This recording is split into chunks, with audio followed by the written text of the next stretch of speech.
Alright everybody, welcome to the stream. Hope you're all having a great Sunday. Maybe it's about to get nicer, I don't know. We'll see. Today we are gonna get Kompanion from our long-awaited construction friends. Hopefully at least. 45 minutes until construction bots. And then I suppose we do want to get the personal roboport as well, which is another 50 minutes or so. 50 minutes at 1k SPM. Nice to calculate with a flat 1k SPM. Every k is a minute, so 50 minutes additionally to personal roboport. And then we will no longer have to hand build anything. Of course we're still going to, because the bots are going to be slow as F in the beginning, so things like drawing belts will still probably be faster doing it by hands, but there's definitely gonna be nice fiddly things like, I don't know, for instance, replace this furnace area with electric smelting, because we've got those now.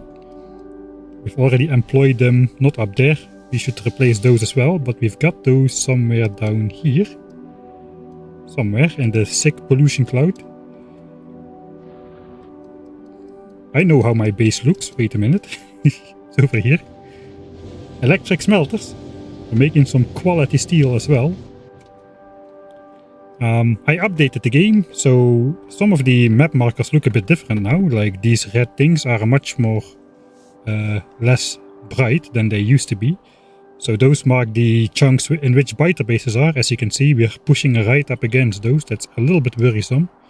We might have to do something about that by rebuilding this mine or something, or putting efficiency modules in there, or maybe just spreading the miners out a bit, or marking a couple of those for deconstruction so that they don't that they output less pollution, because I think most of that pollution is gonna come from this mine over here, stacking on top of the base's pollution.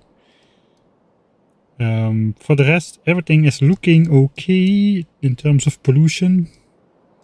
Looks close, but we're not really pressing upon the biters nowhere for the rest of the map.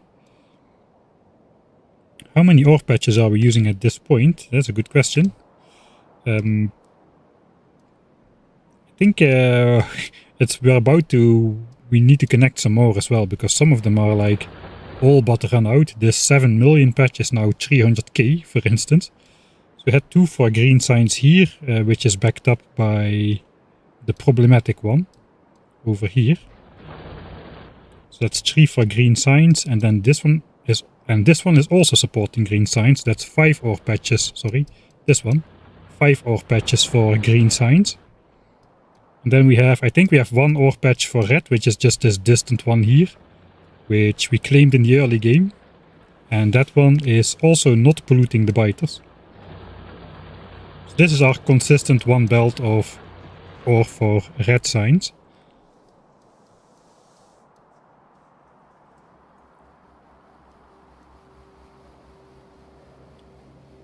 And then we've got stuff for blue signs as well, which is dedicated patches. We got this one for red chips over here, making 3 belts of iron.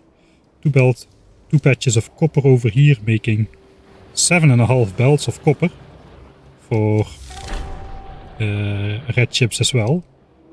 And we've got dedicated, we're using a lot of patches, man. We've got a dedicated patch for engines to make the pipes and the gears, 4 belts. And then this double patch over here is doing the 5 belts for steel. So 5 belts come in, it is smelted into steel on this scenically located location alongside the cliff between the biter bases. It is not polluting these guys over here. And out comes 1 belt of steel with some quality steel mixed in here and there, which we are filtering out to do things like, you know, we're about to make stuff for our personal armor, which we didn't do yet. Thanks Eveson for the WoW, 16 months. 16 months since Mike left to get a leffe. I have not returned yet with the milk leffe. Thanks Frederik Peterson as well for redirecting Jeff Bezos' money straight out of his pocket. Thanks for the 3 months. And Ballas Seidel, thanks for the 2000 Hungarian forints. I remember the forints without the L. Just got back from vacation. What did I miss in the past 2 weeks? Seems like I progressed a lot.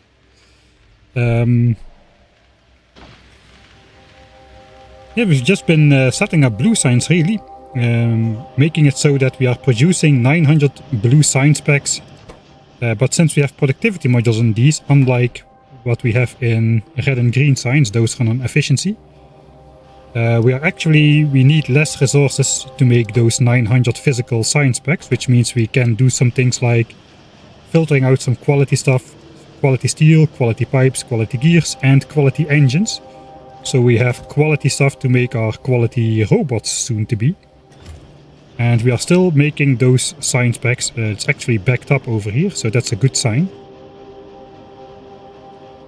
But that's mostly what we've been up to. It's been a lot of work to set up all the red chip stuff mainly, and then engines later on. Yeah, what is the plan for this planet? The original plan was to just tech beeline our way off of this planet, of course. Getting to rocket side, we're only several techs away, believe it or not. Those are some big ones though. We're now getting into the big ones. 300,000 signs, that's like 5 hours or so per technology, is it not? Yeah, with 60k per hour. We're gonna do 5 hours per technology over here. And then it's like almost 17 hours to get rocket silo itself. But something might change. I don't really want to talk about it too much yet, since I haven't done the mod just yet, if it's possible, but it's possible that we might see a couple new prerequisites pop up somewhere. That is all I'm gonna say about it.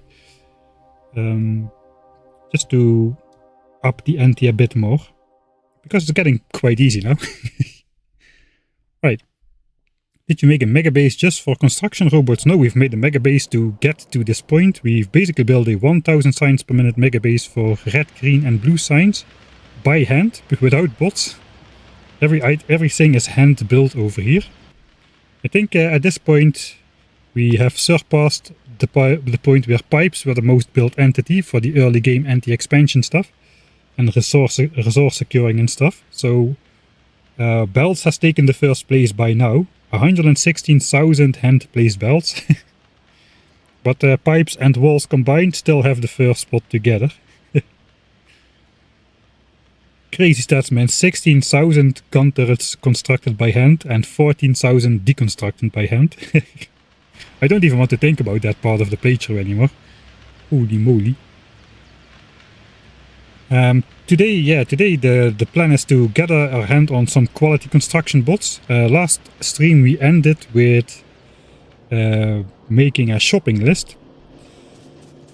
So we've got a quality area down here right now where I've collected all my quality stuff from around the base.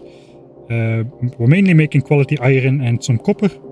For the moment that's all being turned into mining drills, as much as possible at least. To get our rare quality mining drills, which basically give us 50% extra resources in the ground, so that is hugely important. At some point we'll have enough of those though, and then we can start stashing the plates. And we can make of the iron and copper whatever we please. We also do some more advanced quality stuff like steel and engines to make our bots. And of course red and green chips to make a lot of modules. All of the rare quality modules and uncommon quality modules, which we are gonna be using like in the labs. And in blue signs we're already using those. Those are coming from here. It is, we're kind of pushing up on the limits of our power network though, so we cannot really expand too much anymore. But we are at 1000 signs per minute, so technically we don't really have to. We just need to make sure all resources keep being supplied, which might be a bit. We will probably have to install some new miners, so we'll see about that. But the first issue is going to be, we made a shopping list over here, what we want and what we need for it. In the meantime, I made a new shopping list. Just I thought about it a bit more and I decided I want more stuff. I don't know exactly what setup I'm going to use. So I have space for potentially 9 roboports in here. And 13 solar panels around the edge. So, and since personal roboports have an internal battery buffer, you don't actually need these personal batteries to run your roboports. Only by the time you unlock the exoskeletons we will need some power in batteries as well. So for now we can roll with 9 roboports and see what it does for us. That means we're gonna need 150 construction bots, not 100 actually. Because the bot limit on the rare roboports is 16. These are better than, the rare ones are better than the Mark II in terms of charging your bots. So you get 4 charge ports of 1 megawatts, whereas a normal Mark II roboport just has 4 charge ports with 1 megawatt. So it's really nice that the number of charge ports goes up on the roboports, because that will require us to wait a lot longer for all the bots to charge up when they come back to us. They will just pop in much sooner. That's the first thing we're gonna do. We don't quite have enough steel for everything just yet. Looks like we need 540 in total, but then again, we don't need to make the exoskeletons just yet, so we can discount that.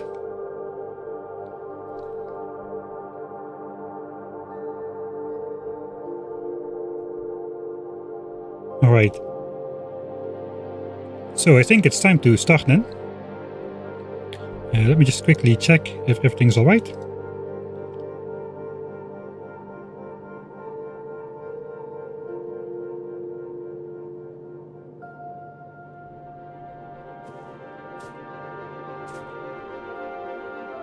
Just checking up on my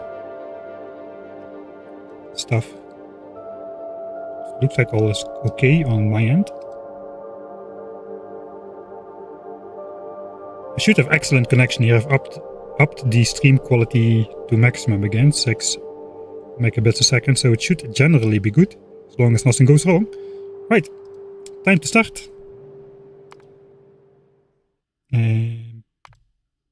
This one. The other one was just the scenic opening. Alright, we'll start with a new track as well. So yeah, I updated my blueprint library a little bit. I still don't have the belt balancer book imported from though, so we're gonna have to do without still. But I gave some names to the blueprints, so you have kind of an idea what's going on. So let's take the new shopping list and paste it over the old one. And then I know what to get for my bot preparation.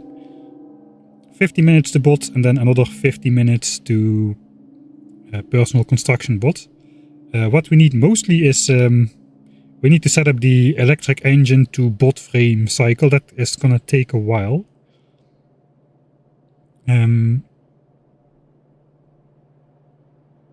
So we can discount this part, but I do want to make the engines if I can. I do have enough engines in here, which is nice. So I suppose we'll start off with those. In total, I need 240 engine units. I could use productivity on those, but that would severely complicate the calculations. I just will end up with some extras, which might be good for the future. So if I just feed it the full amount, I will just get more stuff, which I won't be using. But eventually, I probably will be using it. So we might make some good productivity modules to get more resources out of our rare quality components. First up, I think we're just going to set up the electric engines, because those need to go through another step into the bot frames.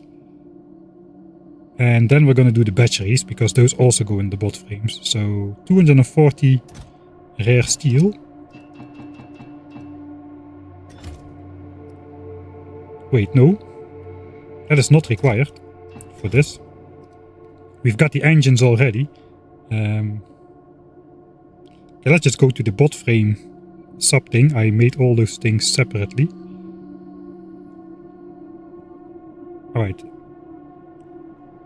Oh yeah, right. We need these steel plates for the bot frames again. But for now we just need the electric engines. So 240 engines.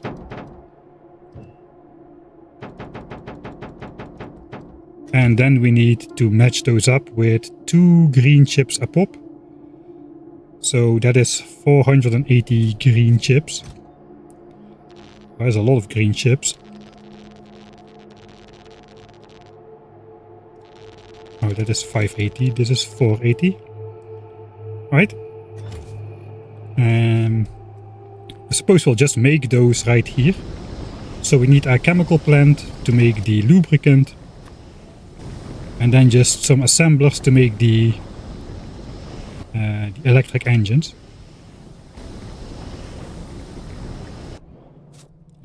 So I suppose we'll also need some chemical plants for the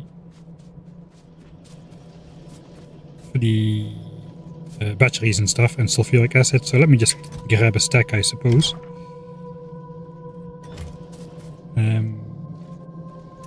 We've got some of these productivity modules. I think I'm just gonna make a couple rare ones. Actually, I need more productivity modules for the labs eventually anyway.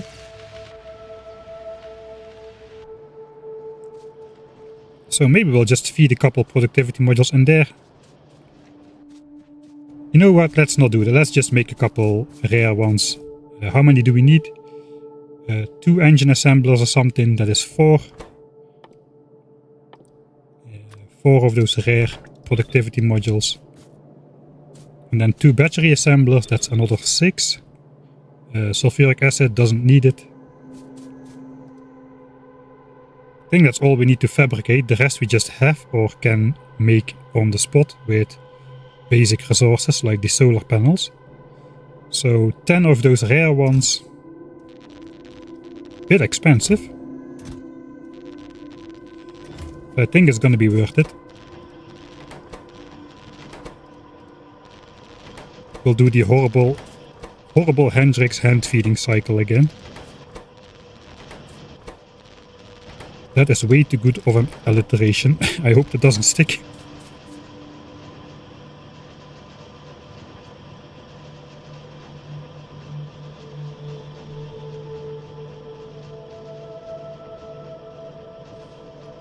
Quality, once we get more resources, I might consider quality assemblers. They do make a lot less pollution, like if I would upgrade the blue signs to quality assemblers. Let's say I upgrade this to rare quality. I can scrap basically about 1/3 or so of the assemblers, which is 100 assemblers less, right? So that's 100 times 6 pollution less. That is 600 pollution a minute less, which is significant, I would say. I mean, it's not like huge. We're doing 8, 9, 10, about 11k pollution a minute, but 600 is noticeable. It's noticeably less than what is going on right now. So we might consider that in the future.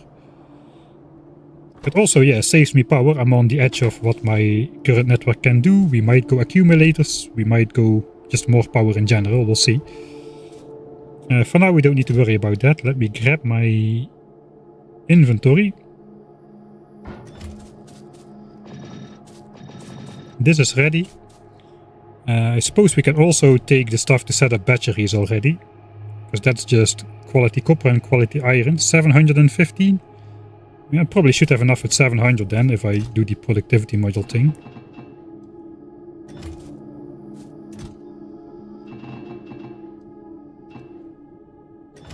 Alright, that's 700, right? Yeah.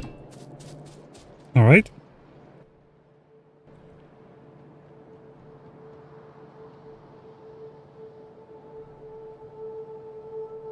For now, I'll just still need to use the artificial exoskeleton, speed up the game by a factor of 2. But this is going to be the walking speed. After we get the exoskeleton, this is going to be our walking speed with 2 exoskeletons. And with 3, it's going to be even faster. It's going to be like this. That's a nice default walking speed to have. Compared to this.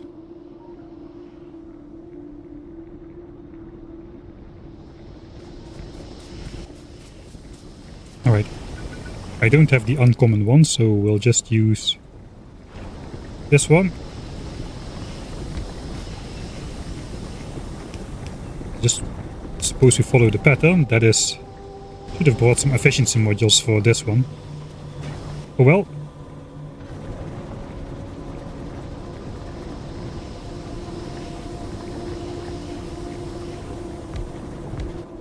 Suppose this is the most economic way. I don't really need lubricant for anything else just yet, so we'll just do this.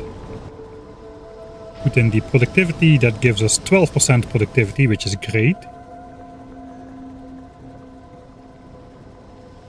And 200 is gonna give us back 224 already. I'm just gonna make the engines. Let's not min-max this too much. So 120 and 240. 120, 240.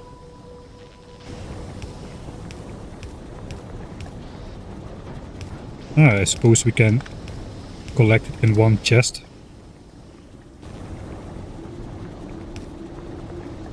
And that should be electric engines.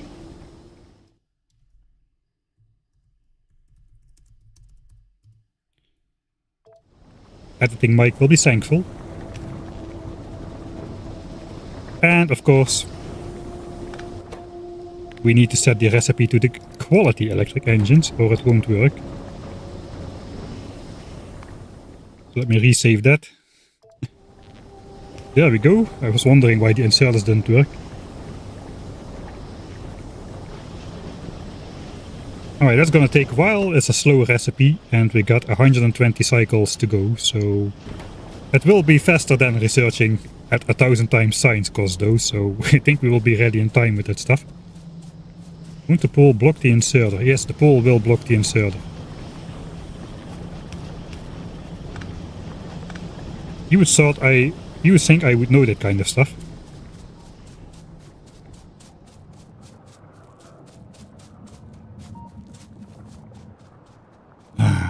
Let's enjoy the suffering of our default walking speed for a little bit longer. The exoskeleton is in the cards.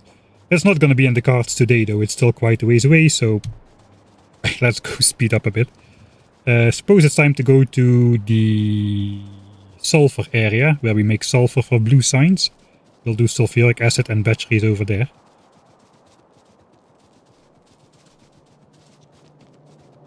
Nice outdated smeltery with a nice power line pattern. Looks chaotic, but it's actually very OCD.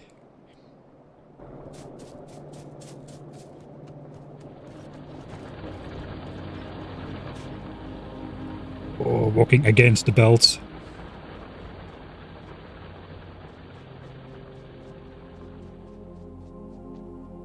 Construction bots means no more Hendrix speedrunning. That is for sure. I won't place the inserters on anything myself anymore. You all know how horrible that goes. No more practicing for me. I'll just build the belts and let the bots do all the finicky stuff. That's the plan at least. We'll see, maybe the bots can do everything. Why am I here? I forgot I'm here for this stuff. I'm only here for the sulfuric acid beer. Again, I don't have the quality ones.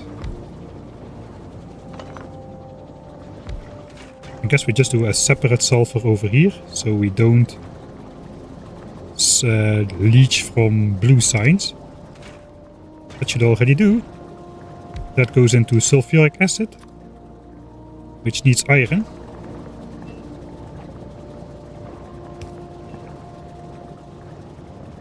And then we need batteries. If I'm gonna make 700 batteries,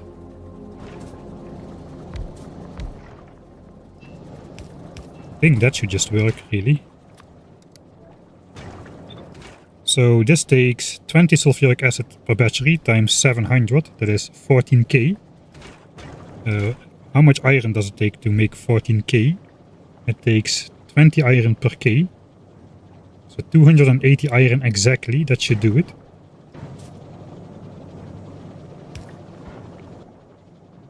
And I don't have that, I'll just steal some.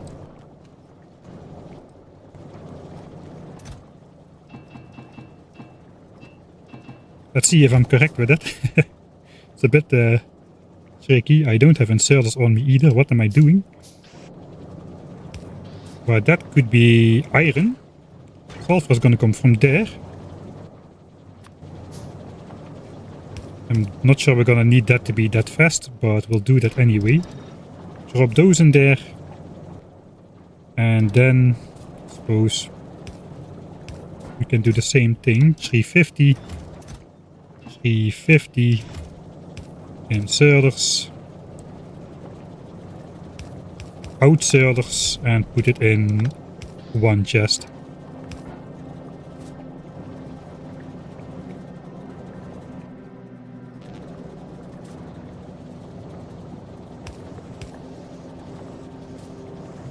Alright.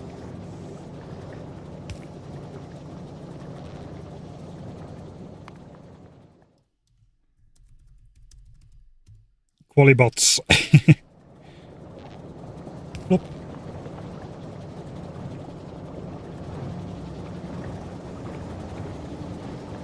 Alright, I wonder if this divides equally both outputs. I guess we'll find out. There will be also some sulfuric acid left in one pipe and the other one will not have enough in the end. That should be batteries. What else? I think it's time to go back to the base and find out. Okay, every gap in this belt means one quality steel has been produced. Of course, now we have no quality steel coming up whatsoever for some reason. Despite at least 1 in 50 should be. There comes one. So another gap. Gaps are good. 160 hours and you're still using wooden power lines. I think I will use those to the end. We're basically boycotting steel power lines at this point.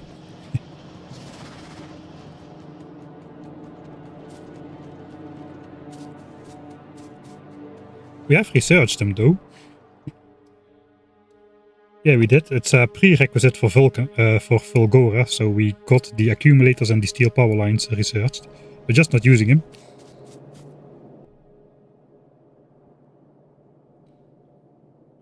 I think I just gotta, before doing anything else of that stuff, I will restock my inventory a bit, because I don't have inserters, I don't have stuff to do anything basically. We still have enough splitters. It's mostly inserters, we need a couple.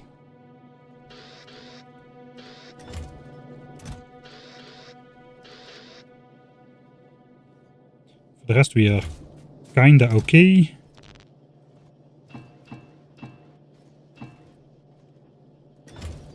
At some point we're gonna have logistics bots as well, which is gonna be nice. Right, let's see what's next on our shopping list. So we got the engines sorted, we got the batteries sorted, those are the most complicated parts. Suppose we'll start working on the portable solar panels, I suppose. Let's see if I can get some of my good quality solar panels extracted from the Johnnies.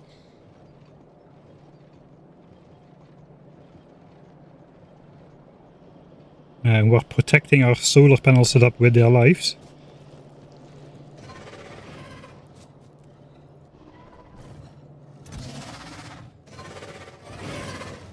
Alright, so we got 2 panels in there, that is not a lot. Yeah, this rare quality solar panel setup has not really been producing the results that I wanted it to produce, I suppose. The horrible thing is I cannot get to those chests unless I give the Johnny something to play with. And then I gotta be fast.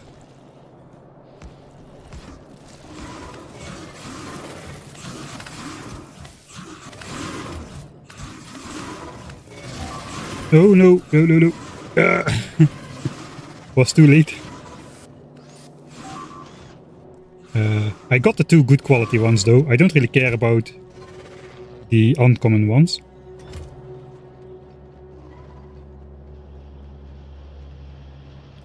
Sacrifice, yeah, each time we want to take something from these chests, we need to sacrifice a handful of turrets.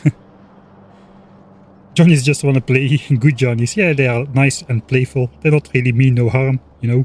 It's like some big dogs.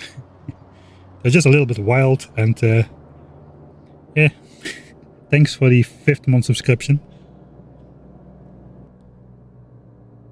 Alright, so I need to produce 2 solar panels less. That is not really very significant, I would say.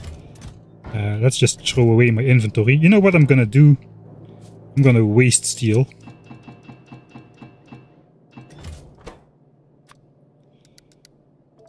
Let's get a rare chest. Oh, expensive. But is it worth it? It might be. I can now easily stash my entire inventory in there. And not my entire inventory, but I guess most of the times I won't be having a super full inventory. So I think that's worth it. I'm gonna call it worth it. Even though I am short on steel to make my shopping list, that was maybe not the best idea. How much am I even producing? Okay, 80 units an hour. So it's gonna take me 6 minutes to earn back the rare steel for that chest. Yeah, chests do expand on quality. That was changed. It was not like that when Factorious Space Age first came out. Unfortunately, those storage tanks do not, but the chests do. How is pollution spread? I actually gotta keep an eye on that. Especially here. If this is building up again, we're in trouble. It is building up, but it's still under 15. At 15 it's gonna spread to the chunk. You know what, we just might... I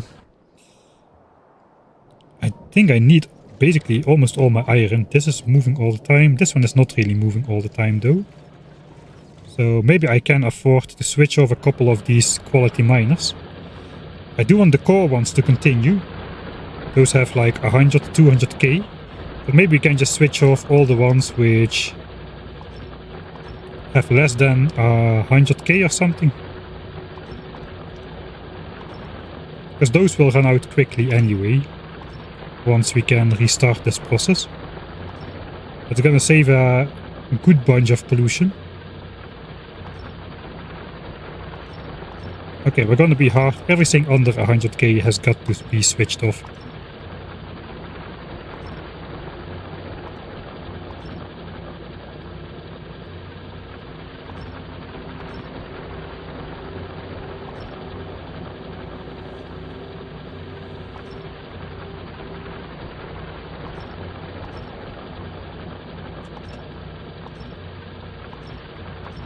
Guess this entire row. Right, so now we have not that many left anymore. These have run out. Let's mark those as well. That's only 15 miners active instead of like 50 or so. So that should help a little bit with lowering the pollution over here, I hope.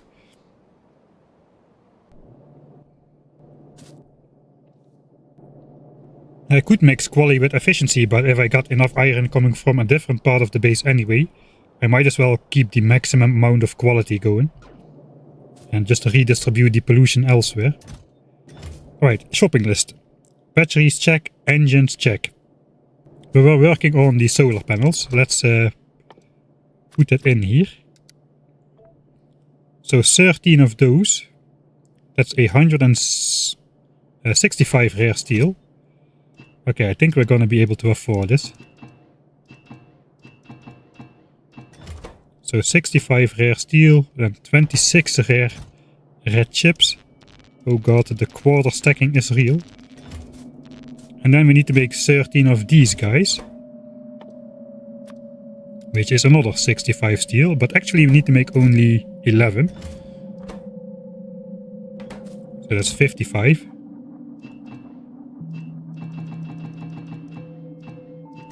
This quality stuff is suited for my OCD kind of stuff, I think. 11, right? I think we're just gonna do this. It also means 55 copper. And 3 times 55 of these. I suppose we can just grab a stack. We will be limited by steel and copper anyway. So let's just make these quickly.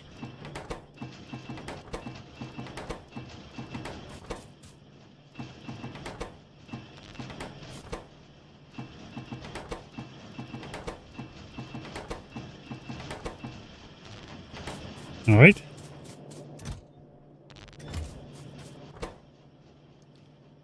And I might make these quickly as well, in the same way. We'll grab those two.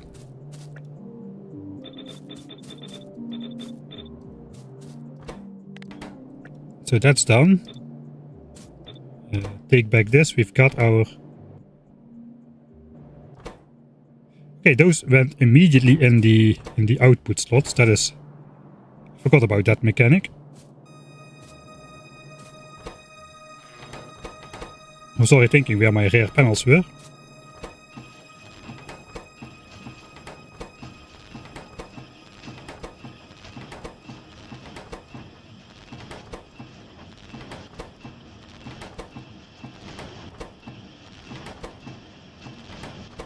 I'm great at speedrunning this kind of stuff. Do you have a it stinks and they don't like it achievement? I think I did at some point, but it got reset. I reset my achievements at some point. I think I don't have it at the moment. Oh no, we do have it. We do have it.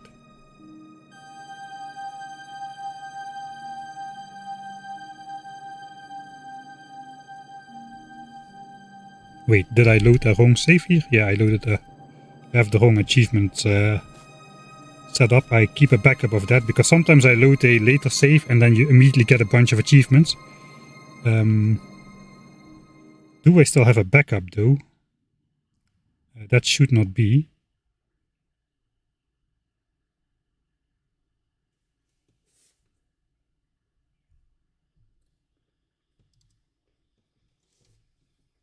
It would be great if the achievements would be saved per game instead of per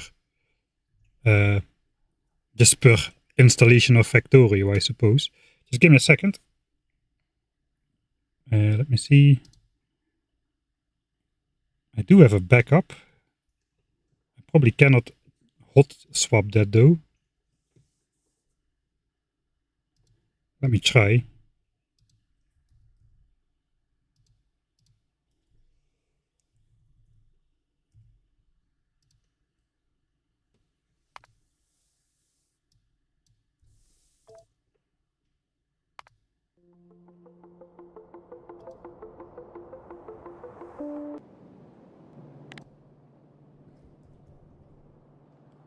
Okay, looks like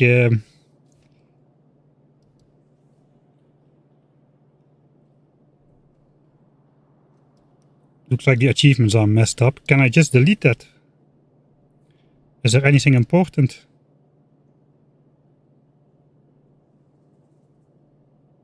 I mean, I won't be able to research oil processing again.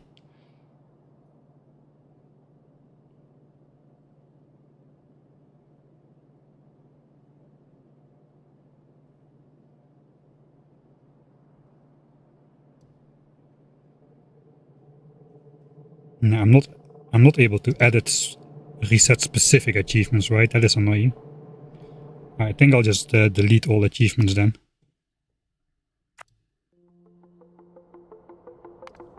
How does it work?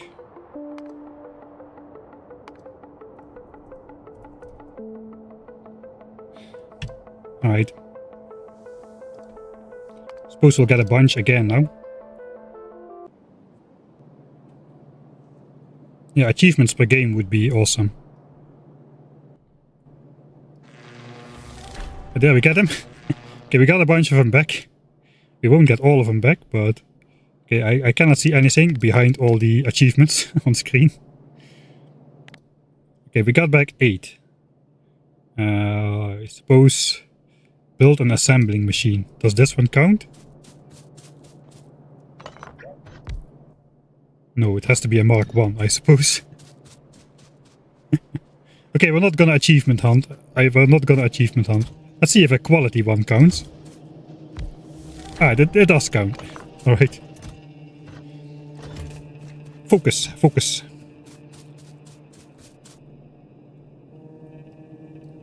Okay, so I got my solar panels. Did that sound change? That sound sounds different. So I can do this all the way around the edge and keep space for 9 roboports. What is next? I just cannot. Okay, this is done. This is done. Right? That is done. Let's move that to the bottom.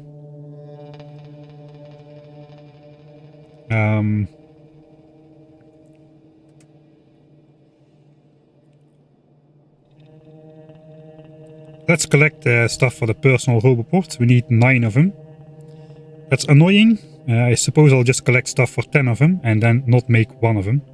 So 200 steel, 450 batteries, 400 gears, and 100 circuits. Do I have that? A little bit. 200, 100 of those. 400 gears. Got plenty of those. And I always forget it. The last one.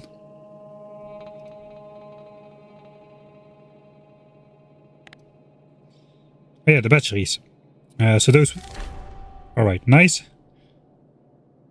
How does it check for that though? It would be really coincidental if I'm pretty sure I did not right now do that.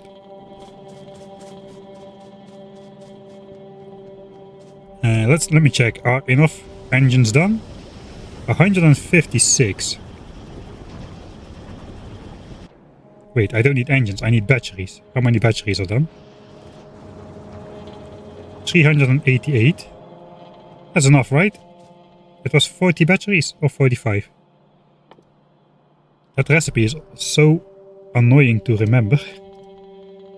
45 batteries. Okay, we need 405. Okay, those will be done by the time I get there. Let's use our super transporter. The only red belt in my base, transporting the most important thing in the entire base. 1 engineer per minute.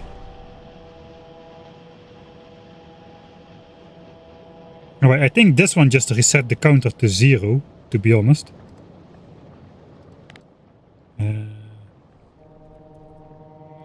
Yeah, but now at 10k, okay, oh, that reset as well. Oh, that is annoying.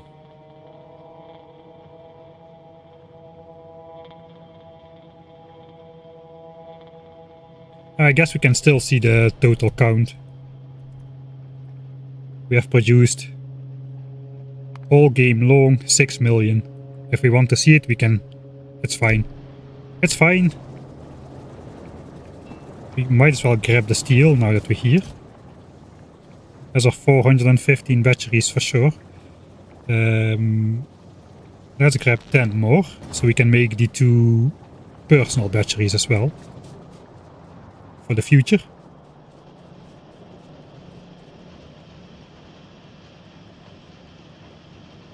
How did you end up getting all the quality stuff? We've got, in some setup we've got quality modules like red chips, copper cable and green chips over here. We've got quality in the engines and in steel smelting since shortly. And for the rest everything comes from quality miners, which mine quality ore, which we then just smelt into quality plates. And we've been collecting that over the course of the game. The good thing about 1000 times science cost is you produce 1000 times as much stuff, which means you, I suppose, get access to some quality components much faster in relation to how fast you're progressing through research. So I don't think we really have to worry about getting enough quality materials. I cannot make the personal robots just yet though, so I suppose let's just set those aside.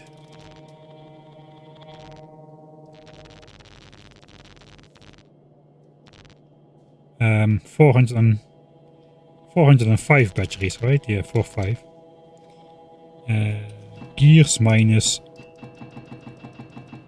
40 and then 200 steel it was. So I suppose minus 20. That should be exactly 4 personal, 9 personal construction. Personal, how is it called again? Not personal construction, what's personal roboports? 9 personal roboports in this chest, don't touch it. Right, we can make the 2 batteries right now.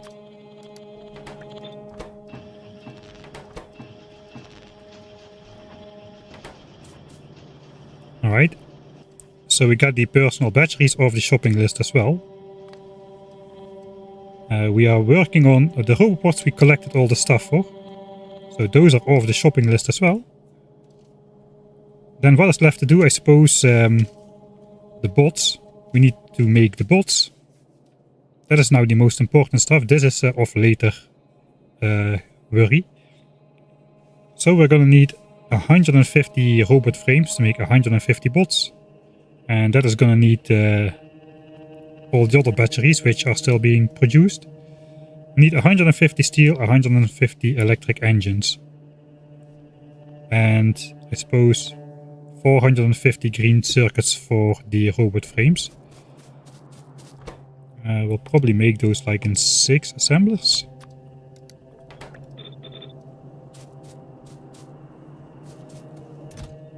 Alright.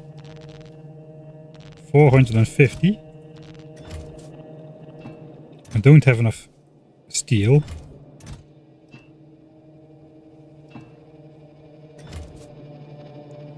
Batteries we have to wait for as well.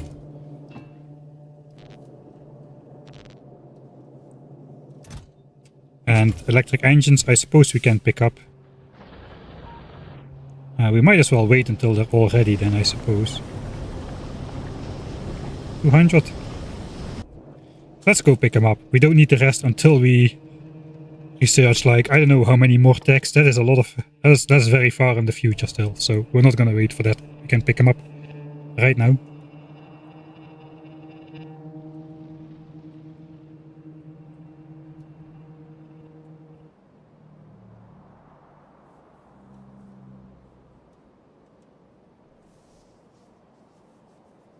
Did I miss anything, or are we just getting started? No way, we're just getting started. We talked about the plan a little bit. Let's just basically try to keep signs per minute up there at almost 1000, but not quite.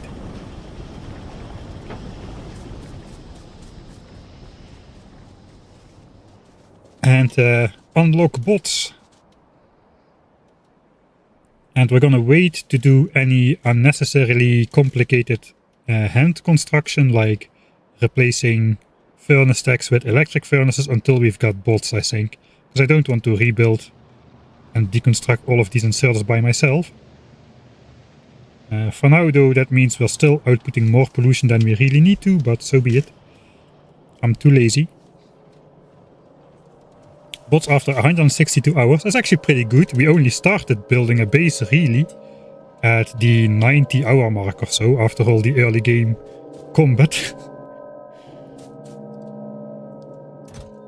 Alright, don't touch that chest, it is this chest. We want 150 bots, so we need 150 of these. I suppose we could run productivity in these as well. Maybe we should.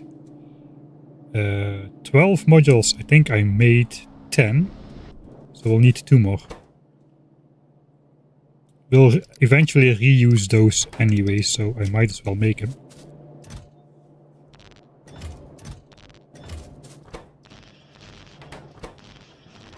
And then we can just reclaim the mods from batteries and electric engines once they are done. That's probably gonna finish anyway before I can make these bot frames, because we need to wait for more steel. I could just borrow this steel, to be honest. Would we have enough then? Yeah, we would, but we don't have enough batteries yet. Batteries are slow, man. I forgot how slow batteries were. 4 seconds or something. There's a 4-second recipe. It always feels like it should be like 1 or 2 seconds for batteries, but it's quite slow compared to the other, like, equivalently feeling things like pipes or gears or circuits. Sulfur, I don't know. They have a weirdly long crafting time. So I suppose then we have some time to prepare for other stuff.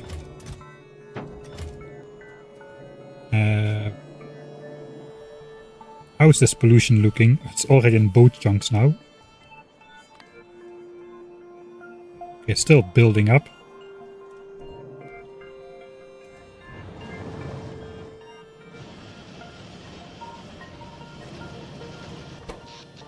Power is still the same.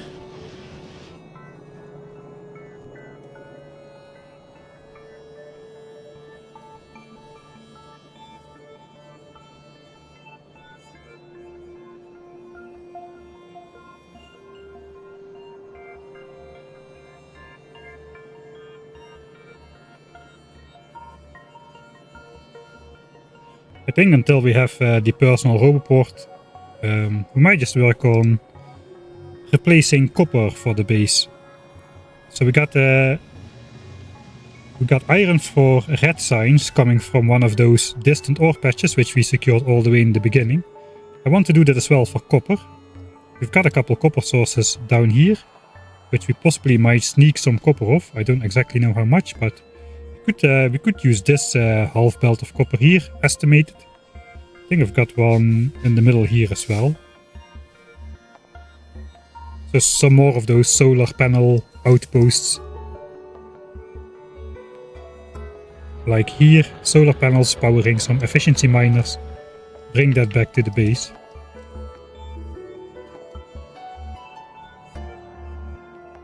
It's probably better to start drawing from outside the base than to start like opening more patches in my base. Especially since my pollution cloud is kinda maxed out.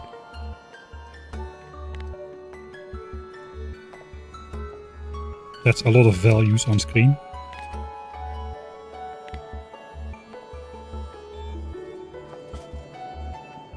But I do want to set the bot frames at least in motion.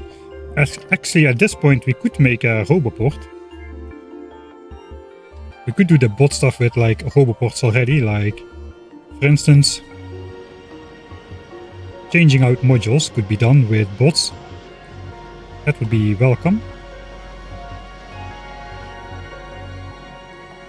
I'm not sure if I should leave already now on such a far away stuff.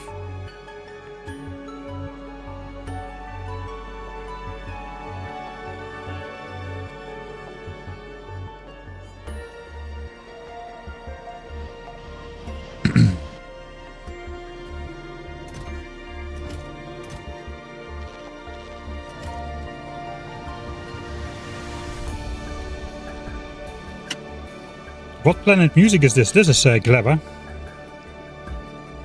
How much time until space? If I hurry up, it's gonna be about 60 hours. Something like that. At 1k SPM, 1734. We're gonna need like 40 hours just to research rocket silo, thrusters, and a new planet discovery. Those are the large ones. Kinda depends how much we get sidetracked as well. Hey, I can put batteries in there, but I don't want to yet. Those are for later, once we got the exoskeletons. We don't need batteries for the roboports.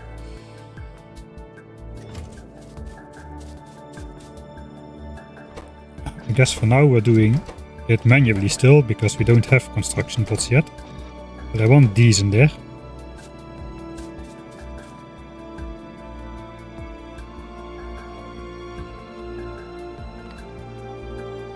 Okay, it's going down again. It was 2.3, it's now 1.8. So switching off these miners, most of them at least, seems to have done the trick.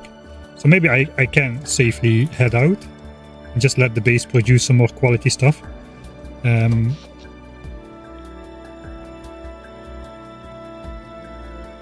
We cannot really build production of anything else at the moment though. But we don't really need to. We cannot really run roboports though. We cannot really run roboports off of the little bit of extra power we've got. We only got like 15 to 20 megawatts or science and the base will brown out. And I want my science per minute.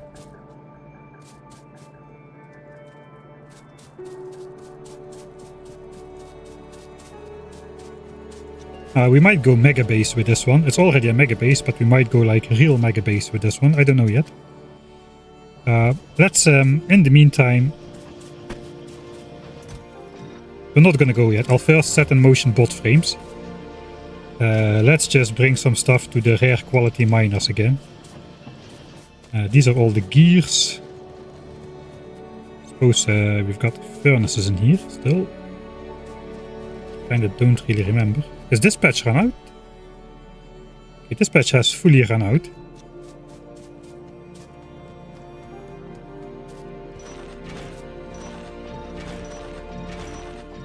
Once we have bots, we can replace the rare quality miners with normal ones. Even though there's no ore under there. But I do want to preserve this original iron patch, which started us off. Suppose this is all out of use.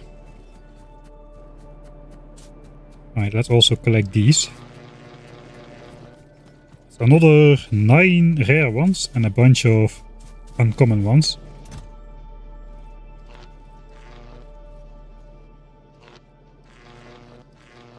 Alright.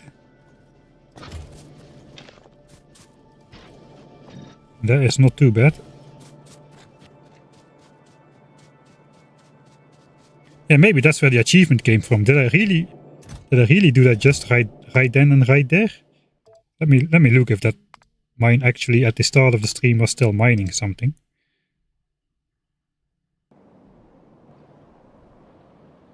Yes, it came from this one. It was an actual mine running out. This 3 million ore patch ran out during the game after I reset achievements, like right after. Incredible. That's a coincidence, man.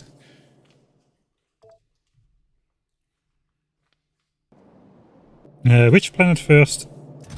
Good question. Vulcanus is the obvious choice, which means we might not go for that.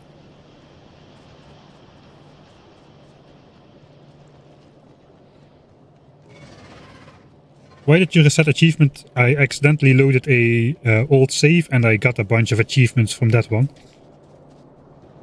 Including some to do with construction bots, which we are about to reach in this episode, so I want those achievements popping up on screen.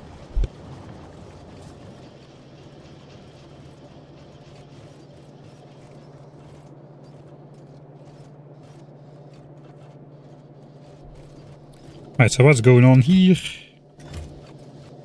We have made so many miners, man. Is this just idle now? Oh, no, it's still going. Alright, we're filling up this chest, I suppose. We still need a lot of rare mining drills, so I think we'll just keep this going still. 1, 2, 3, 4, 5, 6, 7. Suppose we'll make an 8th chest.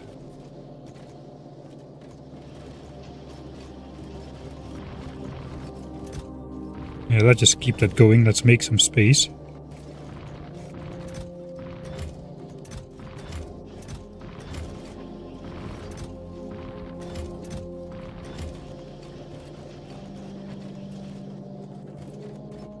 I suppose it does not really matter how it's oriented.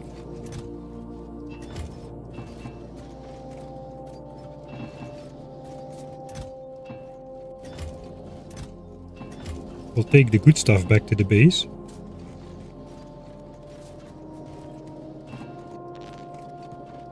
Okay, this is not working because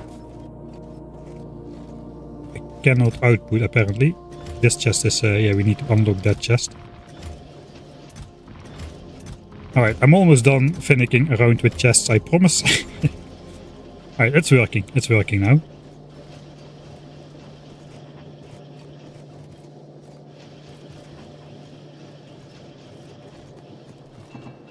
Alright, let's also grab the steel and possibly the batteries are ready in. What made you most happy this run? We might be reaching that point soon.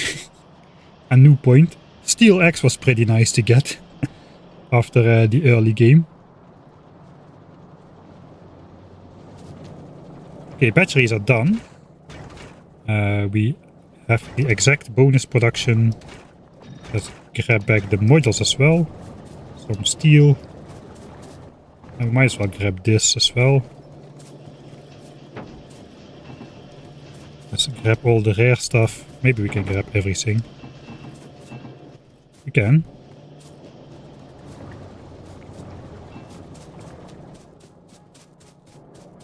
I have a chest of gears already, right? Yeah, I got plenty of that. So yeah, we might bring that to Skience as well. To the mining drill outpost. The mining drill quality maker thing over here.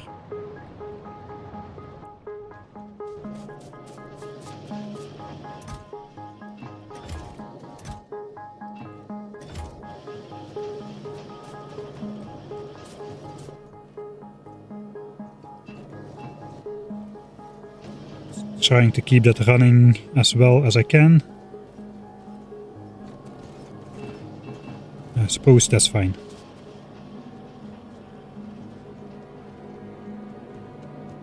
Do I want to grab this? I think I can. There's just one in there. Alright, that was a placeholder. I do not want to switch on this area, really. Because I'm on the edge of power.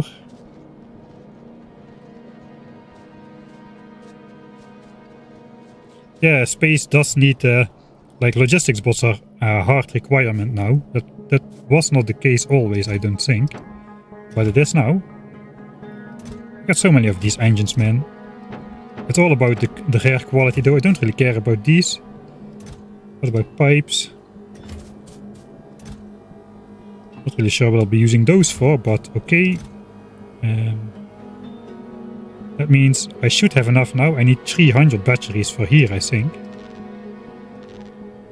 300 batteries. 450 of these. 50 engines. And then steel. It's also 50 steel, I think. We're gonna just steal this. Just gonna steal the steel. That is what we need for our bot frames. 150 construction bots. And then we're gonna need a couple more of... We're gonna need 300 more of these. For the actual bots, I suppose. Okay, let's throw away the other quality stuff.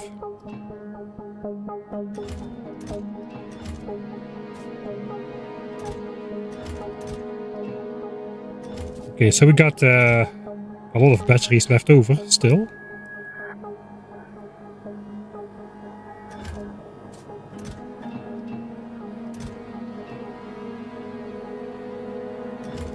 Alright, then we need to pick up the engines here as well. Those are done, those are done. Okay, so we can pick up those productivity modules as well. Let's go do that. Then we can set into motion the bot frames. That'll take a while and we can leave to go build some mining outpost or something. Planning on recycling. If only I could, if only I could. Recyclers are hidden behind Volgora, so we won't have access to those anytime soon.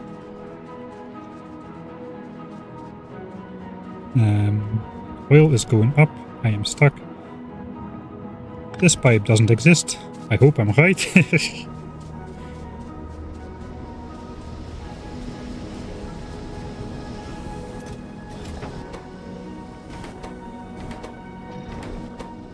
Alright.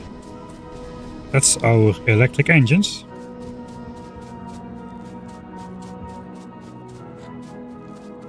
At least recyclers are at trigger research, yeah.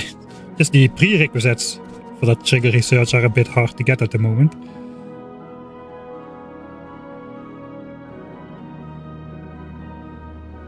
Yeah, maybe Gleba first is the best choice, I don't know. Gleba has basically infinite resources.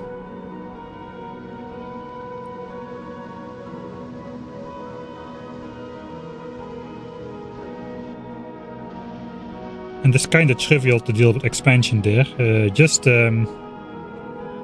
don't know if you can eliminate the nests on Gleba like we've been doing. Probably not. It's all that wetland stuff there. And actual defense is probably a bit outside of the realm of the possibility. Alright, I'll do that for editing, Mike. We'll need to grab this and put it in there. Right. So, that's bots. Bots and bot frames. 2 scenes in 1 safe is gonna be awesome. So productivity, 12% productivity. 25 times 12. That should be, yeah, 25 should be a full cycle, so we don't need 50.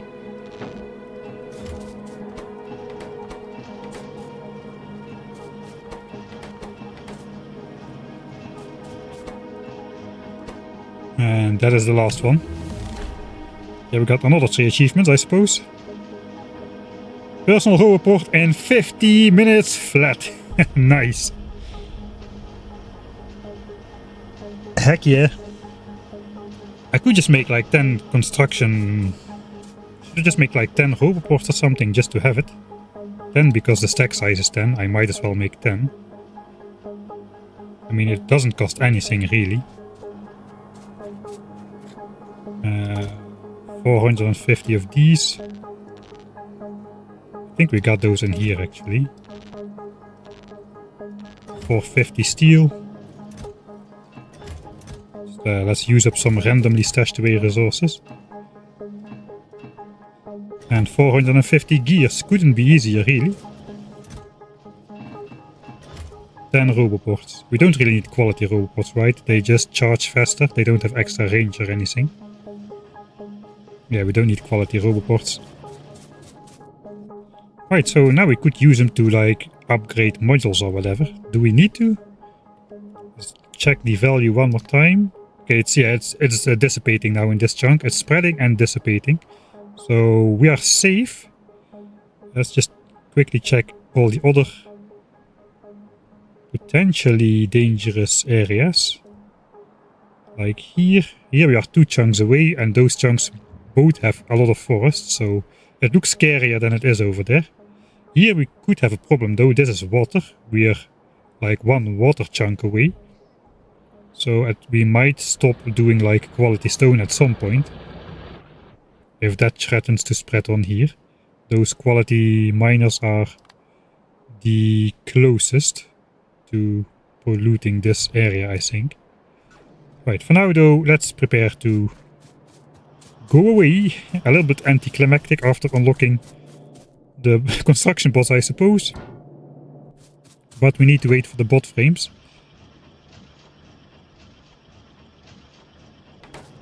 Right, so we'll prepare to go do the... We'll bring copper in for... yeah, we'll bring copper in for red signs.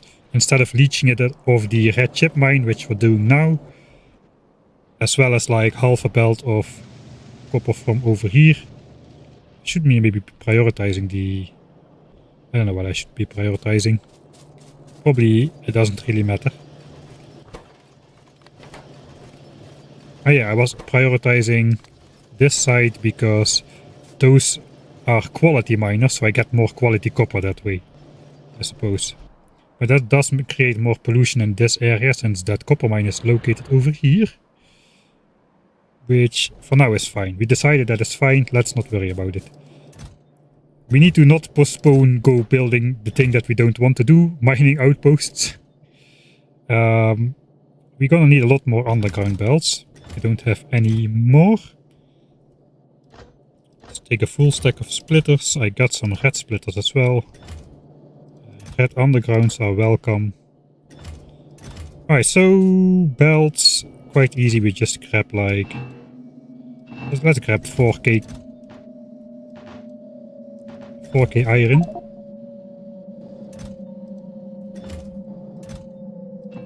And that's gonna be 16 stacks of underground.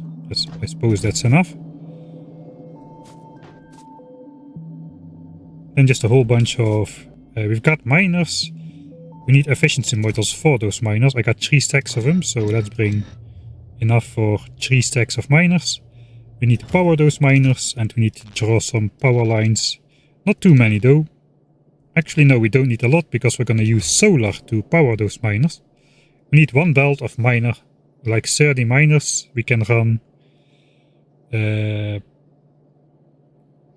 see, 10 miners is gonna be... No, 5 miners is gonna be 90 kilowatts. So 30 miners is gonna be 360 kilowatts. Which is 6 solar panels. So for 2 times half belt we're gonna need like 3 solar panels each. Really, what? Is it really that cheap? I'm just perplexed again. Yeah, 18 kilowatts each. Times 30. Ah no wait, that's 540 kilowatts, or 540. So we need 9 solar panels. Okay, a little bit more, but not a lot. Okay, we have enough. That is what I was worried about. We do have enough. We no longer need chemical plants. We are done with those. What else do we not need? think I cleaned up pretty well already. So the rest we're just gonna fill with belts then, because we're always short on belts. I do need to keep space for some undergrounds. This is gonna make 1200 still.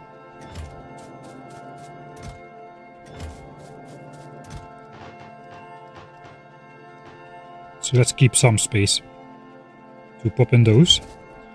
And then we're heading out to... I suppose we could update these to quality miners as well. That's 100 miners. I think we'll do that. We'll go full quality on everything. We might need that if my other plan will turn out to happen.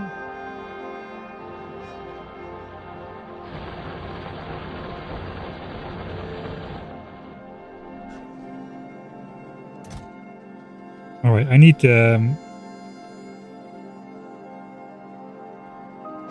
slightly less of these then.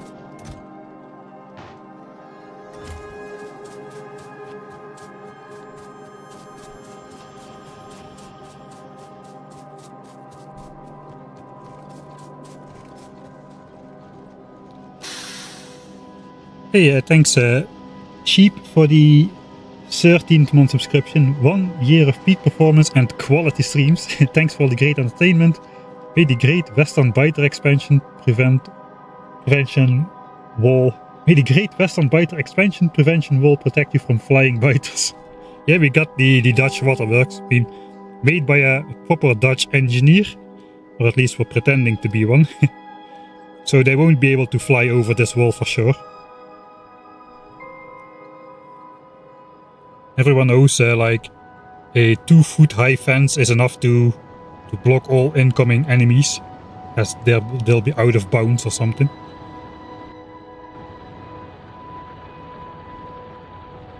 Right, so where am I going first? Biters can fly?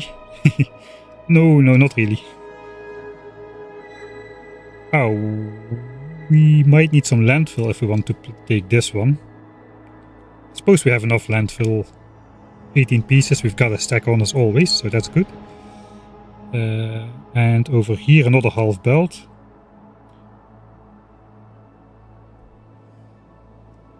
Yeah, we'll see. I suppose we'll just start over here. Where are those belts gonna go? I suppose we're just gonna go next to this belt with our copper. So that is fine. Okay, we got a long walk ahead of us then. Flighters. The impenetrable chest high wall. Yeah, that was a Joel Haver skit, right? The impenetrable chest high wall.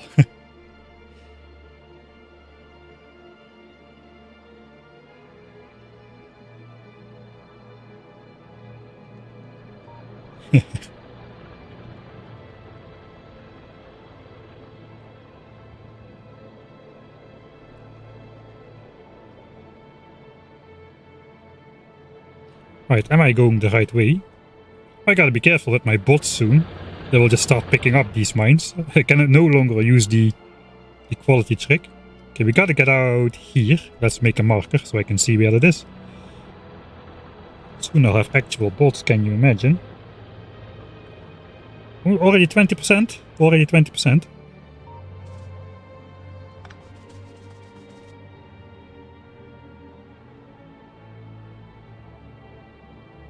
I think we can just cut open this pipe wall.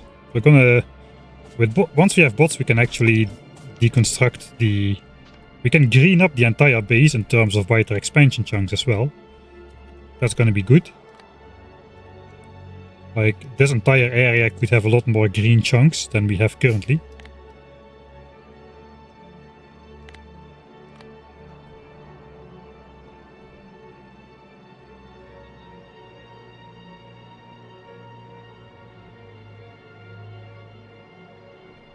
Yeah, we already made the landfill islands.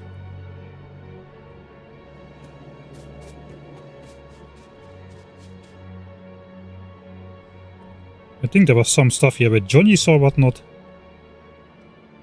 No? Ah, those were over here. This is my walking part, this is the belt part, because this is kind of a dangerous crossing. I think we're just gonna gamble it though. We've got our flamethrower now.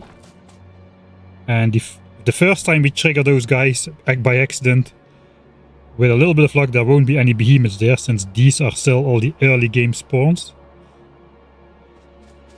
Don't see anything that close by. Yeah, okay, I managed to sneak around there. Alright, where are we going now? We just follow the belt, and then once the belt turns here, we go to this outcrop over there. We might first update the...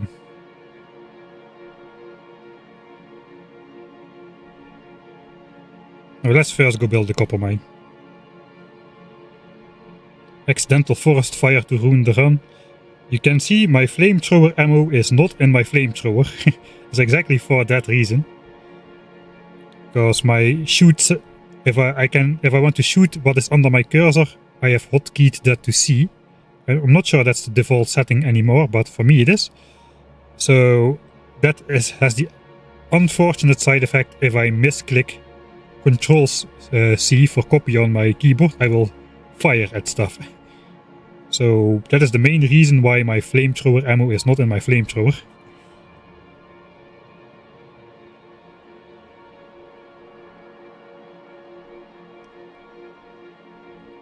Alright, do I mind if the biters can walk here? They can already walk around. I'm always a little bit hesitant to make new crossings available, as you never know what might change. Alright.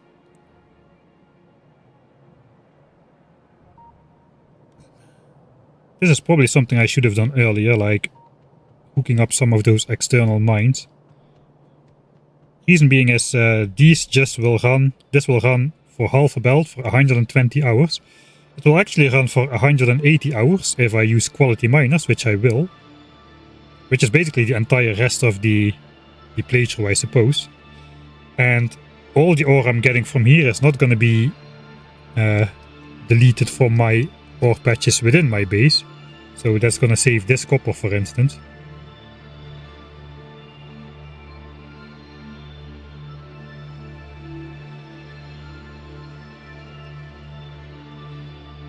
Alright, so how is the chunk distribution here? We got 2 potential points. Oh, there's a splitter really close by in the forest there. What is that guy doing? I think he's still attached to a nest, but he's a bit far away.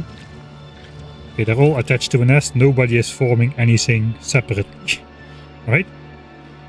Okay, so we got this chunk over here, which is only 2 chunks away from this biter patch, but we've got a forested chunk as well as the miner chunk being somewhat forested, so I suppose we don't deconstruct these forests just yet.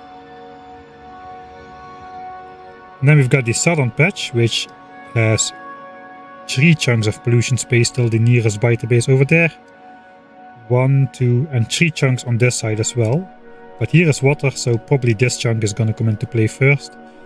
Probably I'm just gonna try to mine 50-50 out of these chunks and just see how that'll work. Can I even do that? Then I need to build exactly enough miners, I suppose.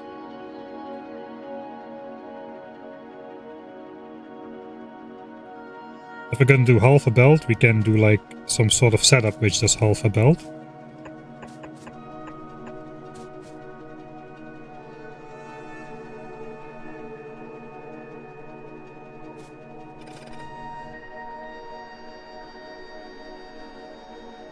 Yeah, this guy is really far away every time. Gotta be careful that he doesn't trigger on me and takes a couple of his friends over there. Or maybe I just don't worry about it and I just build as many miners as fit. And just see what happens. I will just limit the outtake to be like half a belt by sideloading this belt or something. So if I overbuild mines, I don't need to come back soon, but it will cost me more miners. That is something else. We might just start mining from the richest part of the patch I can afford.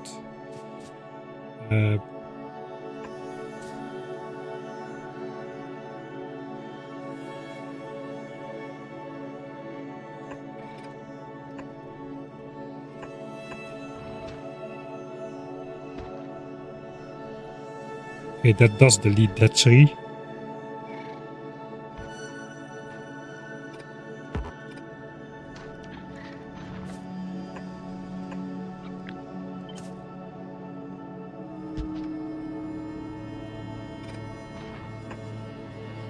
To 50k. I think we're just gonna delete a couple trees here at the end. Let's do that. So 12 miners.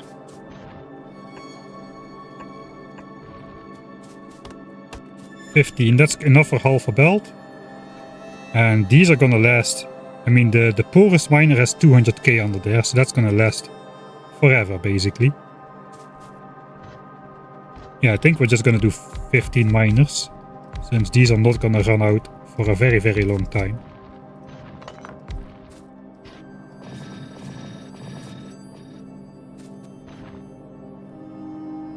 I'll do 18. I suppose we'll use the compact horrible building thing here. The horrible hand build method.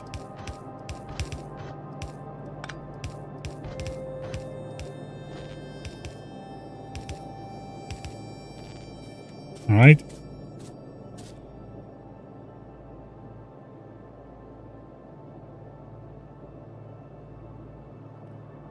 So if I force production off of this side first, I'll be producing pollution equal-ish in both chunks. A little bit more in the southern chunk. I think that's fine. We can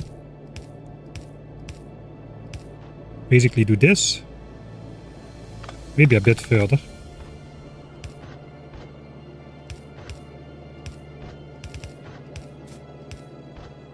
There's forest as well. We're not gonna rebuild this anytime soon or at all. So likely I should not worry. Just input priority from the other side. Alright. And then we just need to side load this belt over here.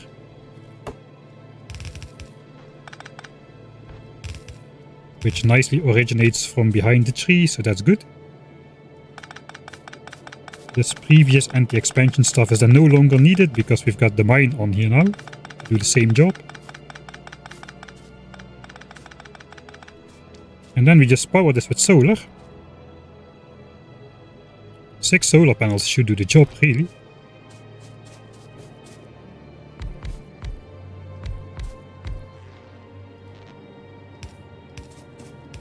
Alright.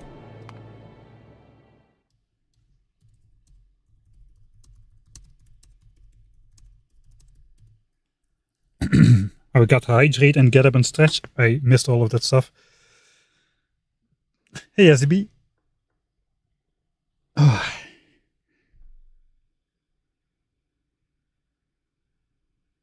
Yeah, I can throttle production from the map view just by rotating miners from the map view as well. I can select them for deconstruction or I can rotate them. So don't really need to set up. I mean, I could set up for a full belt. Maybe I can do a full belt from here. Then I would need 30 miners.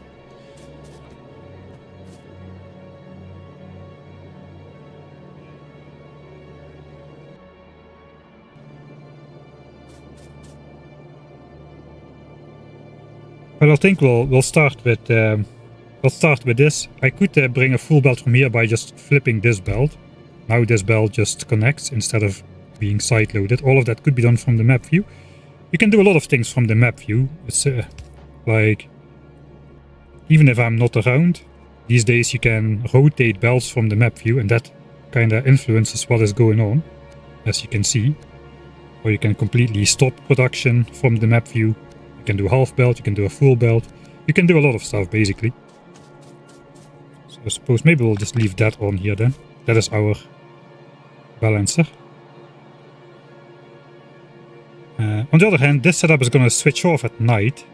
I forgot about that. So I do want to fill up the full belt. And we'll just do the half belt wherever it meets with the half belt from over here. Then we can test how much pollution are these 18 miners going to do. Is this belt connected far up. Not quite. I do want this production to start and just continue for a while, so I need to keep ahead with my belt. So let's first build the crossing.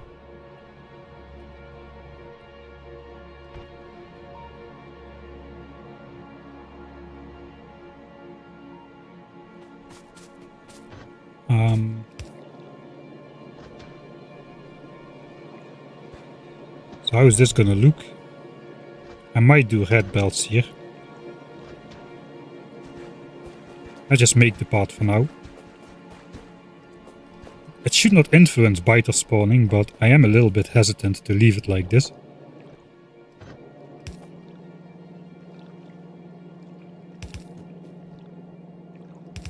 How does it look if I do 5?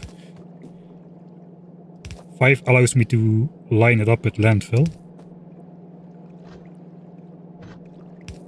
Okay, the last one is 1 then. Okay, so if I can do it symmetrically. Okay, I'm getting way too sidetracked again. 3 and then we'll do 5.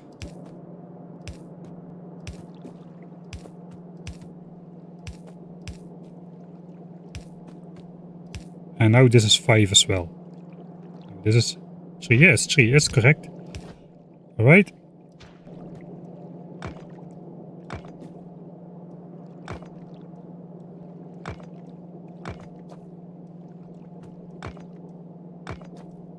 And then we can keep the biters from crossing by keeping the pattern here.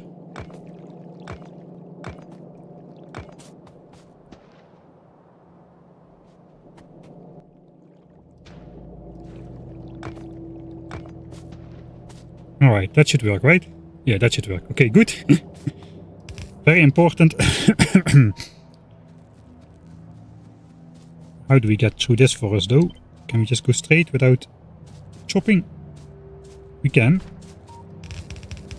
I suppose we're gonna do the belt thing again. Keep the barriers visible.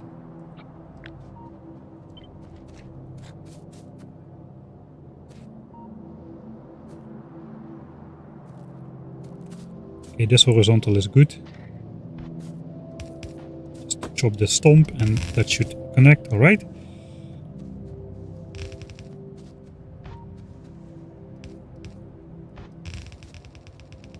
Alright, and then we just, it should be easy to connect the belt, we just go here. And then just follow the entire belt upwards, I suppose. Or should we go on the inside? We cannot, there is this stuff. So I suppose we'll stay on the right side. Where's my other copper gonna come from? From here? We need to connect up somewhere. Might bring it like next to the steel. We can connect the 2 copper belts here and then just bring it back next to the steel belt. I think we'll do that. So we just follow this to the wall, then turn left, which means I want to be on the left side of my iron belts. But I cannot because of this corner. I can, but I have to move it up a bit. I suppose I could do that.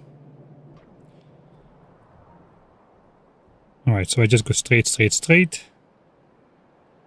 Left.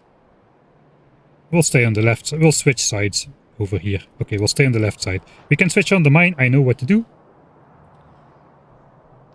The OCD is strong. Yeah, the OCD is strong.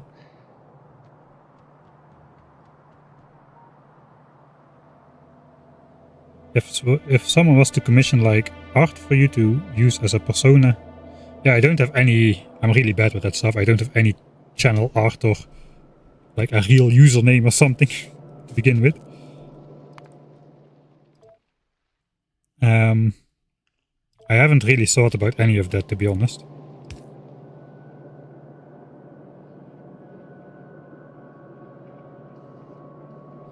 Where is the next one gonna be? It will be here. This tree is dead, so it doesn't do anything.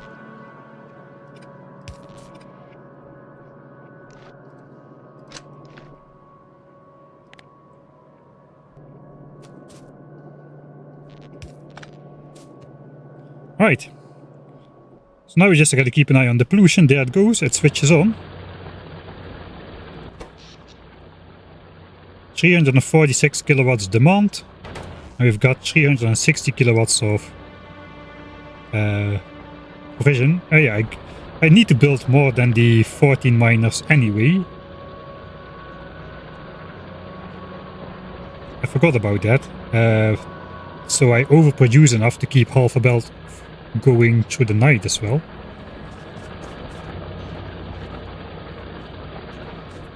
I need 14, I have 18. I need like a quarter more than 14, that's less than 4. I think we should be good with 18 miners, including the missing night.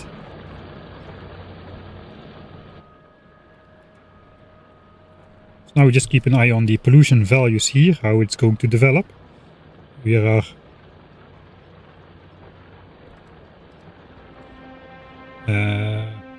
both of these chunks absorb like 4 pollution by themselves, which is pretty good.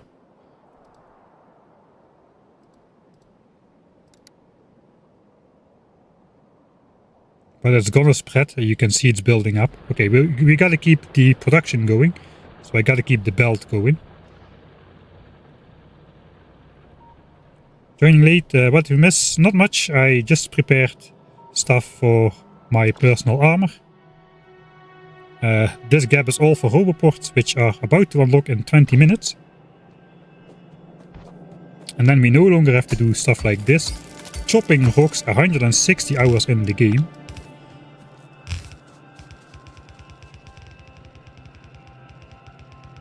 Suppose I cannot even chop this rock. I don't have the inventory space to pick up all the coal and whatnot.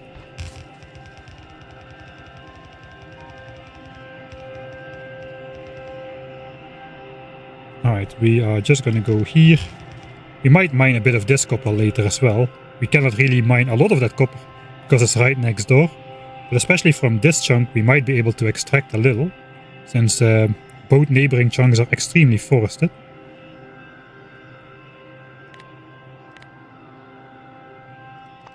Don't know why I didn't do that before.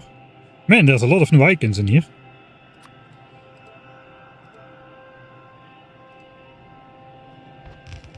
Okay, is it coming? Yeah, the belt is connected. We can see it because of the handrails. Here we can chop trees. We are never going to be worrying about... If pollution is here, something is very, very wrong.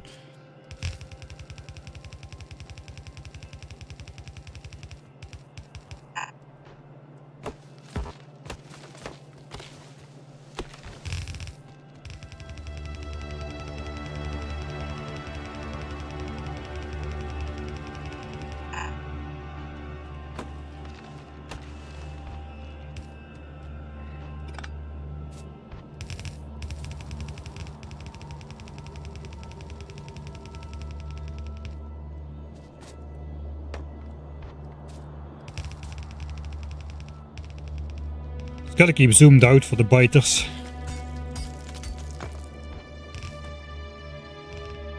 It's pretty easy to just run into something here.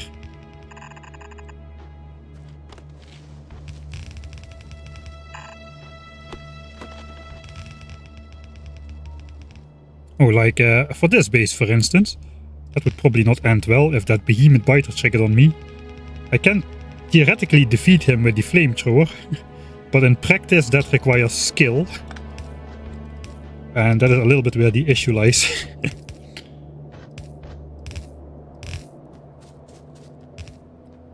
I mean, I can do it when I'm prepared, but if I'm not prepared I'll probably fumble it up. Okay, let's look at the pollution for a bit. Okay. So we see it spreading in the chunk next to the biters. They are in this chunk. The pollution is here. As long as the pollution does not start building up in a chunk adjacent to the biters, we are good. So, like here it's building up. It's not going down to 0. It's staying at 0.8 and then goes up. That means eventually it will reach 15 and it will spread to neighboring chunks for a little. So as long as that is not happening in a chunk adjacent to the biters, we're good.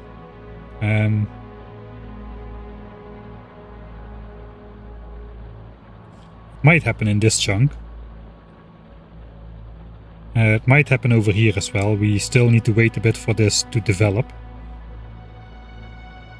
But in theory, if we look at the miners we have here, that is 18 times 2 pollution, 36 pollution a minute, which needs to be absorbed. This does 4, 8. This does 12 whenever it is absorbing, so that's already 20 pollution a minute. And then here we've got some pollution absorption going. This is not absorbing all the time though. 1.5 here, 1.5 here. I think we're going to be okay with half a belt, but I don't think we can do a full belt from here. That's probably wishful thinking. Let's keep it going. It is good though, the water absorbs like 3 times as much pollution as it used to in Factorio 1.1. It's still not like super a lot, but it is significantly more than it used to. Water used to be like the worst. It was worse than desert tiles if I remember correctly. Not sure if I do.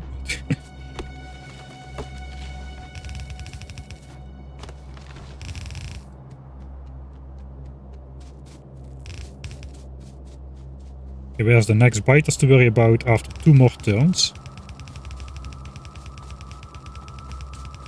You messed up the belt? I don't think so. It still has the guide rails, so that indicator is still okay. If I messed it up somewhere, it disappears.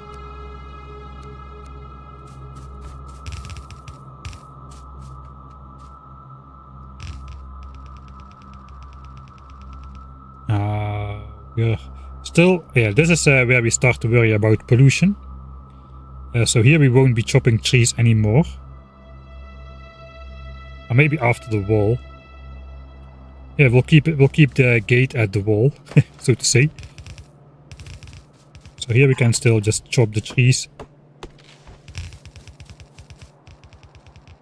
We gotta be a bit careful here, because those are pretty close by. Maybe we'll just shoot the trees here. Not with the flamethrower though. We gotta make this dangerous turn again. This time there is a biter close by. He's walking away. Another one is coming. I did it. Yeah, it's a tight turn.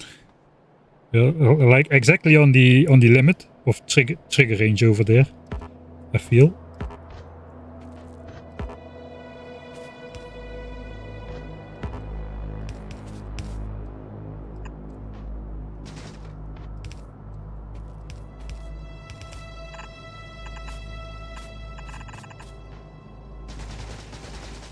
I do not dare walk more close by to the right because of those guys.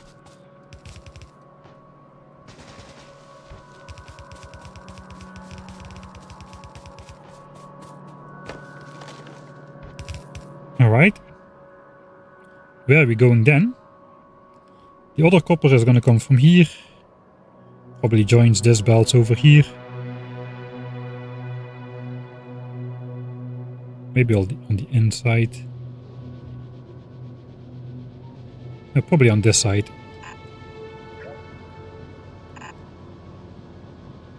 Oh, that is nice. That now controls these away in a single action. So we want to come in somewhere over here. Where are we now?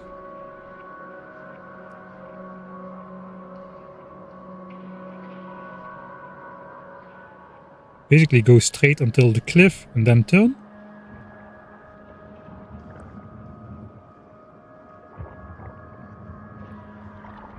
We can go through the biter base on this horizontal. And we've got a giant forest, which is annoying, but I suppose it'll be fine.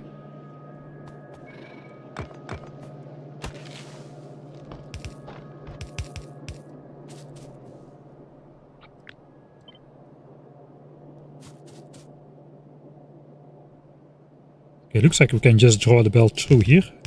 Didn't look like it, but still connected. Thanks Sir Crocodile for the 6th month half year of Prime subscriptions as well. Enjoy all of Bezos' cash. Thanks. Okay, there's no way we are gonna go through this forest without chopping anything. Or is there?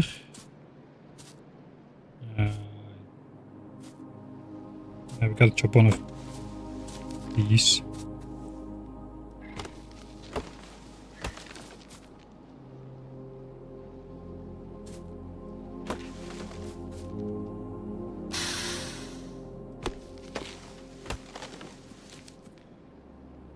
Thanks Dani Osu as well for pickpocketing Jeff Bezos.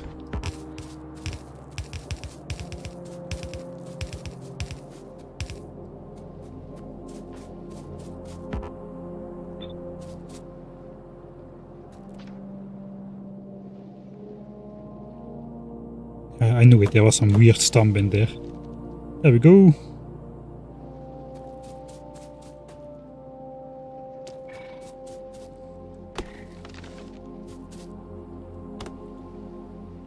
Alright. Unfortunately, this tree is in the way. That should allow us to get through here. This is a well camouflaged belt, man. Almost not visible in this unpolluted forest. Look at all the shiny, colorful leaves. Well, it's polluted, but it's not at the level of pollution where the trees start taking damage. Alright, so I suppose we will save this tree. We want to go in there. We'll have to meet up.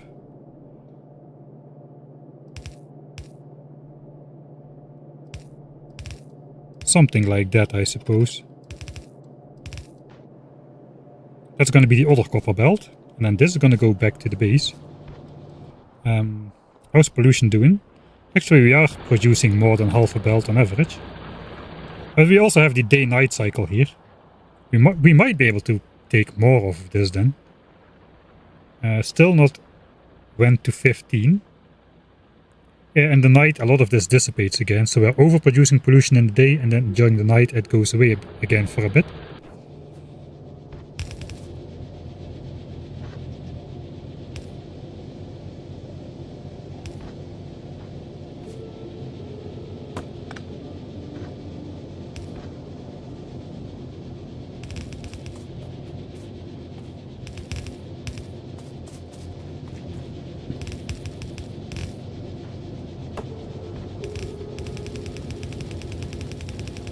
Oh nice, nothing in the way. Alright, that goes further to the base.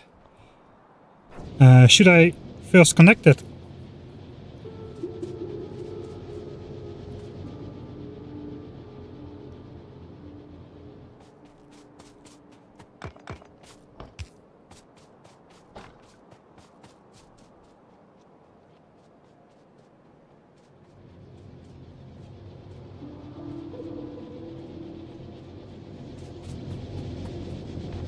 I don't have specific, as an old question, but I don't have specific plans for an achievement, the achievement where you skip yellow and purple signs. It just appears to be the way that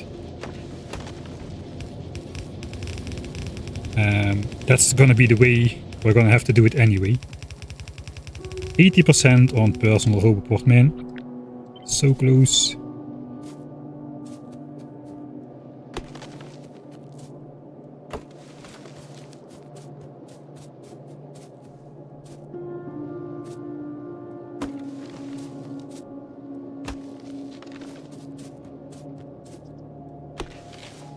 Alright. With the bots you can chop only the dead trees with a deconstruction filter. I think that's no longer true. They did it different now. Maybe, or did they? Maybe this in a new update again. Let's check. So before you had all the different tree types in here, but now you don't anymore. Now it just says tree.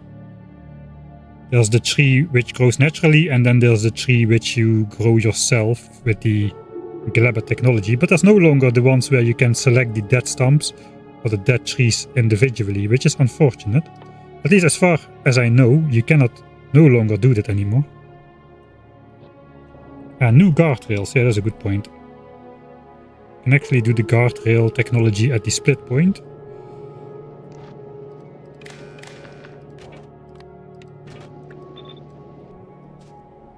We gotta switch it off at the copper mine then. It's looking good, I would say. Now it's after the night, it's down to 9 again.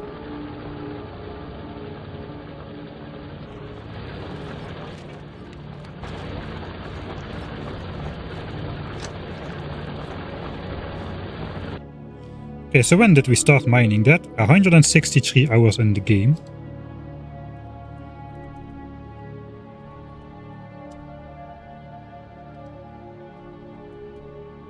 $180 hours because of quality. Not really sure how I'm going to make these markers standardized yet, but let's at least put something there. So yeah, with about 60 hours of progressed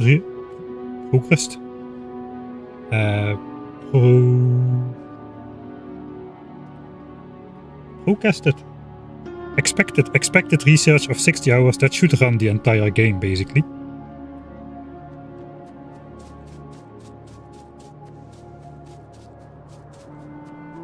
Not connected. Connected. Connected.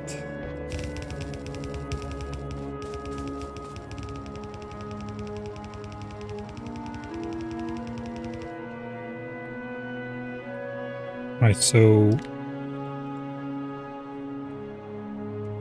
where do we want to go? Can I type, please? Thank you.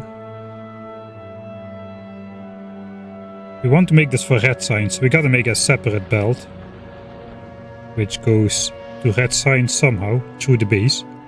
So we cannot use any existing belt, we gotta make something new. Suppose we'll just go next to this one. There's a cliff here, so maybe here.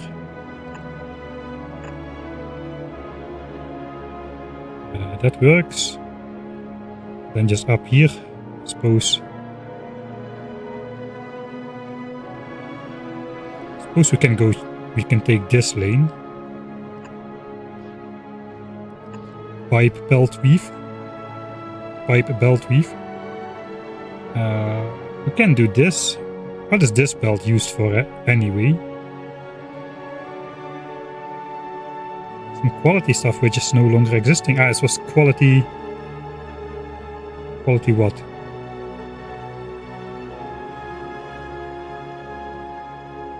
Quality coal? That was my quality coal belt. We are no longer doing quality coal. Alright, so just in between, I suppose.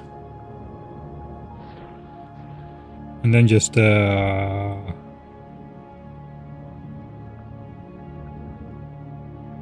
could go in the middle here as well. I know there's this stuff over here. We can actually go in this one.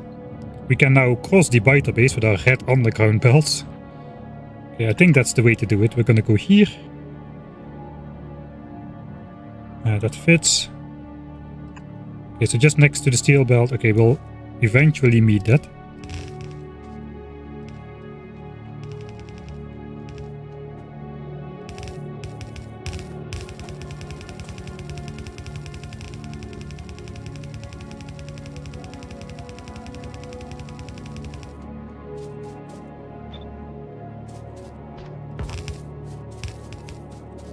This forest is not very dense, I'm gonna just chance it. And it doesn't connect.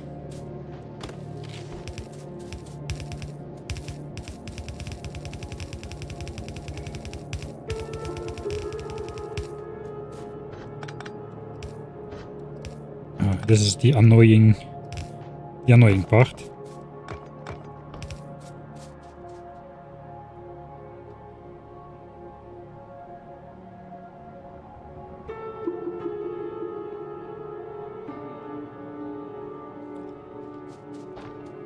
Wouldn't quality module be better than 3 ditte? What is ditte? If it's in the miners, no, it will pollute the area too much, for sure.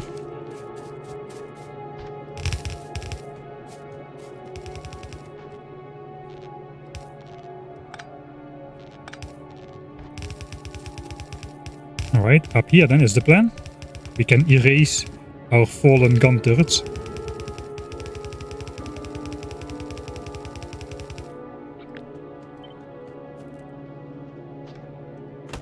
That tree. Kind of dead tree.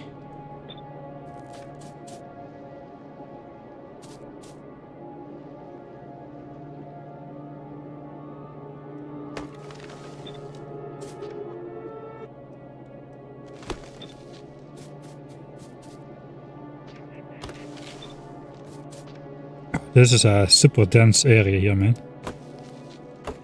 These are dead, these are dead. I just got a couple dead ones.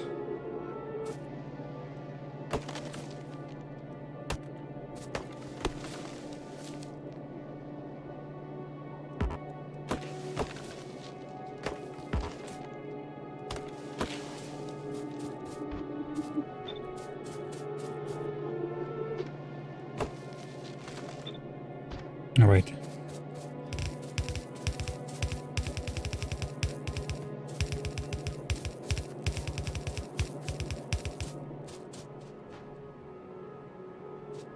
It's not connected somewhere. No, it is.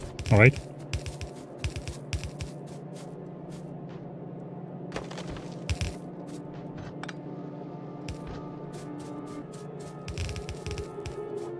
Right. I'm so glad I researched red belts just to cross these.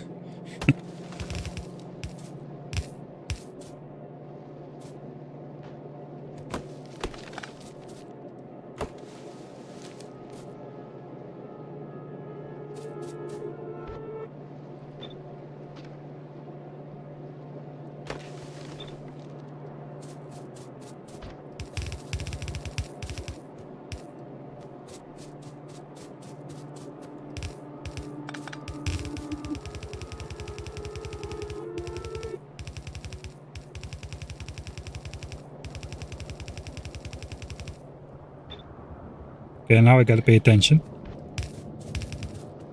Here we need to... We can simply cross under... We'll dig a hole under the biter base to pass this belt through. I didn't see anything wrong with that. Let's see if it works. It does. Okay, good news.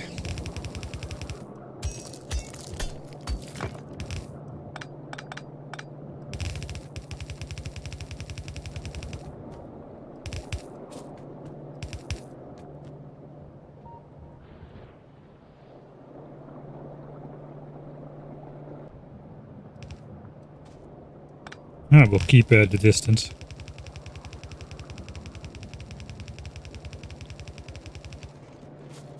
Yeah, we are almost at Roboport. Okay, 18 seconds to Roboport. And we're almost at the base. I was planning to set up that other copper mine before going back really, but you know, I think I cannot resist now that we're back at the base.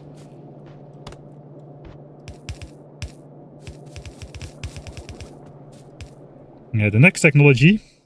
Oh yeah, let's think about that. So the bots are awfully slow really in the beginning. They're really slow. And this is not too expensive of a technology. So I was thinking to, you know, allow myself to detour 1.5 million resources. I think we're a lot richer than we think we are. We really don't need to hard beeline off of the planet anymore. I think we kind of overdid the early game a little bit, maybe, in terms of claiming area and whatnot, and resources. But yeah, I didn't know how this playthrough would turn out, so better to claim too many resources than one too few and be stuck. But I think we can allow ourselves some luxuries, maybe even speed 2. That is gonna cost us 3 million resources. But speed 1 I want to have for sure.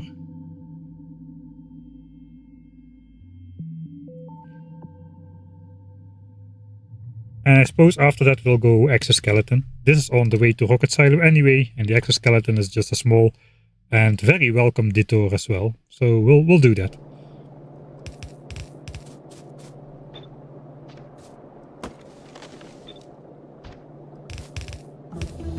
Oh, there we go. Personal Roboport, man. Heck yeah. Then I can just do this and the bots will fix it for me. Yeah, we gotta go make that personal Roboport first, man. There is no way. we can avoid doing that.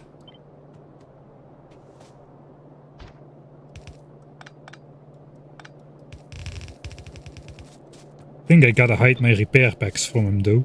Because we've got a lot of like damaged walls and all this kind of stuff. They'll fly out constantly to repair some annoying wall or pipe section around some biter base.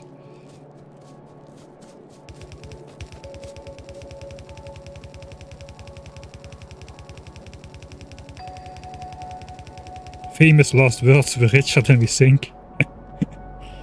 I hope not. It's possible though.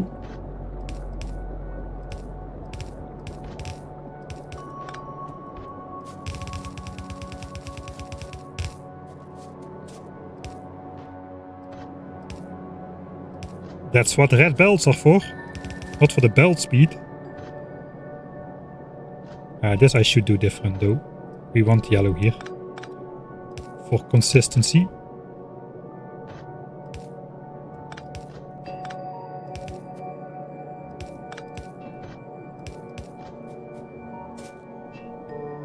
Okay, now this oil line is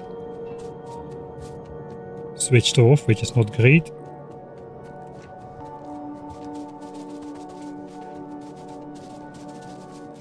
I think this belt is not full anymore.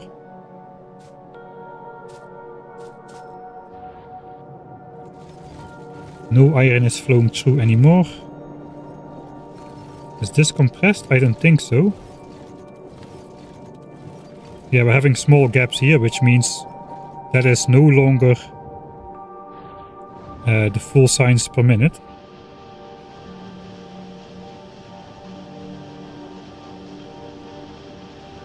So we're gonna drop below a little bit until we fix the miner situation.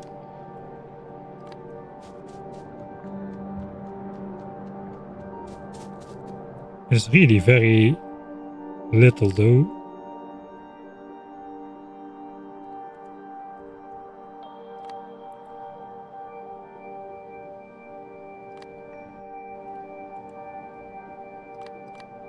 Come on. I can click the box. There we go. We might... Let's switch on a couple more. That might just do it.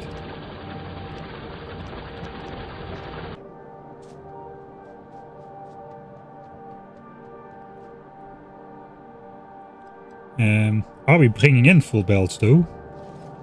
Ah no, these belts are no longer full. I guess this mine is starting to run out a bit. These belts are still full though. Okay, where am I? I forgot to do the oil stuff. That's bad. We're gonna have a dip in the graph. No? Okay, not yet. Okay, no dip in the graph. I was in time.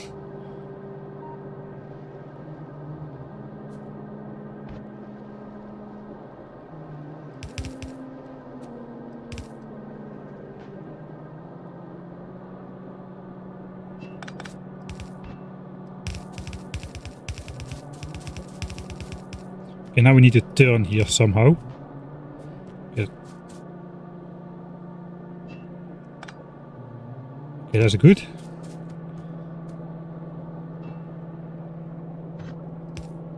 Oh, that's going to be horrible.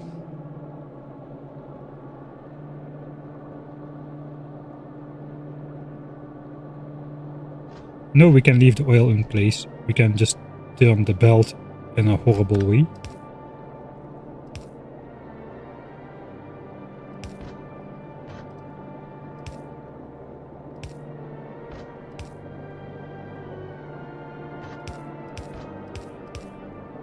There we go.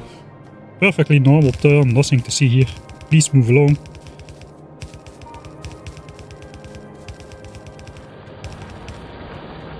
Alright. Suppose this can move up then.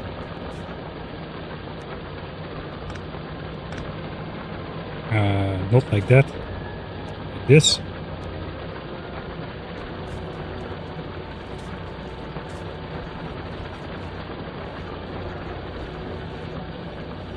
That connects to there. And this just has to connect to here.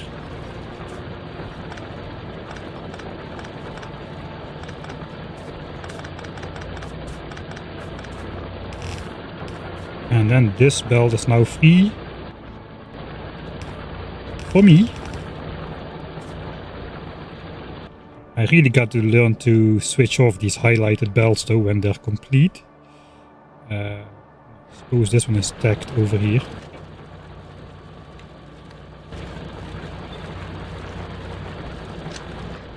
We've got the steel belts as well, I saw those.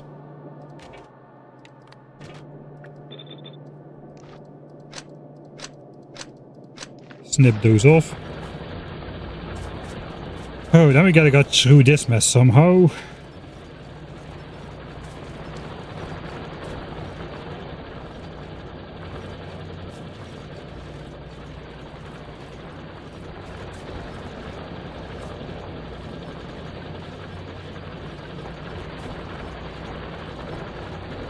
I have no idea what this belt is doing.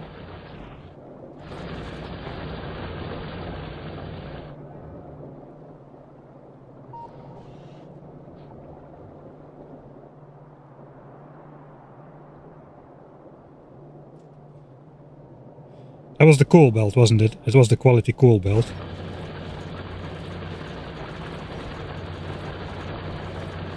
Alright, we filtered off the... That was previously copper as well. Okay, so this the quality coal belt can just go up if we ever reinstate that. And that means this can simply go straight into there.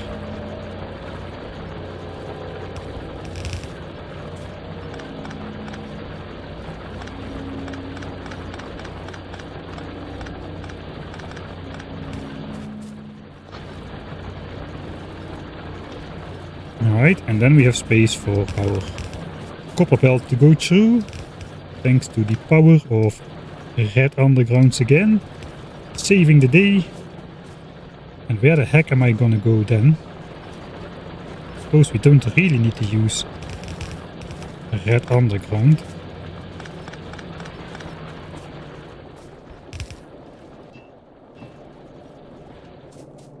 Okay, how are we gonna get back to the base though?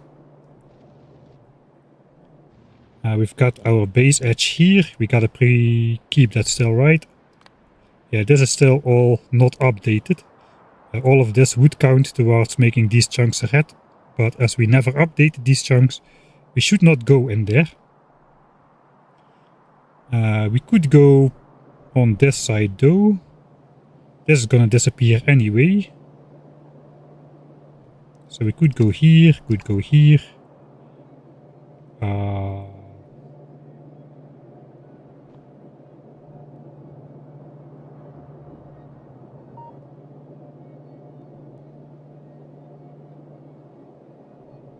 I think I would like to smelt off or switch off this steel smeltery completely. I do want to collect more steel, but I think I should be collecting that from the engine overflow stuff really. So this belt is constantly moving, but I could just like output priority this to the left and then just bring the rest of it back to these over here. So whenever we are not using the steel for engines, like we need to research like concrete still, for instance, we're going to be stashing up steel, but I do not want to do it with these furnaces anymore. So I think my best bet is to simply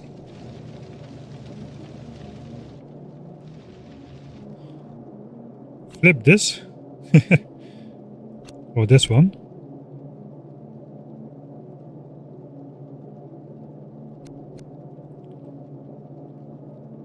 So if any iron comes, it will not be smelted. This I do not mind. This goes to the base still, to do some base iron stuff. Okay, the copper has arrived. I've apparently spent way too much time.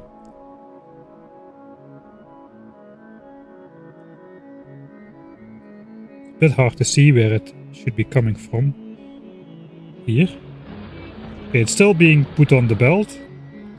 Let's take one last look at the values. I think we've got a significant sample already. Just after the night, the pollution disappears completely. We might be able to take a full belt off of here, but we won't. We'll take a half belt. And take the other half belt from the other area. Okay, so how do I get there? On the edge of this chunk.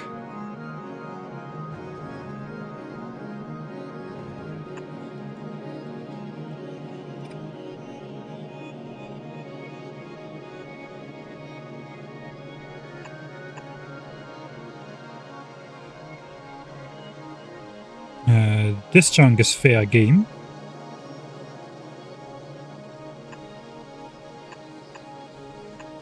I think this is going to be the plan. Just go straight.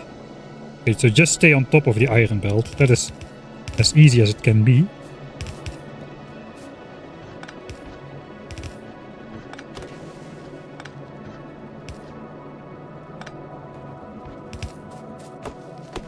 Should not chop that tree. Do not chop trees.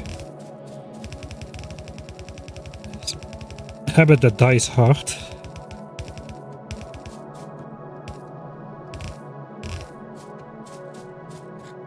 Okay, you gotta be careful to not build in that chunk. I'll just show you what happens when I do, by accident, misplace a single belt. So it's you should look on the minimap really. We are standing right here. Let's go stand a bit off. Can I just switch that off? Yeah, I can. Right, one misplaced belt. And the entire area is red. So now all these chunks are done for. And if I pick it up, it stays done for. Because it updates again, but it still counts everything in there. Because that's within range. So we don't want that. We want all this area to stay nice and green. And not update the biter expansion chance value.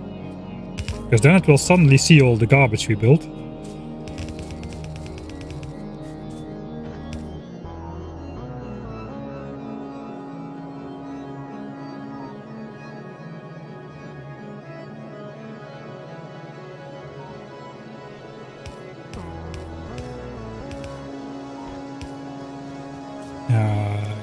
This is gonna disappear anyway.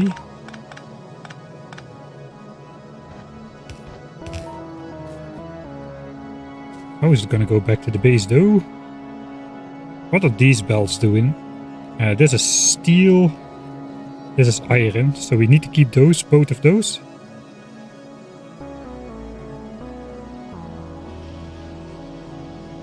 I suppose we'll just add another belt. Because why not?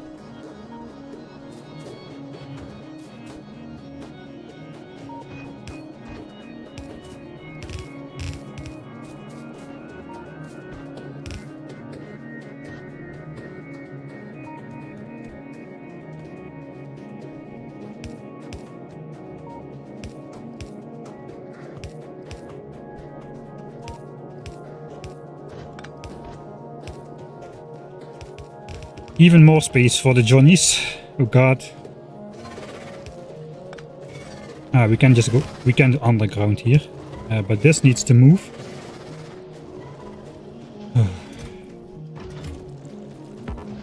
Hey.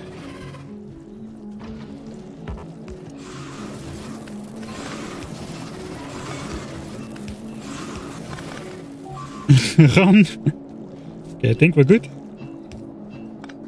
Another gun turret sacrificed for the greater glory.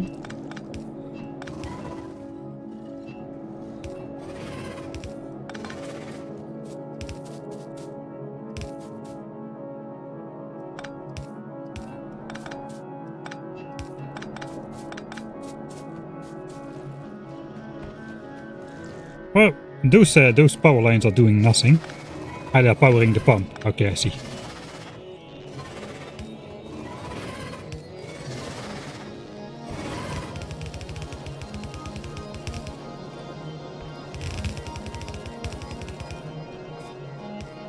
Can I even go here? Yeah, no. Kind of.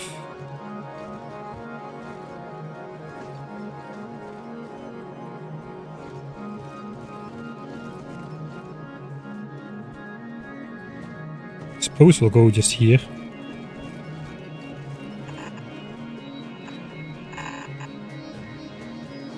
And then just we need to side load these belts over here.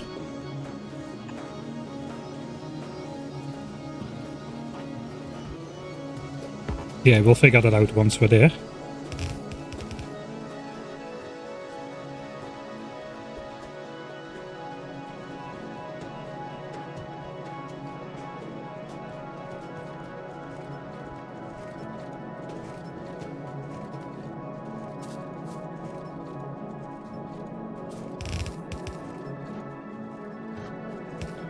It's horrible already anyway.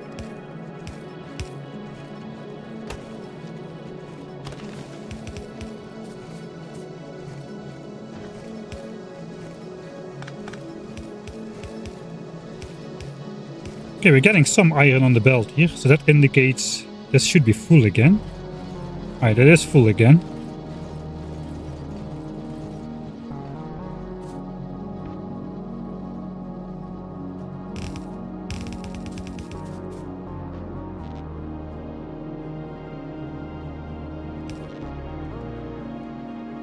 These power lines are doing nothing.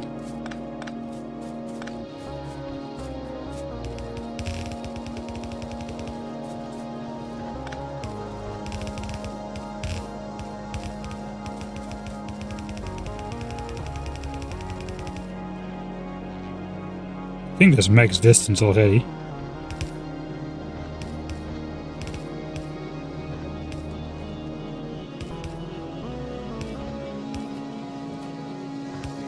Right?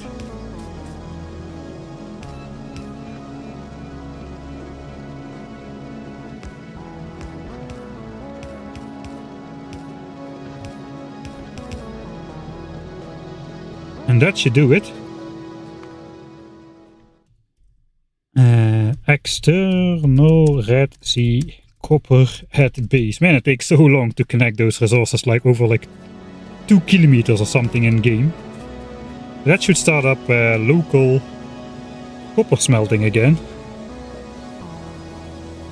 Yeah, the copper is meant to be side-loaded on the incoming belt over there. So this part is correct. There's going to be another mine doing half belt of copper. That's only half. Are we prioritizing this side though? How is this going? Let's watch the furnaces turn on for the first time in a long time. I can drink some coffee in the meantime.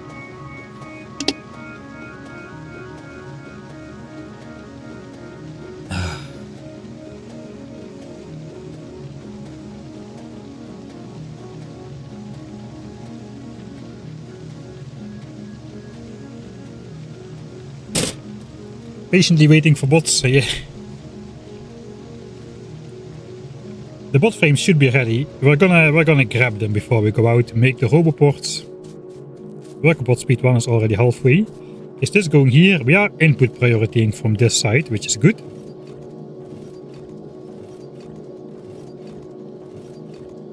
So half of the belt is already gonna come from here. Once the other half is connected, this is gonna switch off completely. Which we are smelting over here, the old red ammo smelting stack over there. Right. Oh, we got the issue where we got 99.999% bonus production. We are how is it called? We have the right to have 28. We should have 28, but we have only 27. Maybe there was like a one tick brownout or something. Sometimes that happens. That's annoying. We can fix that though. Let me just clean up my inventory real quick. And then we'll do the bot thing.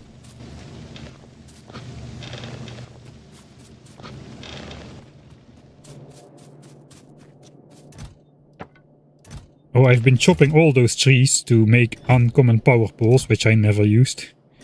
And now I will have bots, which could have easily chopped all those trees for me. I would have not needed to hand chop all those trees, apparently. Okay, got a lot of garbage. Logistics bots we still don't have, so this is stuff we still need to do by hand for a while. Right?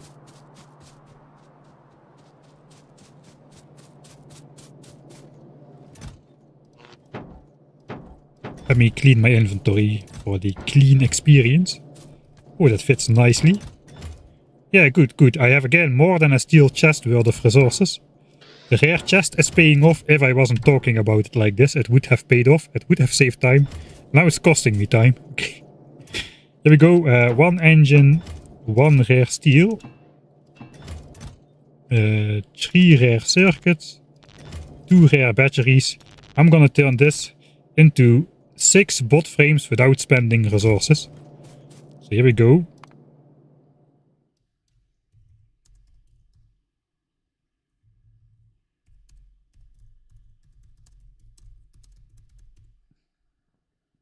Kind of works a bit the same like the old productivity module exploit, except this is not really an exploit. We have a right to those, let me empty that out. We have a right to those bot frames, they are ours. So we'll just make it, and then we'll just cancel the construction. We'll get back the resources, and now we've got the bonus product. So we'll just do that a couple times. And the last time, and we just don't let it finish. And there I got my 6 bot frames, and I still got my stuff, so that's nice. Right.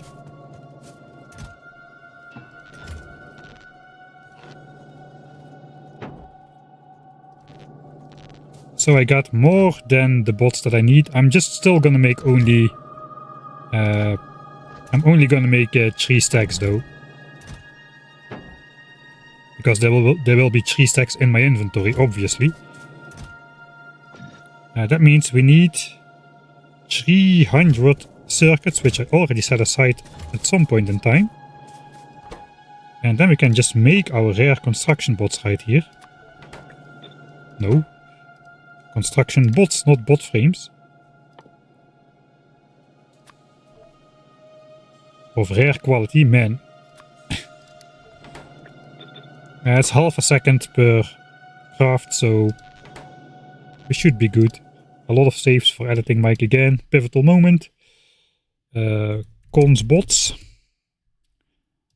Probably should first have made the roboports and start charging them. That is what a smart person would have done.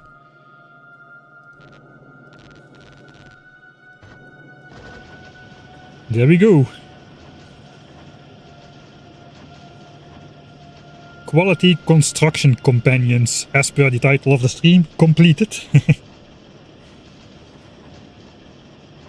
Oh, this is a good moment. This is a good moment. I think this is the new favorite achievement of the playthrough, is getting to bots, man. It has to be.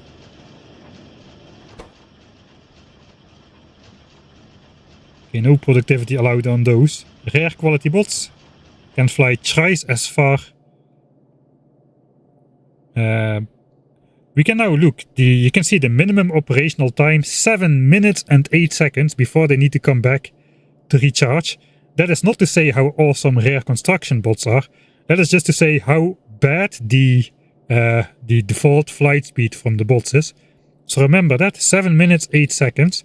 As soon as we finish this research, that minimum operational time is gonna go down because they're gonna fly faster. And these bots, they eat up power per second, but they mostly eat up power per meter covered, if I remember correctly.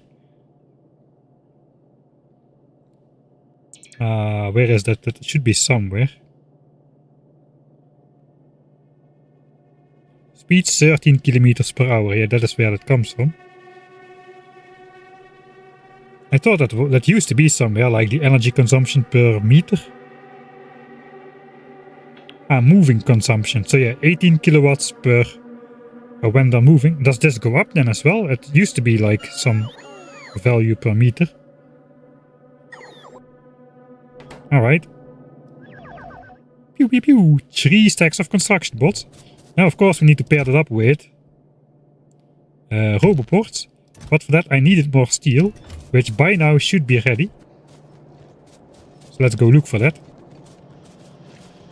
And And we're gonna need a new button on our bar. The only one which I've got now is the grid line one, which is a bit laggy.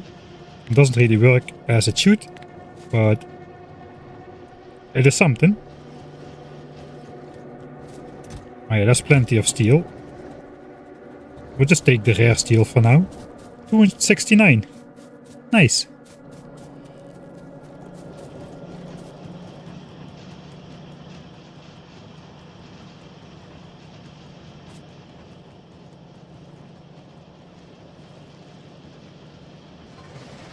Yeah, GG.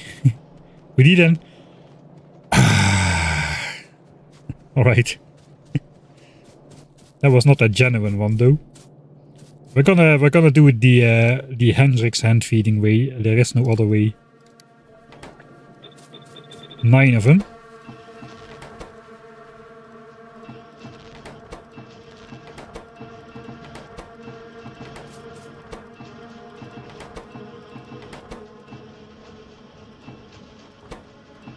There we go.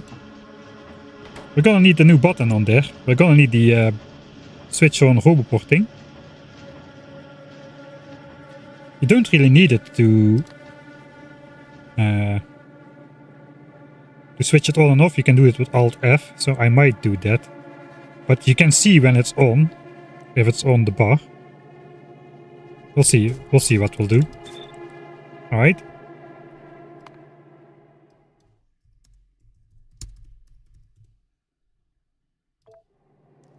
First order of matter. I probably do not want to be carrying repair packs around anymore. I don't really have an option. I do want to have repair packs on me, really. Okay, we're just gonna have to accept the bots are gonna fly out annoyingly. I think I'll just leave those behind. I haven't used repair packs in a while.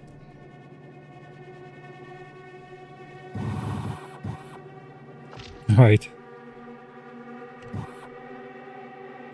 144 roboports. That is gonna take a while to charge up, but once it's charged up, I think these do like 20 megajoules per roboport or something. No, it was 35, right?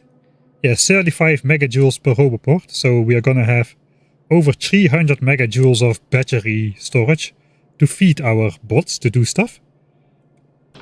Which is basically 15 of these in standard quality. Those have 20 megajoules of storage. We could get rare ones, that would be better, but yeah, basically in vanilla Factorio, this roboport does 35 megajoules of battery storage, whereas 2 batteries would do 40 megajoules of battery storage.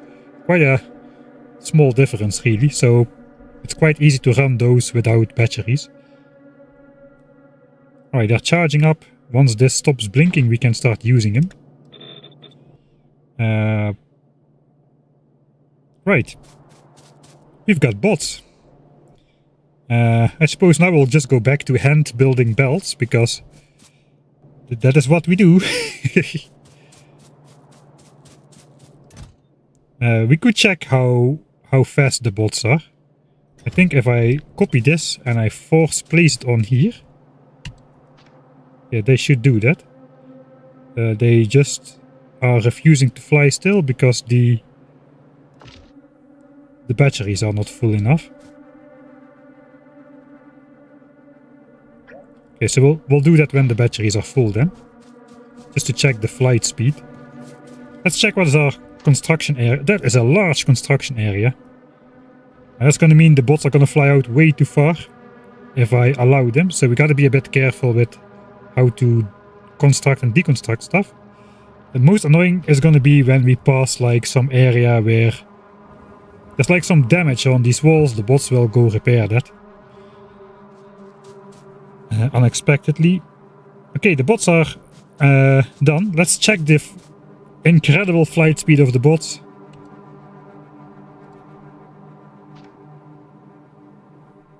It would help if I had the modules on me, I suppose. There they go, look at them fly. They're like at least twice as slow as me, if not more.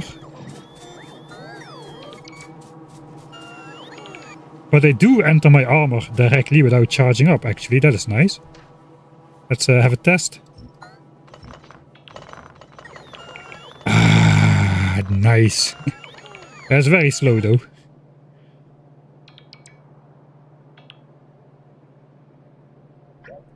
Let's have a competition.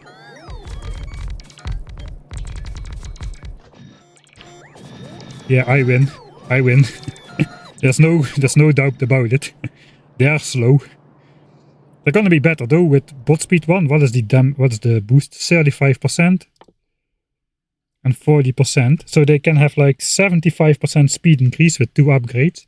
The next one is yellow tech, which is out of reach. But at 75% speed they would kind of keep up with me until I get my hands on the exoskeleton, of course. Alright. Bots. Nice. Yeah, they're gonna be way better for doing stuff like this though. They will beat me every time building these kinds of setup. That is for sure. For now we're gonna just build the other half of the copper mine. We might build that with bots as well. Something like this. Copy it and paste it. Okay, what is missing now? Alright. Do we still need that? I guess we can remember that we need to make 3 of those. We've got the rest of it. 3 of those is 90 steel, which I'm 1 short. Damn you, quality steel chest. So... And wait. It's 60 of those. Yeah, 60 of those. It is 90 of these.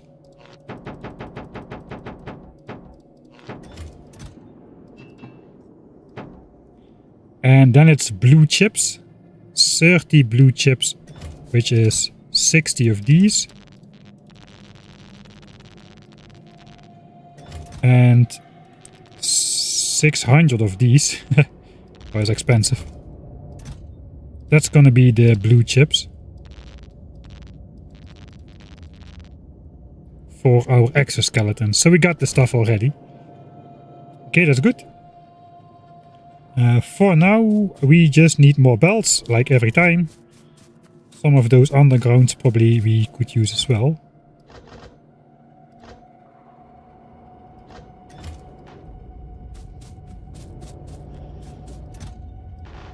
They can help us like build belts through trees and whatnot.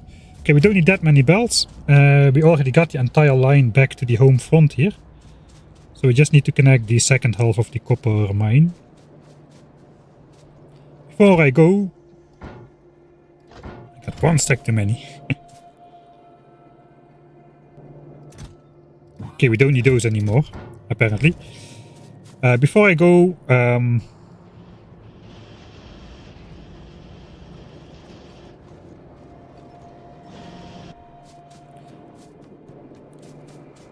think I want to make some better quality modules for red chips and for steel, because we're really accumulating steel very slowly.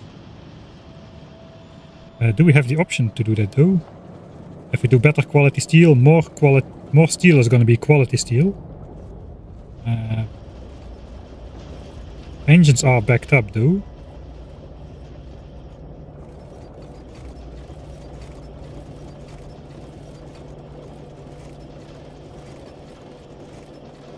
Steel is backed up as well.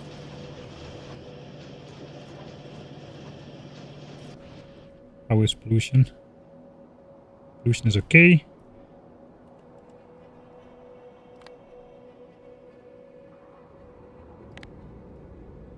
Okay, we are adjacent to this chunk now. That is bad. 5.3.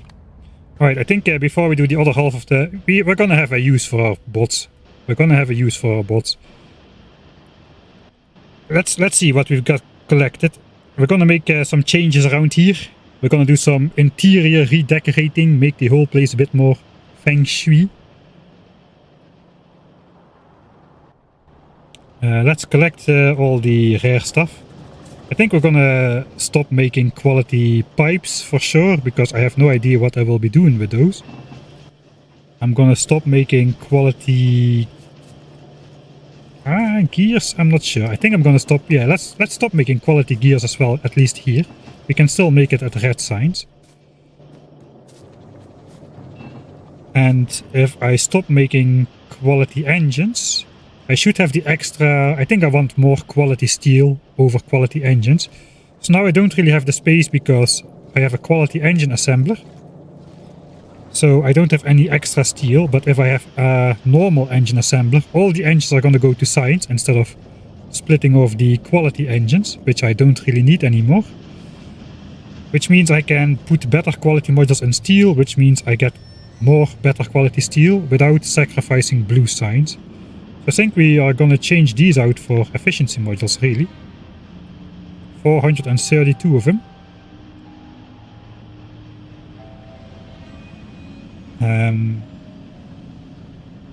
We might be able to keep these gears. I think I'm gonna efficiency model this as well. I want some space in my power grid. We're gonna need it.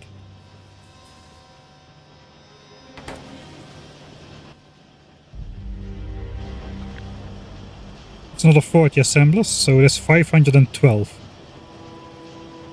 That's a coincidence. Alright, we'll pick that up after the modules have been changed. We also, what we really want to do is we want to stop mining quality stone. I think the era of quality stone is ending right now. Is it ending very fast? 5.7. Maybe that's ending even faster. Maybe we need more efficiency modules now. I don't know if I have that many.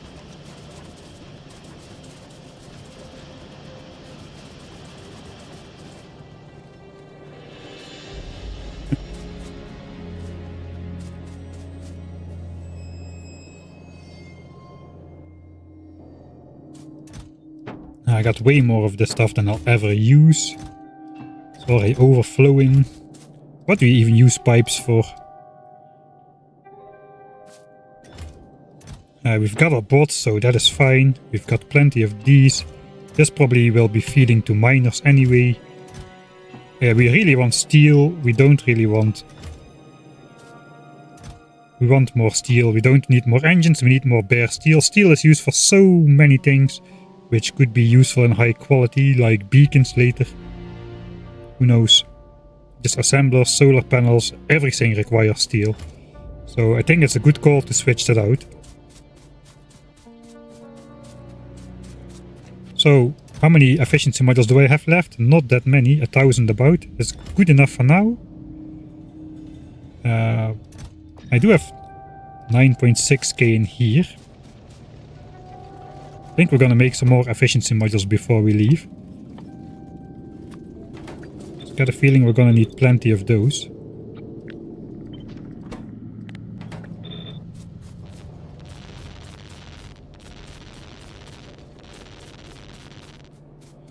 Okay, that means I'm gonna switch on my solar panel area, does it not? Yeah, it does.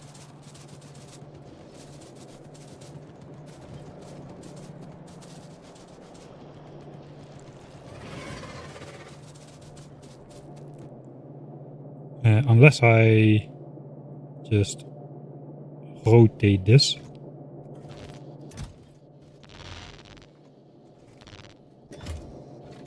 And then let's take another one, just to have it at the base.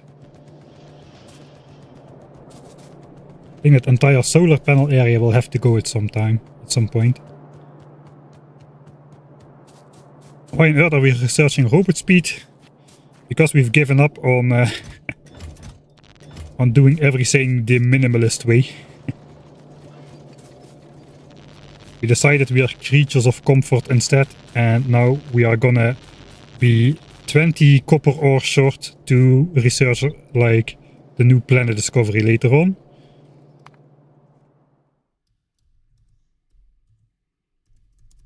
And this is basically the era of quality is coming to an end. That's basically what we're doing right now. So those can rip while we go out making sure that the pollution is not gonna reach the biters. We gotta be a bit fast about it as well. I forgot the efficiency modules.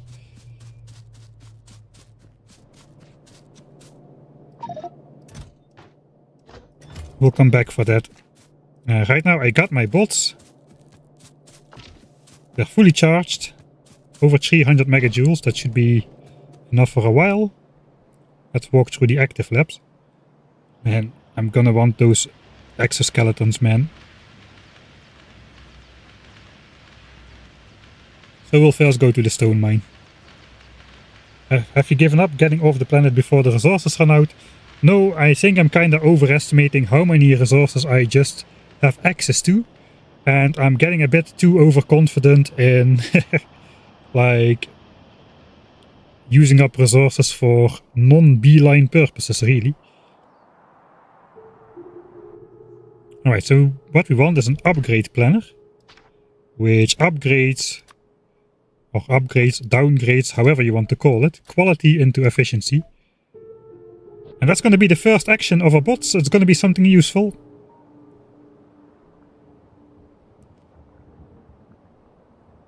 I think Skience is a little bit too unreadable.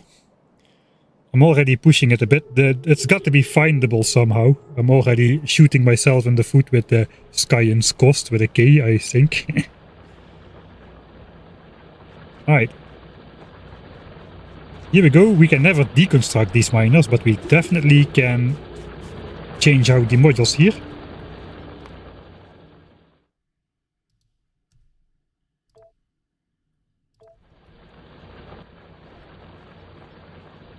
Bots, do your thing.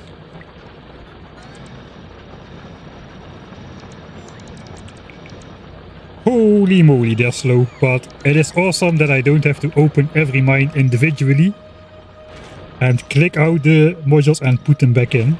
We can get rid of this one. The rest we cannot. So that should have an immediate effect on this pollution over here. Not immediate, but hopefully it's gonna go down. It's now at 7. Hopefully it's gonna go down before it reaches 15. We also need to do this mine. This one is arguably more important. Right, bots, pick up some mining drills. Oh man, this is awesome. Is that even empty? That one is empty as well. Great stuff. Bells, you can pick those up as well. Now I'm in charge. I have been promoted to manager. Look at that, bots.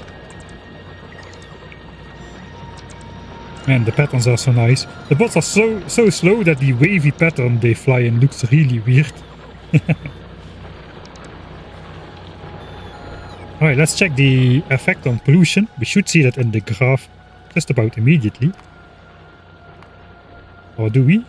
4.7k, 4.5k, 4.0, 4.1k. Yeah, we've got a lot of miners, that's the issue, but all the miners on this side are better now. I do want to keep quality in copper and iron. Hopefully this will do the trick. We will really like pushing right up upon the limit here. So it's still gonna go up a bit, the value of 7 here, 7.4. But hopefully once we look next time this will be below 7 again. And no biter base will ever smell pollution over there. Because that's not going to be good for our business. Alright. Now that we're here, we might as well pick up the run out quality drills, I suppose. Probably I should do this myself. I'll just end up waiting on these bots. Because they are so slow. Yeah, there we go. I'll do it myself.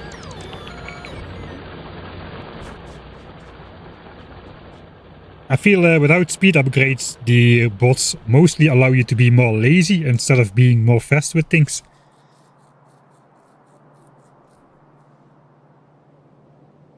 You could downgrade the empty miners to common, that is true. I do not have any on me though. But yeah, eventually we will. I'm just gonna grab these by hand.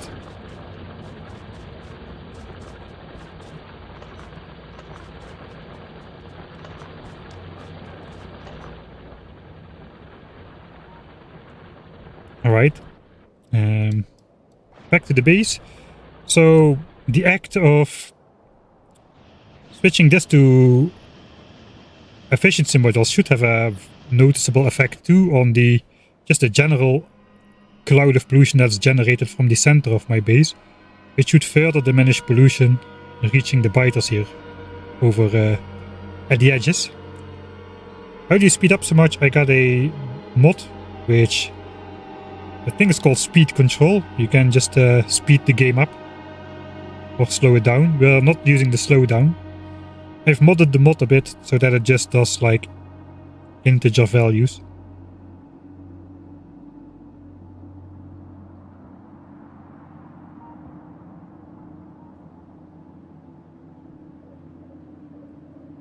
Where does the quality joke come from? Basically an underwater jab to the quality mechanics, you know. Here we still write quality with a capital K. That was this joke which started it all, and now I'm stuck with an ever-increasing amount of K's in my title. This is a way too dramatic song for these bots to do their thing.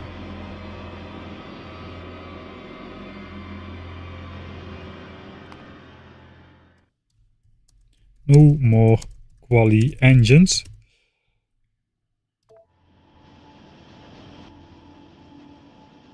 Okay, 7 minutes and 8 seconds. 3 more minutes and we can see the new flight time of the bots. That should go down quite a bit. Alright, this is too dramatic for me. Let's switch to another song.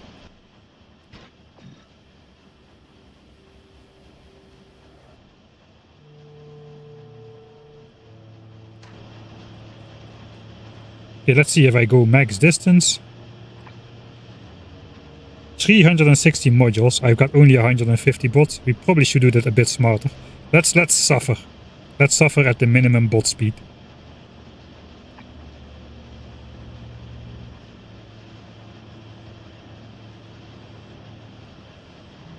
I need to zoom in a bit more.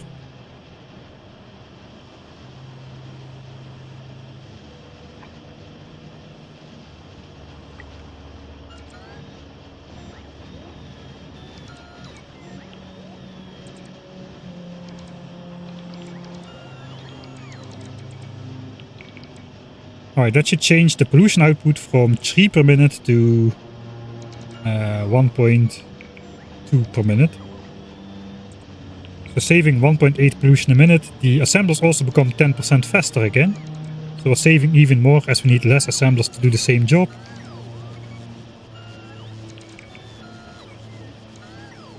And then we are not producing quality engines anymore. So the 2% quality engines will now be normal engines, which means we need even less assemblers since we are no longer overproducing in terms of quality engines. That takes quite a while, man, to do a large upgrade like that. And if I let the bots fly out pretty far, that also is a pretty big dent in the budget over there. So probably I should be smarter and just do smaller batches like this.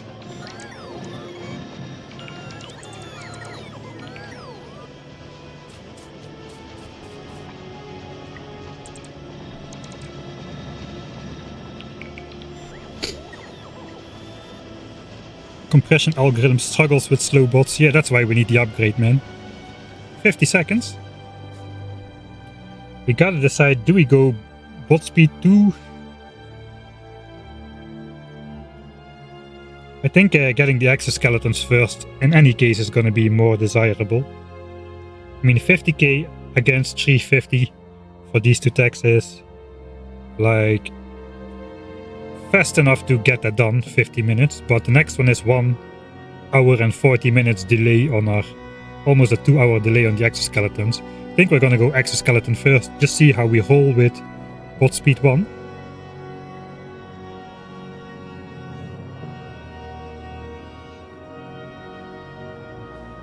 Okay, there goes that bot to place that single belt over there. Do not do that.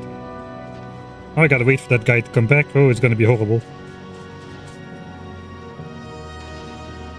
See, we can probably see the change in speed. 20 seconds. I gotta keep this guy out of my inventory for 20 more seconds. I can just send him back.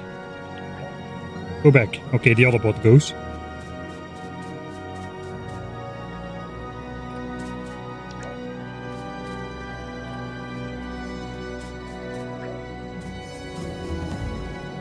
Oh, that is that feels significantly faster, I must say.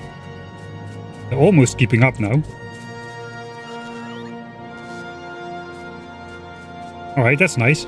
Yeah, okay, I'm glad I went for that. They match up with our personal running speed a lot better now. Okay, let's do the big upgrade.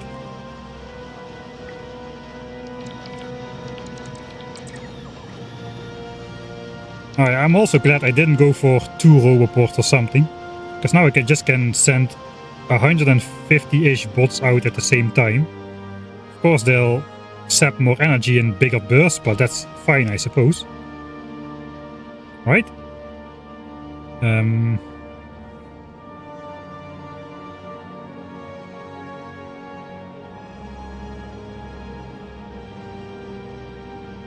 So this is still quality. How's power doing? We should use less power now as well. Okay, we're down to 310 megawatts. Assemblers go down from 166 to about 144. We saved 20 megawatts on assemblers right there. And then a little bit on the mining drills as well. Oh yeah, check the energy consumption of the construction companions. Okay, now they can fly only 5.5 minutes before they need to come back to recharge. That's still insane though. Maximum flying reach 1602 meters. 1602 meters. Do you have any idea how far that is? It's like this far or something. That's 1.4. I probably should not do that on the hotbar. That was 1.4 kilometer.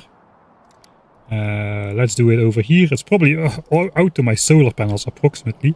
That's 1.4 kilometers. These bots can fly this distance without recharging. That is insane. Maybe like this far then. That's about 1.6 kilometer. That is, yeah, 1,600 meters of flying range. Wow. That is weirdly good. How are we doing on power actually? Okay, steam tanks are full.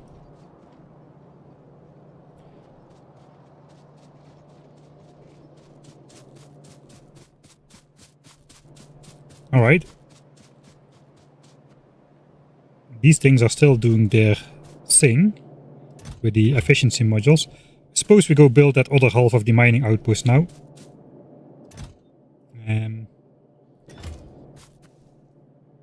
I've got enough mining drills. We do not need the quality modules. We do need efficiencies. I've got enough of them on me. Just need to bring this stuff again. Yeah, let's finish this up first. We want the full belt of copper in the base. What researchers do we have left before the rocket? Actually not that many. This is all. Concrete, which is the only red and green tech. And then we got 300k, like 5 hours of low density structures. Oops. 5 hours now of processing unit. We're researching that right now. Another 5 hours of rocket fuel. And another 4 hours and a bit for logistics bot. That's roughly 12 hours of research. 1, 2, 3. Oh, this is also almost 4 hours. So let's say 20 hours of research before rocket silo, and then it's another 17-ish hours for rocket silo, about 8 hours for thrusters, and about 17 hours for the planet. That's a lot of hours still though. It looks close by, but it's really not.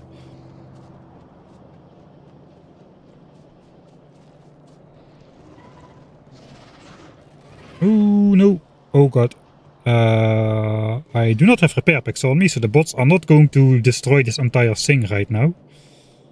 Okay, now I do need to repair that myself. Switch off the roboport, because that's gonna go wrong. The bot's gonna try repair it, the Johnnies are gonna blow up absolutely everything.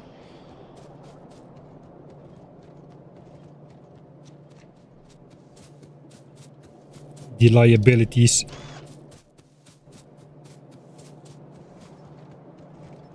Maybe I can personally distract the Johnnies.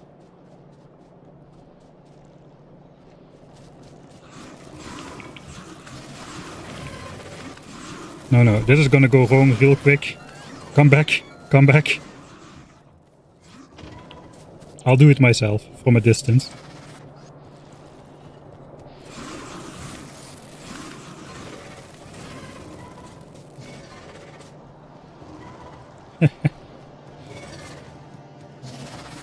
This playthrough could have been hours shorter if it weren't for the Johnnies. Is everything right? No? Don't tell me you have the range to shoot that bot. Are we gonna get stuck in an infinite loop? No, he did scream instead of shoot. Alright, that's good. I suppose I just need to learn to switch off my Roboport instead of keeping it on. Alright, let's get back to the order of business, which is the annoying thing of getting more copper. What did she even build there? Must have been horrible. Yeah, kind of was trying to distract him with gun turrets. But yes, it's quite a large build to keep clean.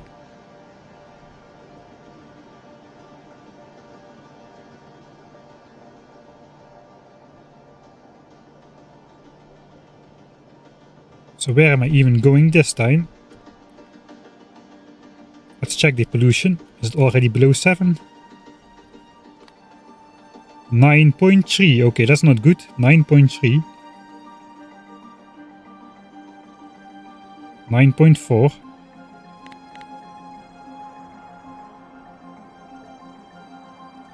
That's a new high. The pollution cloud has some sort of slow inertial momentum thing going on. We need to walk here. The cliff of death, I see it on the map. There's a giant uninterrupted cliff which I have walked myself into numerous times in the early game. And it's like literally like 8 or 9 chunks long or something like that. Yeah, I kind of forgot about the main challenge as well, already looks like. Okay, the good thing about having bots is now we can pick up all of these hidden pipes behind the tree. You can see I can pick this up. I cannot pick up that one which is here. But with the bots we should be able to do that. And eventually we can make the chunks in our base green again. We might actually not postpone that too much anymore.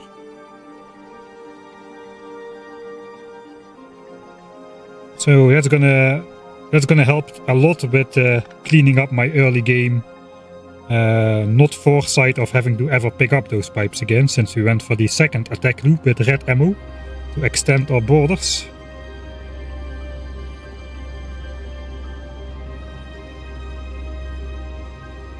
I would almost research the epic technology just for that joke. Epic with a K.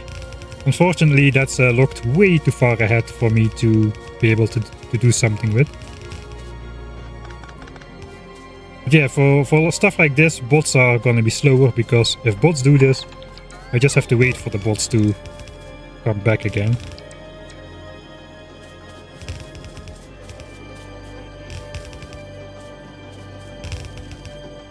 Did I decide how I'm gonna go with this? Where is the mine even? It's here, so we're gonna come up here. Yeah, I guess we're just following these belts.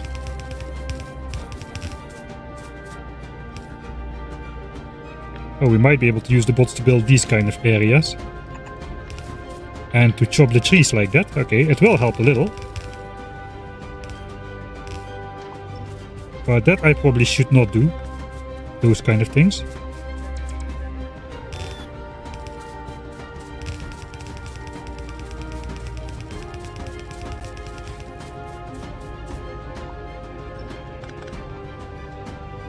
Okay, they're doing stuff, man. The bots are doing stuff. They're not doing all the stuff, but they're doing some of it.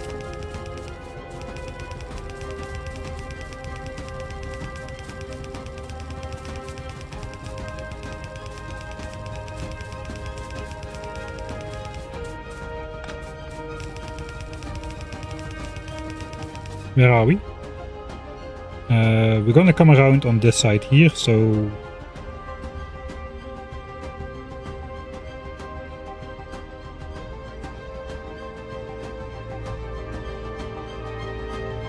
Where the heck am I? I don't see myself on the map.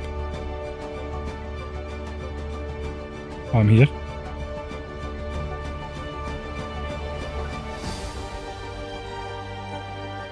Here. Alright, there's the mark. And that is a lot of trees.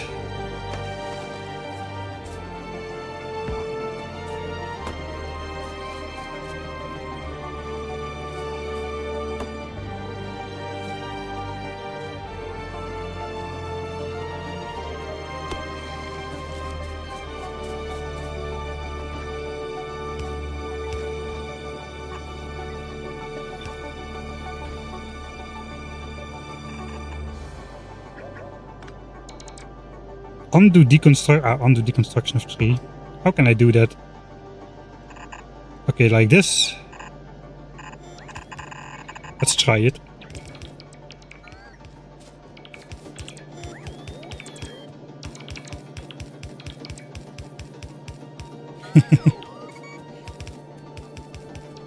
Yeah, I don't think belt construction is gonna be the strong suit for the bots.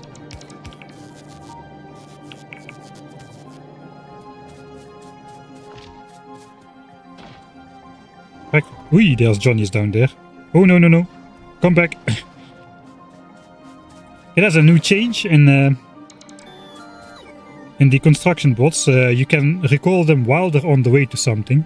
That's both a curse and a blessing. Maybe I should...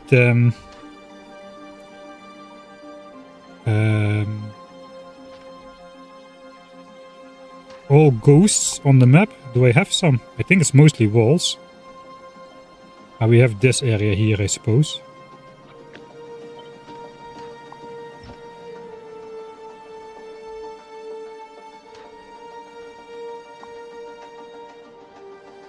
Okay, some belt tiles, 4 power lines, and 9 belts.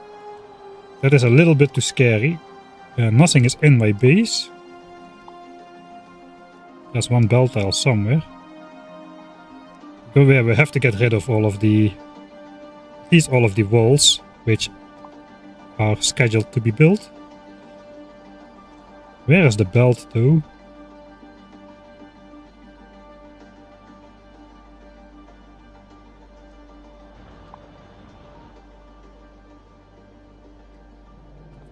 Right there, apparently.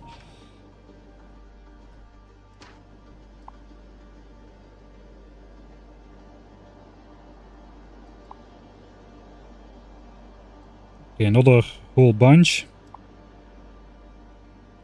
4 power lines. Okay, weird, but I suppose that's a remnant from the early game. There was like 7 belts as well. I suppose those are...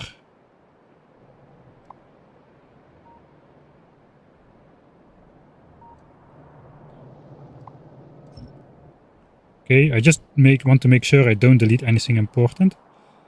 Okay, now it's only walls, 1 more belt. In the south somewhere.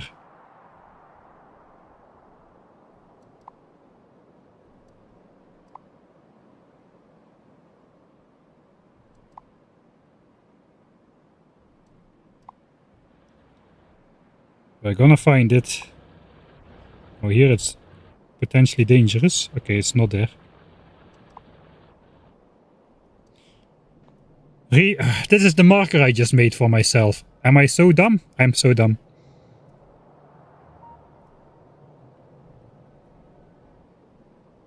Alright, that means I should just pull the trigger on the entire visible area now that it's still daytime. 26 walls will no longer be constructed. And in general, is anything marked for deconstruction still? Yeah, 30 mining drills actually. Those of course are the mining drills in the critical patch over here. Alright, so that's fine.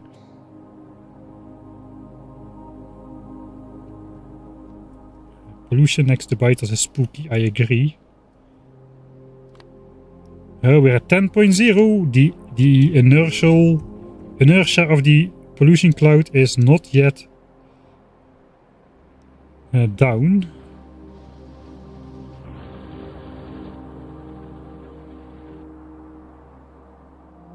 If we go above 12, I think I'll just switch off all the miners here and just sacrifice science for a little bit. Because we cannot afford to pollute any biters.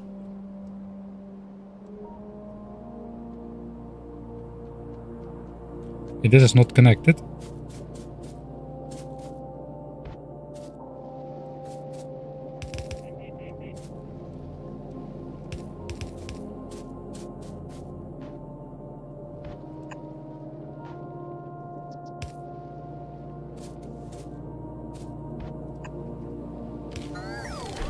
Okay, there we got something.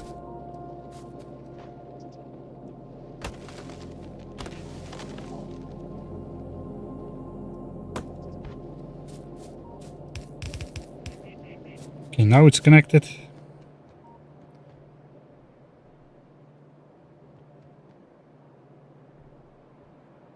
Trees are dying, so the cloud is growing. That is true, but that effect is really slow.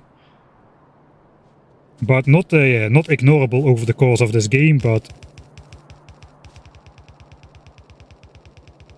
it's not really like something short term we have to worry about. Okay, I deleted my marker. The marker should be here. I'm so great at this game. Okay, bots, you can deconstruct the belts though. I think they should be faster deconstructing. There we got that one as well. Automated cleanup. Okay, that was the reason I reset the achievements, I suppose.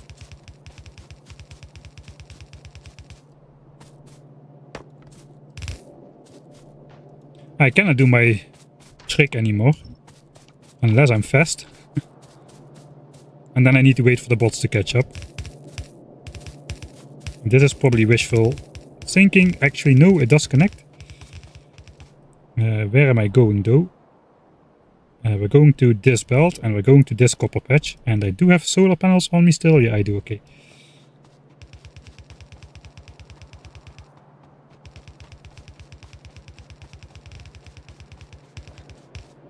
It has become a lot easier to conserve the trees.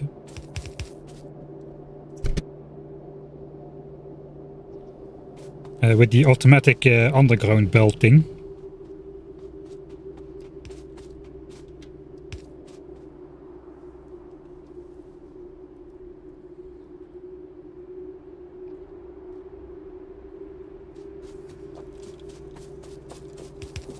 Okay, let's be careful about biters. It is already connected. Good job, early game Mike.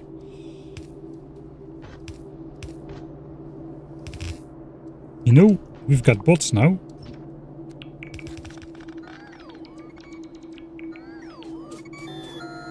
Yeah, the speed 1 is much faster than the default. That was a good call. Right, here we are. This is located pretty badly. I said 50-50, that means probably half from the left side, half from the right side.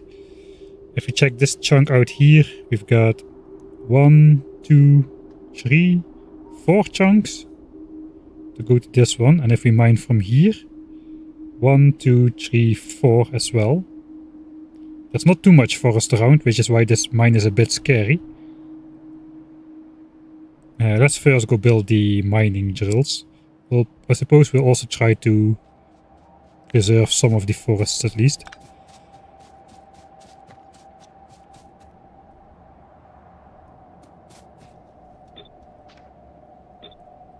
Do I want to place that back in the base? I suppose I can. Upgrade these to marked trees. No, let's get rid of it.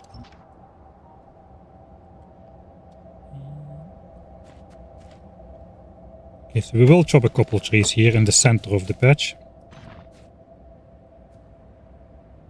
So this is the bottom line.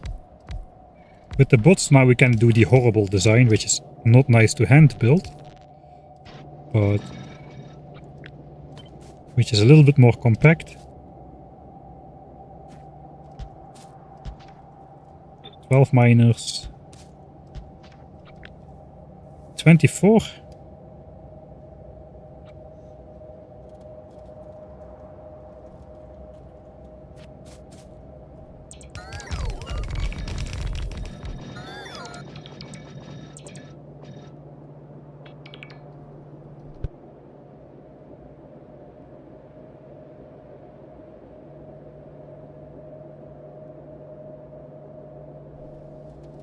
Actually, I could spread out the miners instead of doing the compact thing. That is true. But then again, it's gonna take forever for this to run out with like 500k or under it effectively.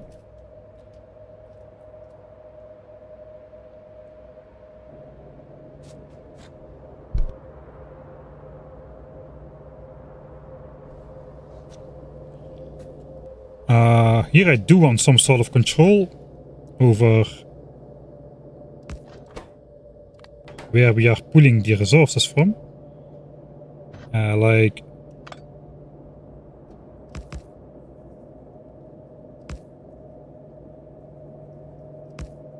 I can pretend it's 4 belts.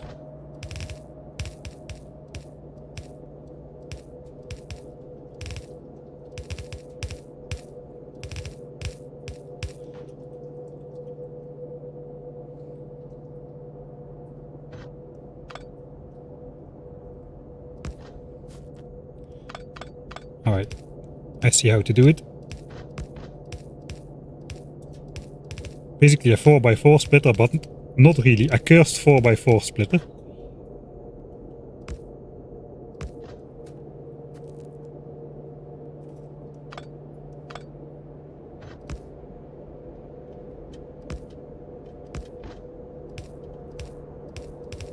Then I can, by input prioritying these 2 splitters, I should be able to control like a quarter of the site or half of the site, 3/4 or everything.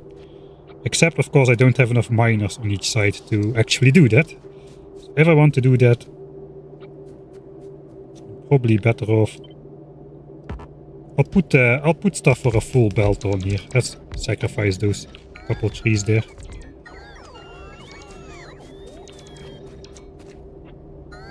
Oh yeah, the bots are nice. Now I can just pick up stuff and do it again. Alright, speaking of picking up stuff and doing it again.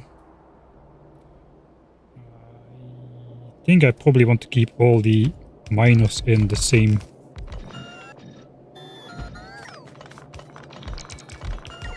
chunk here.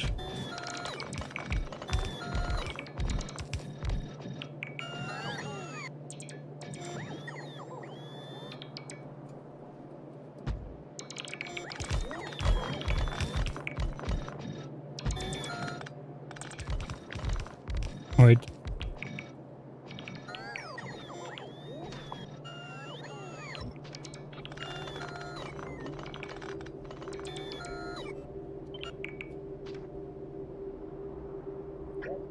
Let's put it back. I cannot make up my mind. I've got bots now. That is what happens when you get bots. You just keep filling around.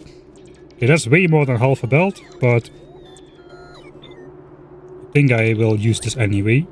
I can make this a bit shorter.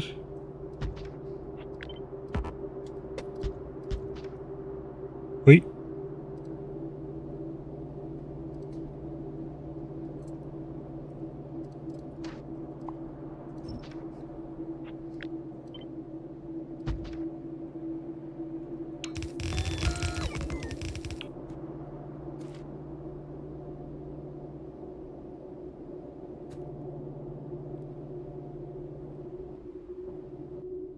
Alright, so this is more miners. 40 miners. 8 times 90, 720 kilowatts. 12 solar panels should be able to power everything.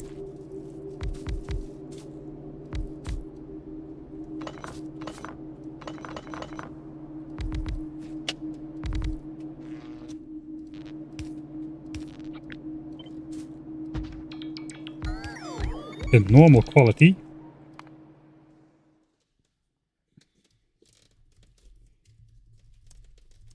Copper mine 2 is gonna be that. First though, okay, it's going down, 9.0, okay. The pollution cloud, the pollution output here slowed down. All the lingering pollution which was still spreading out has spread out. It is now going down again. We are not going to be polluting these biters. That's good. One more check down here. It's exactly on the edge. This keeps being 15, but this chunk can dissipate the pollution fast enough before the next 15 is reached, so that keeps on oscillating. Here we are good. Okay, we are good everywhere then. Let's switch on the next copper mine.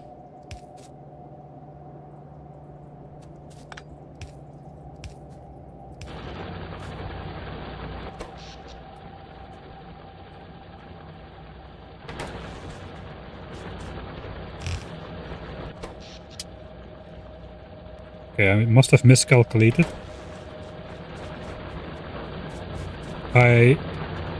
Oh god.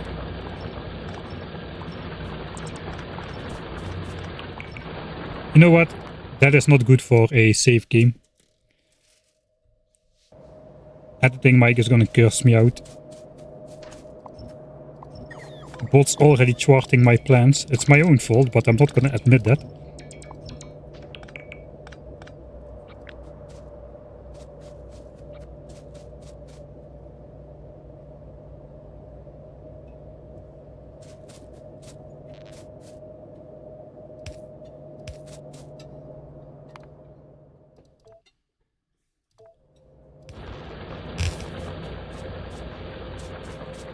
But we have to wait for... Oh, we can't go over here. Let's go over there.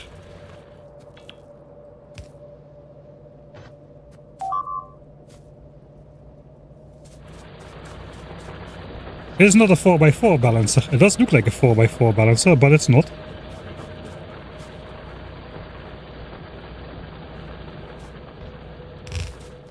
Okay, no time to waste. The miner must keep going.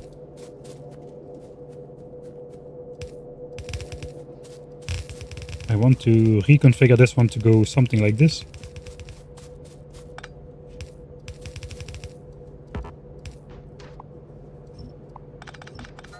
Okay, now that belt should be connected pretty far.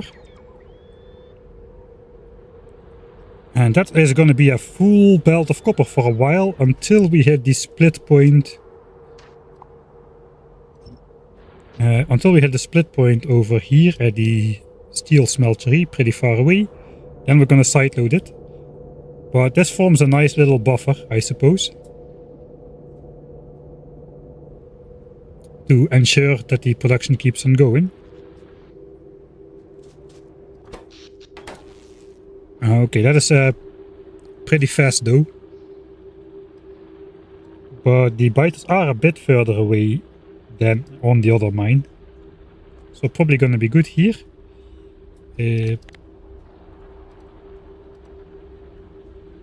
We started at 164.5 hours.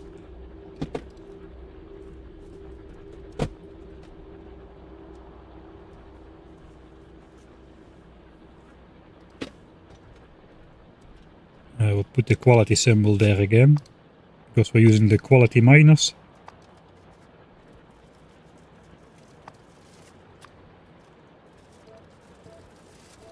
That's already connected then. Yeah, I don't need to do any more work on that. That's already connected all the way to the base. It's just going to take 15 minutes to be transported back all the way to the base on this yellow belt. But unlike a train, which would be faster on the first run, this one does not depart anymore. When it starts coming, it just keeps coming until the miners run dry. Yeah, we have to keep an eye on this a bit. Yeah, this is probably way too much pollution.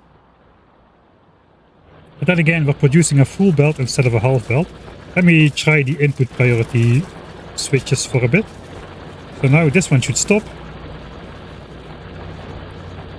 Alright, so now I'm doing 100% on that chunk. Suppose I can split that. Can I do 3/4 like this? I think I can. Yeah, okay, I think this works like I want it to. For now, we do nothing.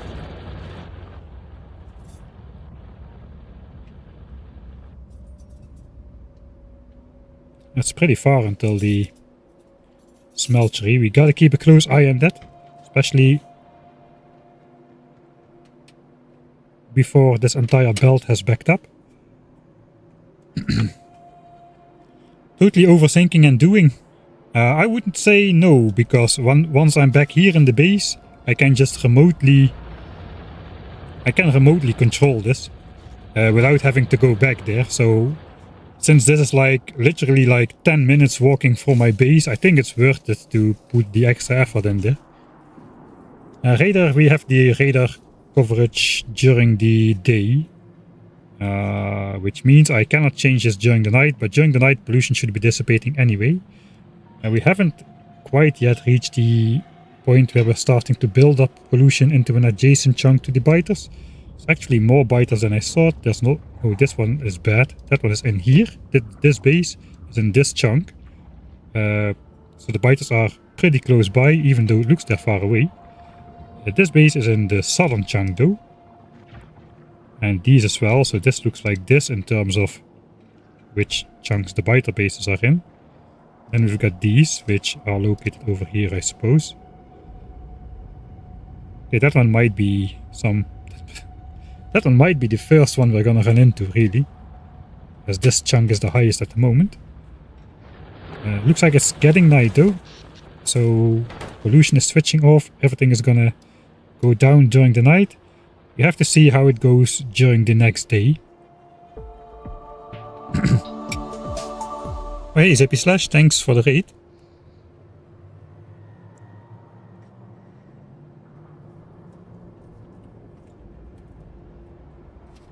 The cheer sound really scared me. It keeps me on my toes as well.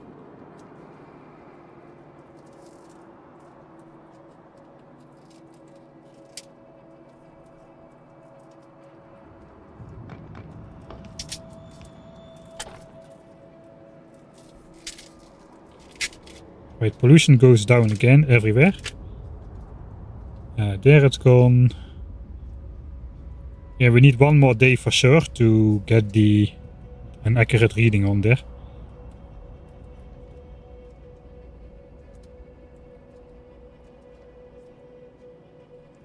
What you still need to research? Not many technologies, but most of the beakers of research. Still. Right, here's the front of the copper belt. We're getting there.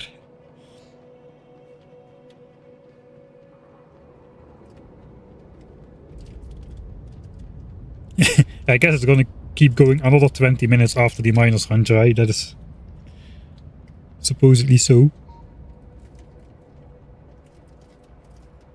Hey Zip Slash, thanks for the raid.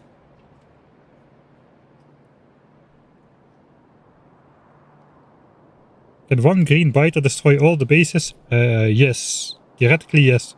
Except that we unlock flamethrowers just for the handheld flamethrower over here. So I have a fighting chance to defeat basically an expansion group coming into my base. I can barely defeat with my flamethrower. But I cannot really do any offensive stuff anymore with it.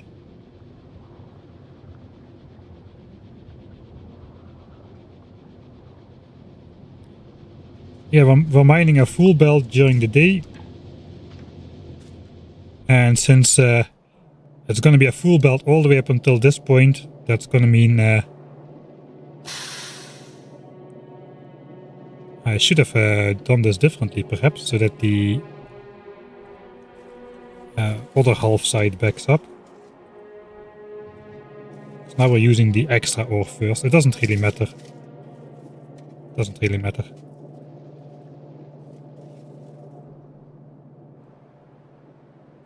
So yeah, this could back up with ore theoretically, which would then keep the belt half full during the night. Thanks CPT Gia for the Prime subscription. Remove signal on belt. I guess we could do that.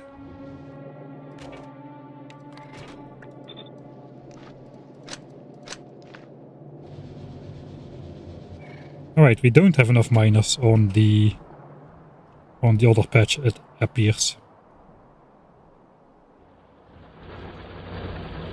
It looks like 18 miners is not enough to pre-mine the ore for the daytime. And we're gonna walk back there. I guess we're on the south side of the base anyway, so let's just quickly do that.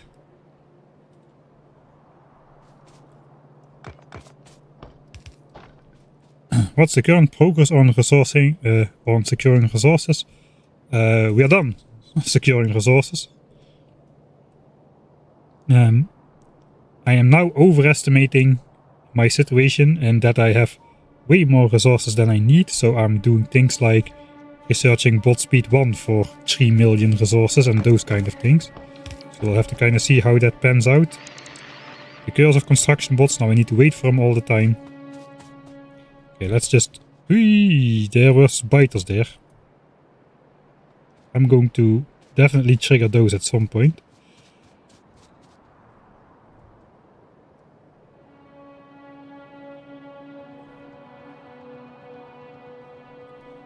But yeah, the about the state of the series right now. Yeah, we reached the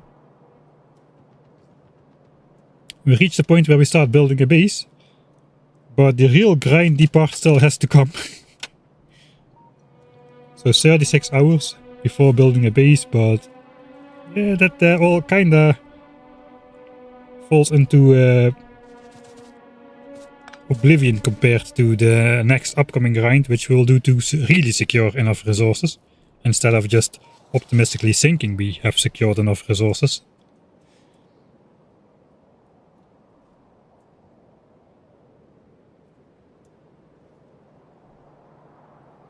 Right, we made it down to the bottom. Okay, I'm just gonna plop a bunch of miners on there so that that one also doesn't run out for a very long time. I think that's just the way to go. I think we have the pollution space here as well. Yeah, we're not building up in any adjacent chunk, so we definitely can mine a bit harder. This looks really cursed though.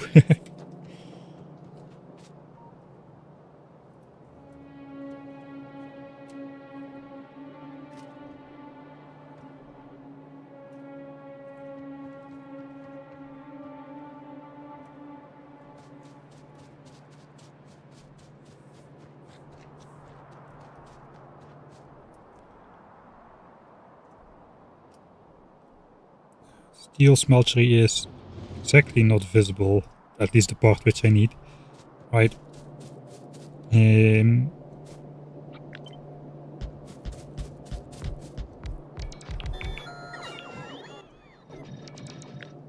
Trees, so be it. There's also 30 miners on there.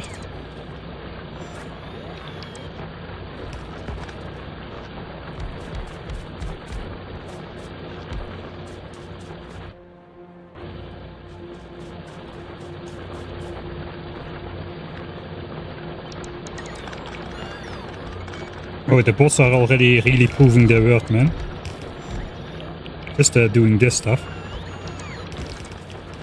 This is way faster than doing it by hand. Okay, we got 40 miners on here as well now, so that's gonna go for a while. How's pollution on this one though? Over here. Yeah, it still appears to be okay.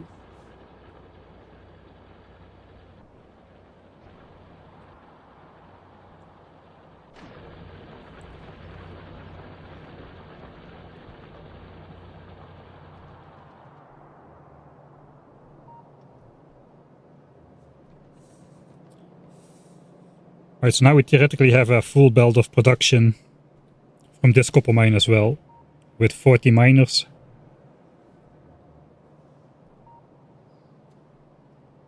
Yeah, it's looping with the night cycle. It would be better if it was just on the power grid, I suppose, but I'm not really at a point where I want to start drawing power lines all over the map as well yet.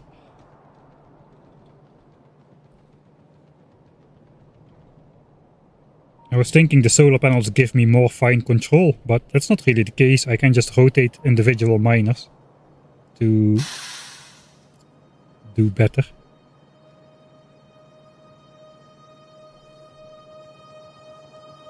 Thanks Rabganu for the Prime subscription as well. Still watching the Ultimate Death World Challenge. Nice. You could put accumulators. This is the actual walking part, I suppose, which I cleared for myself. Way safer. Except for the Johnny area over here. Oh, and the bot area. Let's not have the bots fly out to repair the walls.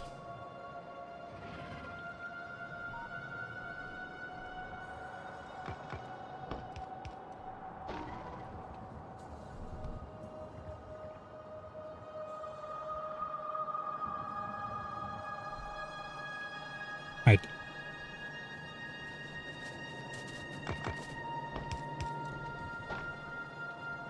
So there we got the external belt of copper. That is for red signs, and at that point we have completely independent red signs from resources from outside of the base, which is nice. But of course, red signs is just 3 belts of resources, whereas green signs is 7, and blue signs is like 20. So we still got a ways to go, but it's something. We're gonna go back to the base and think of what the heck we're gonna do next. See how fast we can still go. Pretty fast. Okay, that's good news.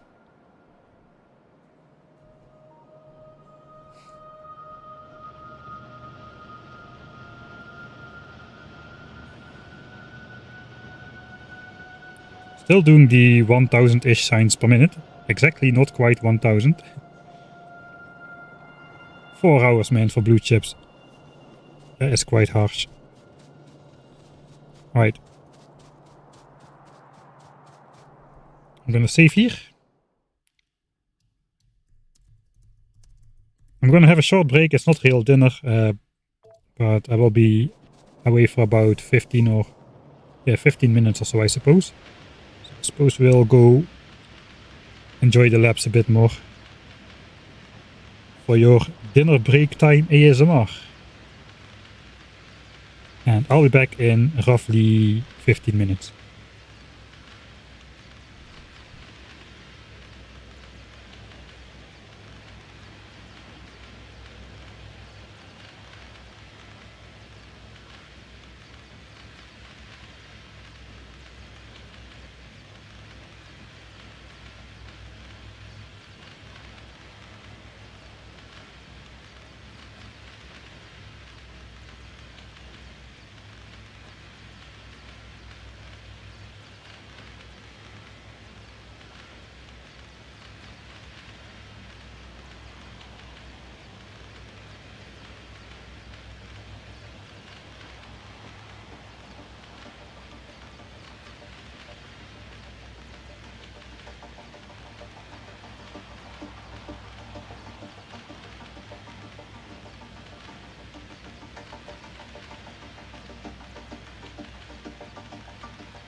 Alright.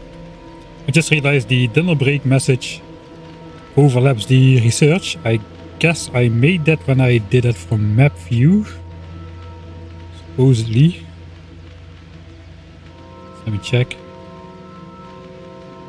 If I do it from map view, it will not overlap, right?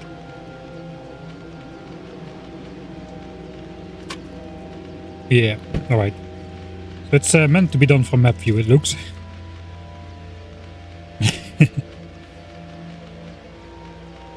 Alright, we are indeed researching blue chips. Here is the chat windows 1, chat windows 2.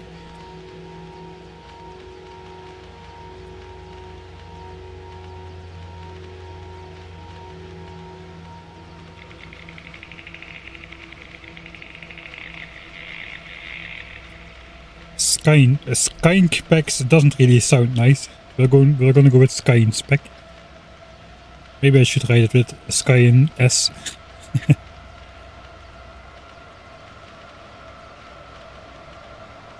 Do you have any regrets so far into this run? Starting it. But after that commitment was made pretty well, I guess we can look into the future a little bit. How is the pollution doing? Pollution has retreated all the way from this chunk now. We were about to pollute the biters, so in a course of drastic action we got rid of the quality modules from the stone miners, and that did the trick. Pollution has been retreating after almost polluting him. We can also watch what's going on with our temporary miners. It looks like, yeah, very stable. Not even close to polluting. We might be able to grab more copper off here than I thought. As well as... oh, this is not good. So here we are building up in a chunk next to a biter base. And that has to do with the... Probably has to do with the priority set on this one. I cannot switch it now, but... Wait, is it actually building up or is it just depleting during the night? Let's just fast forward through the night. See if this goes to 0. If it goes to 0, we're fine. Yeah, it goes to 0, we're fine. So it builds up during the day till 7. And then it completely dissipates during the night. So that cycle is good for us. I was gonna say I can put some more pollution in the back by removing the input priority. That makes the all the front miners more idle.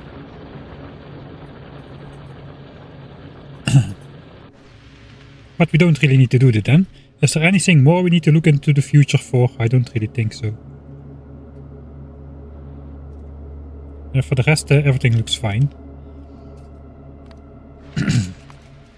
Let's go back to the future.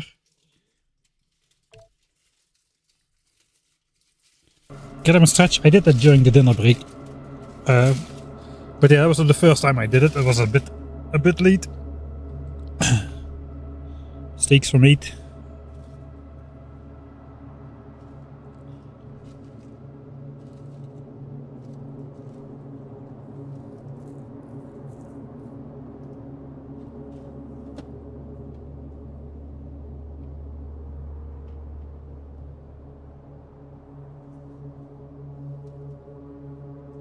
Alright, so I think what we're gonna do next is we're gonna make more modules, and this time it's gonna be quality modules. I want better quality modules in my red chips, because it's good to have a lot of red chips. Just like steel, they're used for a ton of things, especially other better modules. So if we want to have a chance at making some like rare quality productivity modules in large amounts, we will need more good quality red chips than we are currently amassing. So let's think about this for a bit, because we are investing red chips to get more red chips, I suppose. So a rare quality module costs 5 red chips. That means 2 rare quality modules cost 10 rare chips. So how many more rare chips does this thing make? Currently it has a 2% quality chance, which means a 0.2% chance to make rare ones, so 1 in 500.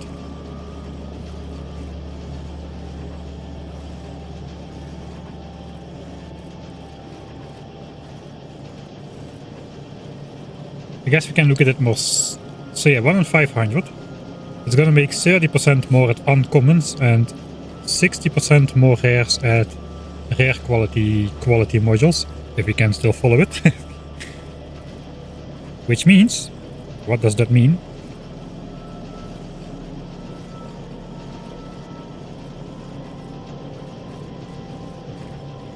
We'll be making 3.2 per 1000 instead of 2 per 1000. So 1.2 rare quality red chip more for every 1000 red chips we produce.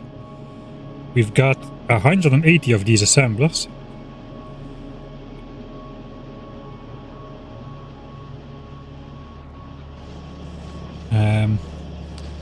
Each assembler must produce about 8,000, right? Oh yeah, about 8,000 red chips per assembler. Let's round it up to 10,000. And then we've got 150 assemblers. Let's say roughly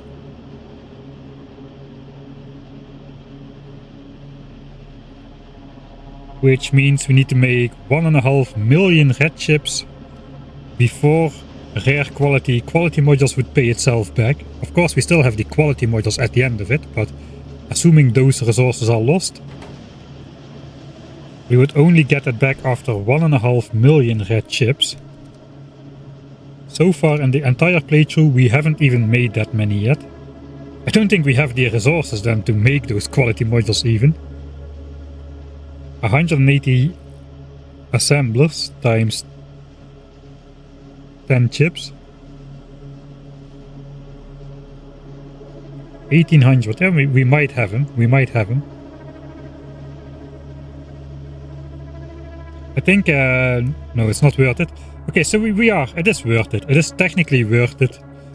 We need 4 million blue signs. We're going to be making 6 million red chips over the course of the game at least. So if it takes 1.5 million red chip production to break even on red chips, it should be worth it. The question is though, I could use my red chips for something else in the meantime, like better quality productivity modules for the labs, for instance. So the opportunity cost is there still. I think we're gonna go uncommon quality. So we'll put we got plenty of those. So 360 uncommon quality modules. That is not too expensive. And we want those as well for steel. Another rare commodity, which is going to be another 270 modules. 360 and 270.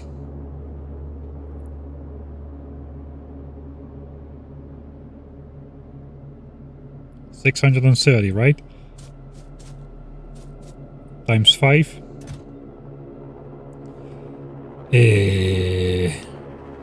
Basically divide by 2 then. 3150. Okay, no, I do not have enough rare qualities, at least not in this chest. Maybe I do though. Let's clean up the inventory and we'll pick up all the rare quality chips and stuff. Maybe we can afford red chips. How many are we producing per hour? 71k.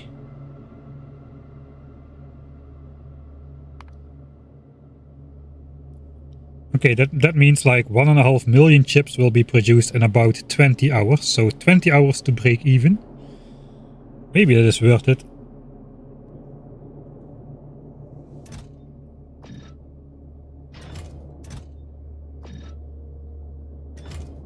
I got some already. So I need like 570. Let's call it 570. No, 630 if I want everything. 630 if I want everything. Okay, my inventory now fits in the rare steel chest. Let's go pick up quality red chips and quality green chips. And see where we are at for the module production.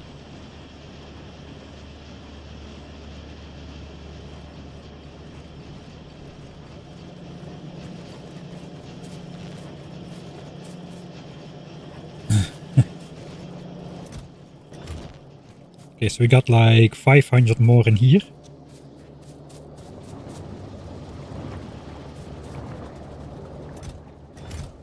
The steel is really not hurrying up very much.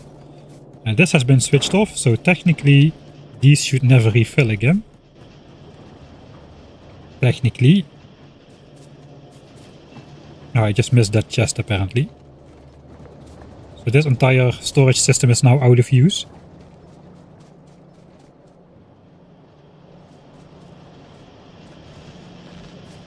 Okay, there was a rare one in there, so I picked it up real quick.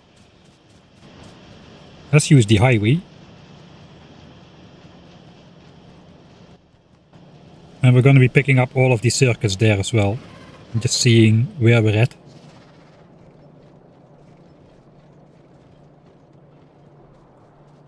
But yeah, I don't know. If I got those, maybe I will be better off doing like rare quality productivity modules in the labs instead of maybe even in blue science compared to putting rare quality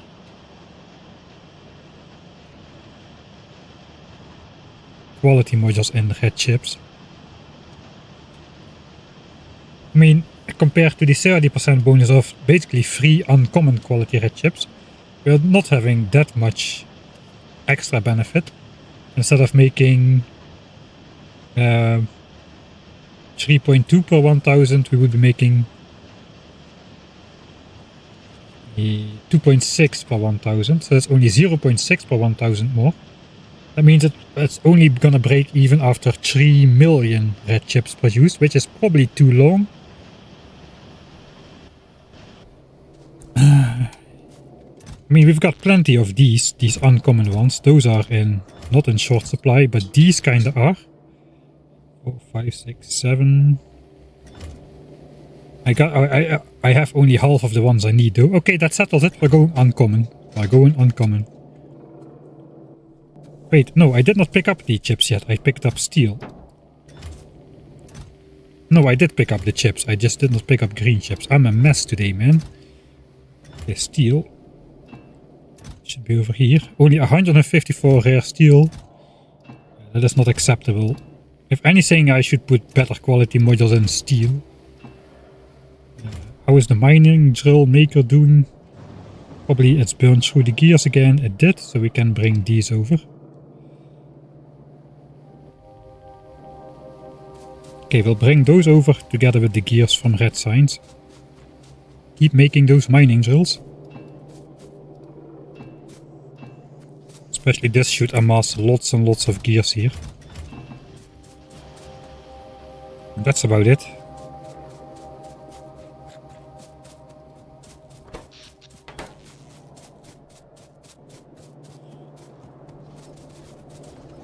Yeah, I think we're going uncommon quality on the... We can always upgrade it later if we really feel that we're rich. I think going directly to rare quality modules is too much of an investment of our resources.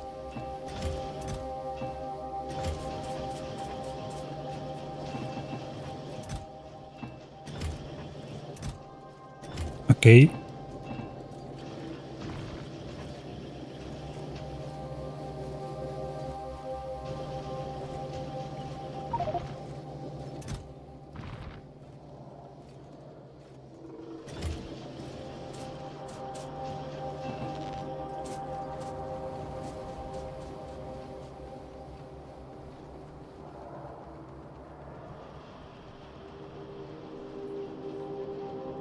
The 95 confidence. Nah. Oh, processing units. How far from the silo? Hello, Dosh. Not far from the silo if you just look at the amount of technologies we need to research. However, all of these technologies are hideously expensive, so it's about 20 hours before we can get to even start researching rocket silo, and then another 17 hours for the silo itself. Another 17 hours for a planet and about 8 or 9 hours for the thrusters. So we still have most of the way to go. In terms of blue science for sure. Let's see how much blue science did we have in total right now. Yeah, we produced like 0.7 million blue science. Let's optimistically round that up. And we need at least 4.2 million with my optimistic detours. So I'm definitely way too early in thinking I've got enough resources. And I should not be deviating as much as I'm doing from the optimal beeline tech order. That's gonna bite me in the behind at some point, I'm pretty sure. Alright, we're getting richer though.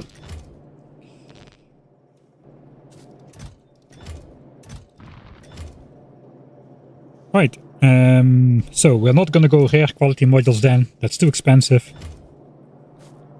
We're gonna go uncommons. So 630, but I got 60 already, so 570. Let's make 600 for ease. That's 3000 red and green chips. I don't have 3000 of these, but I do have easily got 3000 of these. I got 8 assemblers, so let's make 3200. We probably will be able to find a use for them anyway. We're gonna roll, of course, for rare quality ones, that's for sure, with our quality module maker here.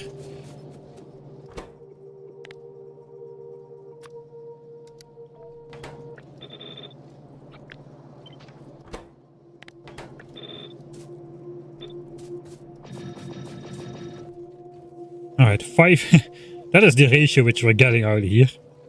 47 are of better quality than standard, and like 1/10 of that is rare. So, but we are now going to go for the Mark II ingredients, which means we should get like 50 or so rare ones, I suppose. Not quite, because we're doing way less resources. So we're going to get like 10 to 15, I suppose.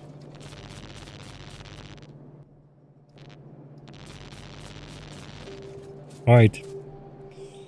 Quality modules, here we go. And I just said the era of quality modules is coming to an end.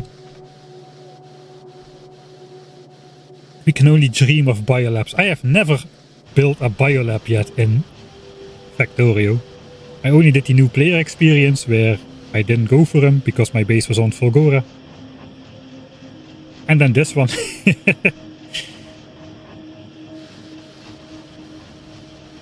Alright, as usual, no luck on the first roll.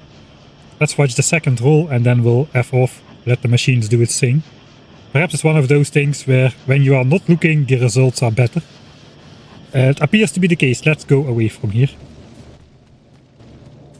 Alright, at least we got enough efficiency modules again. I think we need to do this a bit different.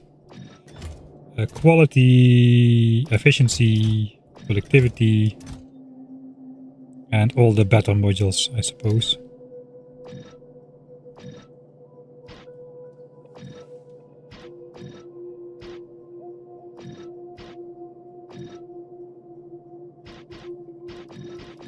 Chest Organizer 2000. These we are interested in. We'll pick those up at some point.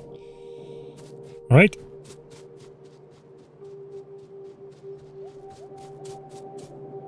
So those are running. In the meantime,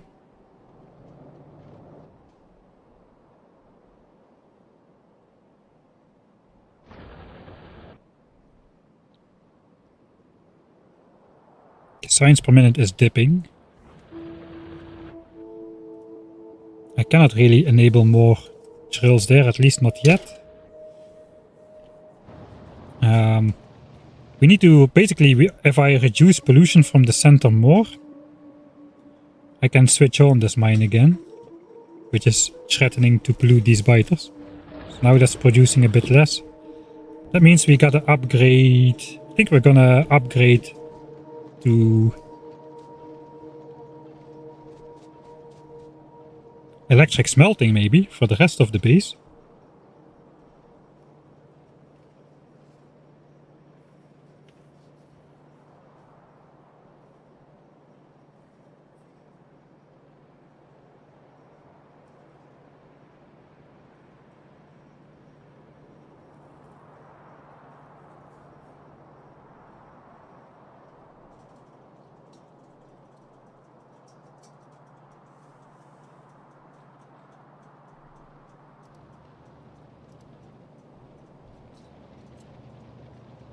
Why is copper ore belt to red Skience not full?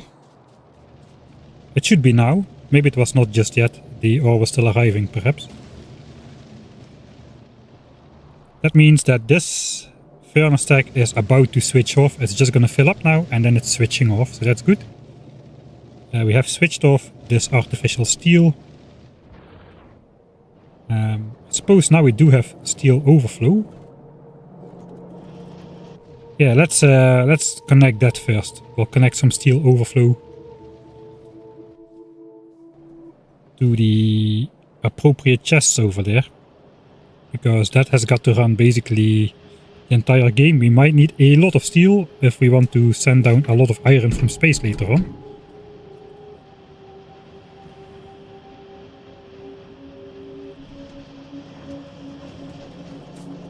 Basically output priority to the left, and then any surplus has to go back here. Looks like we can go on this line.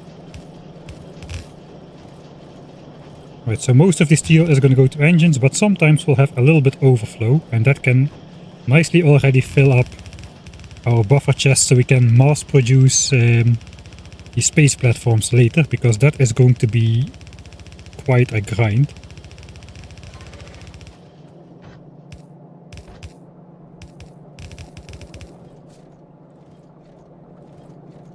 Alright, so where the heck am I supposed to fit this belt in still? That is a great question. I suppose it has to connect. We can just connect it to here.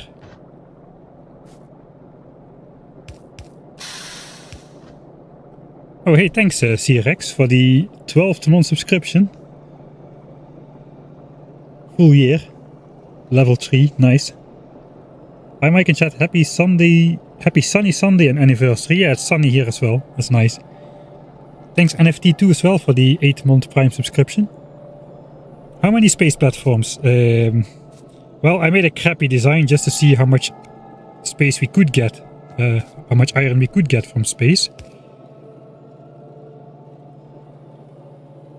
And that basically said 600,000, but it was with a very inefficient design. What am I doing? I think we just don't need to feed out steel ever. Realistically. So this can just disappear.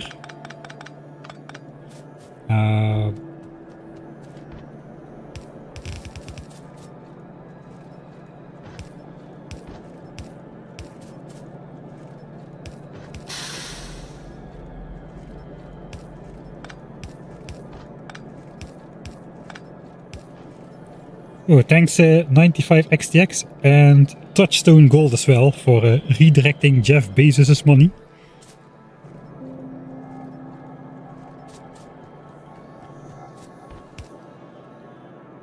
One of these was steel. This was steel. Steel was supposed to be side-loaded. So we want output priority to the base, I suppose. Which is not a lot. It was on this side, so that's okay. And then the rest can go straight on into the chests.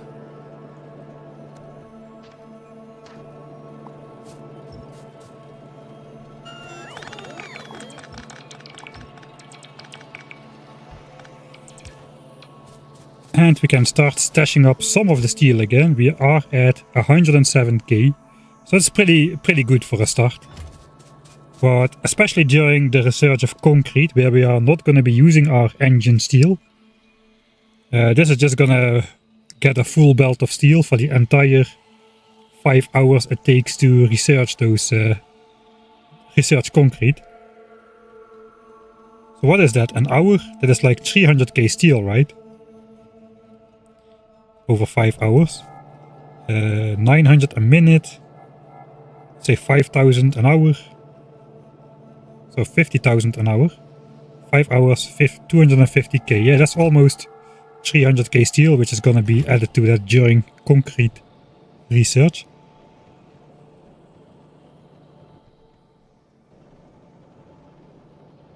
Alright, so that is done. I suppose modules are still being produced. Yeah, they still need some time.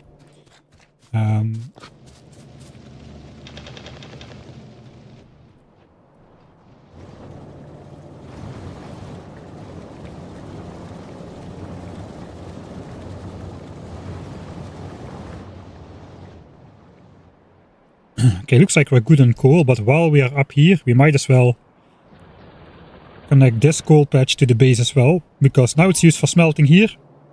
But if that's going to be upgraded to electric, we no longer need that. And we can just belt it down to the base, meet it up with this one, and bring it down. Alright, so first up, yeah, I think we're gonna go electric smelting. We already have a design, really. I don't see why we cannot simply use this one.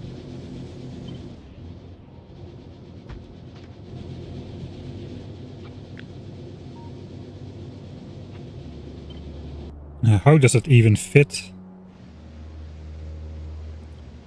Alright, so this was built with stone furnaces for yellow belts. Obviously now we have steel furnaces for the coal consumption reduction. We never upgraded to red belts. We're never going to upgrade to red belts. These were my hopes and dreams of the early game, you know. 2000 signs per minute. It's not gonna happen. We simply don't have enough ore patches to draw ore from simultaneously, even if we could ignore pollution for the most part in the base. We simply don't have enough places to draw ore from.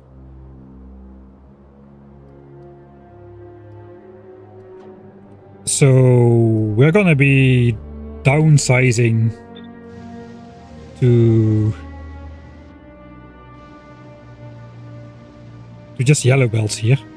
That's good because it would not fit if this was if a full furnace stack of 24 needed, or 48 needed to fit in here for red belts. But these are actually slimmer. Look at that. Am I not in range? No, I'm not.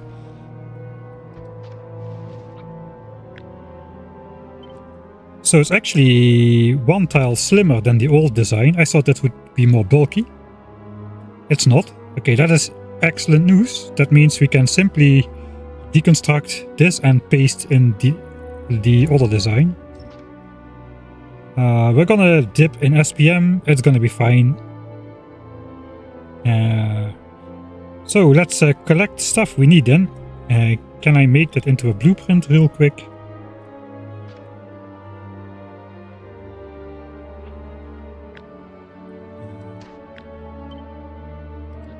Just a temporary one.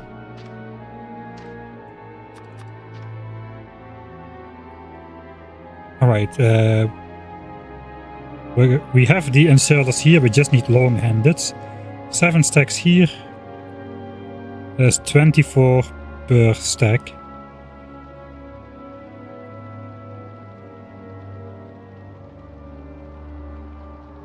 So 200 or so red inserters should do.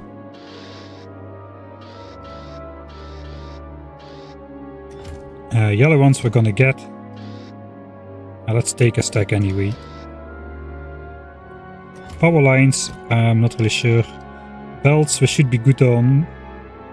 I think everything else we should be good on. Just need a little bit of inventory space.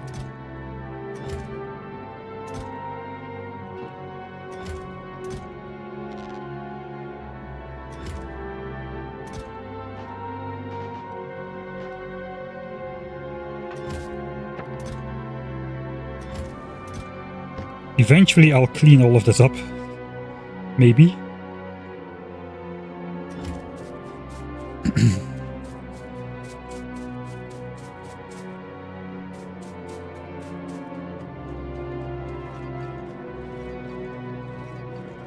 Yeah, bots alive. We've got a personal armor without batteries. But we don't need them because the robots themselves are the batteries. Wait, I forgot a critical component to make stacks with electric furnaces. Can you guess what it is?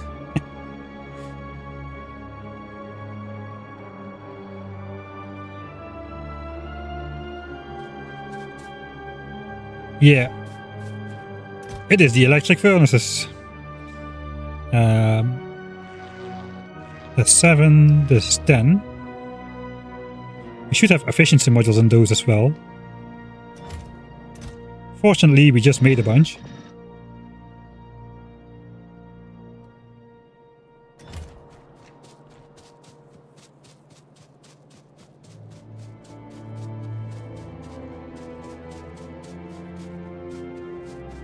Alright, it's working. Steel is coming in. 108k.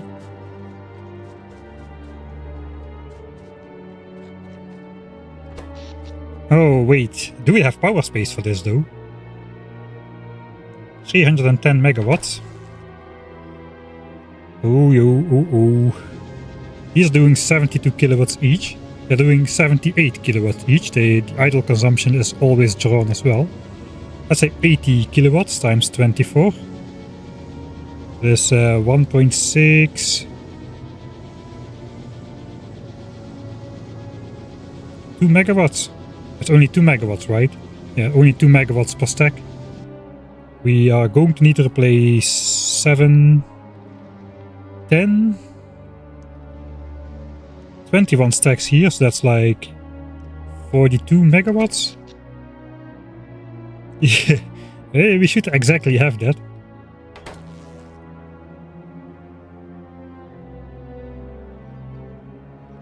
Well, at least we can start with this area over here. If really what I should do is just cut off the input lines. And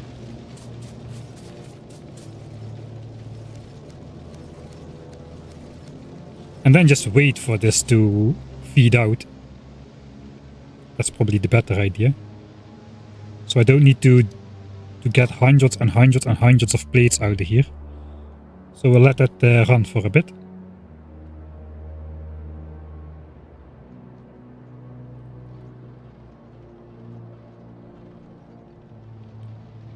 I'm actually thinking, you know, I have some artifacts in my base of the olden days, like this iron mine, the horrible side loading, or like this, not this, but just the half belt loading of that mining drill, because we built all of this before logistics. The coal transfer stack over here, all of that is unnecessary. This coal transfer stack over here, it's the only way, it was the only way. We had no logistics, we had to do something. The coal mine was there, the furnaces were here, these belts need to go here, the coal needs to go cross it somehow without underground belts. You cannot cross except by doing some weird shenanigans with long-handed inserters. I want to keep that. So instead of upgrading these, I'm going to downgrade these. We're gonna... That is a little bit dumb. But that hasn't stopped me before now, has it?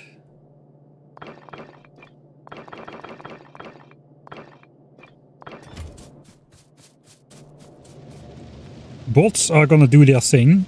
I think we can just use the general downgrade command here.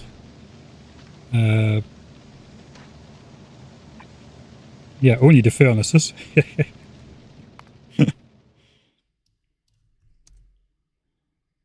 Quote unquote upgrading the base.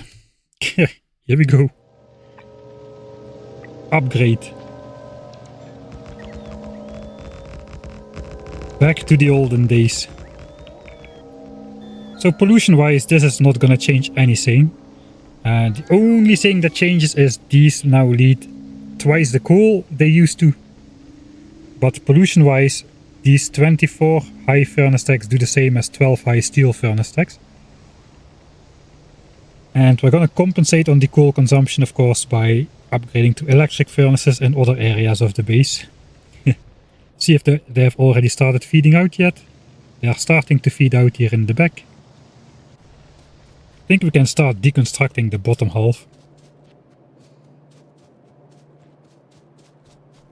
How do you know where to place? It is in my... you can watch my edited series on this. The first episode covers that in detail. But there's a pattern you can use here. Alright, so... this actually might be a case where the But the personal construction bot does not shine. But we're gonna try it anyway. I'm gonna try to do it smart. So first of all, I need space in my inventory, first of all. And I need to not place a chest outside of this area. Am I crazy? I almost ruined my expansion area here. Let's place it carefully on the edge of the chunk. So I'm not going to be upgrading anytime soon. I don't know why I have these in my inventory. I don't even know why I have that one.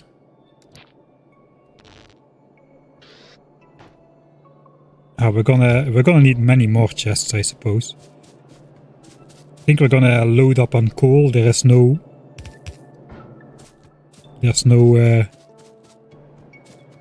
saving on that. Alright, that means my entire inventory goes, except for the bots.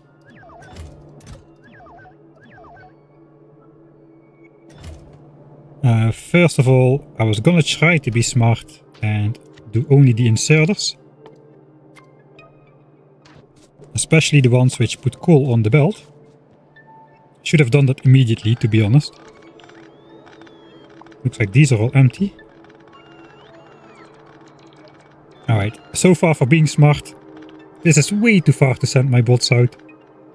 The bots can fly very, very far, but my crappy roboports still have limited charging capacity.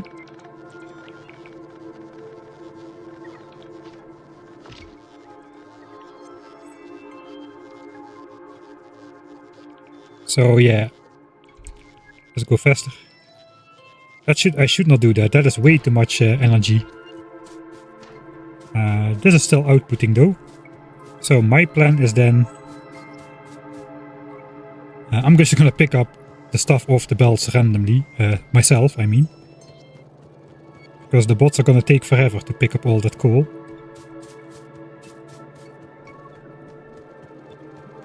I suppose meanwhile I could let the bots get started with deconstructing,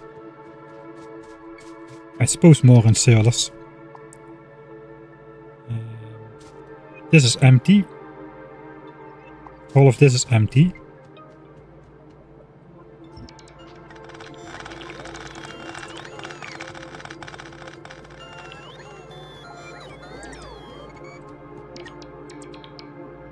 Oh, they go back so fast.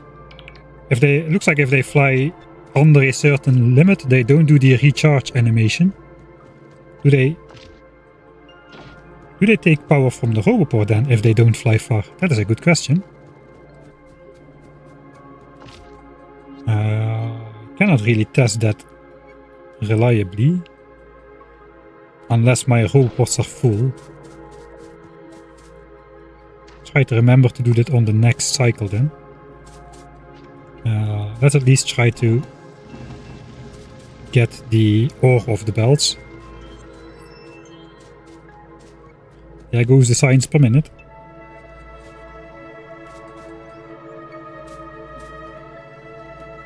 Okay, this is all put out.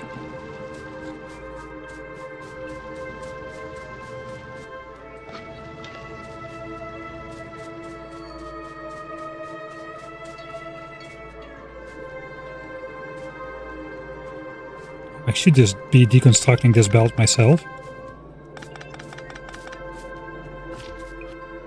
Okay, I'm gonna wait for those to fully charge up. I want to test something. We might be able to. I just want to see, is that not recharging the bots saying only an animation, or do we actually not? Do we actually not recharge the bots if they fly under a certain distance? That's really interesting. And potentially really exploitative.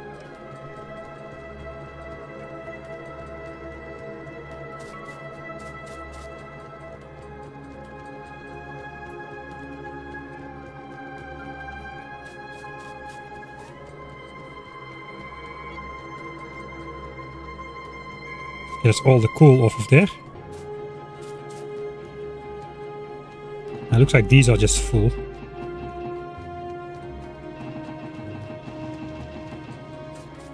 Alright, are we full? Not quite yet, so we'll wait.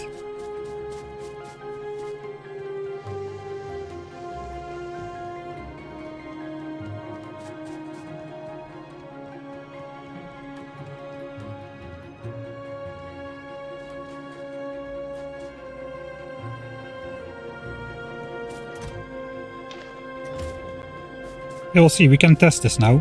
I'm gonna deconstruct a whole lot just close by in small portions. With the robots full and no solar power panels in my grid. I think we're full. Alright.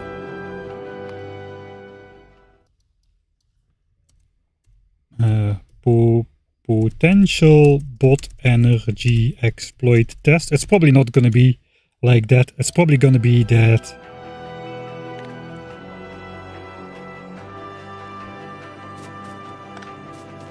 it's probably gonna be the case that yeah, they charge up, there's just no animation. Alright.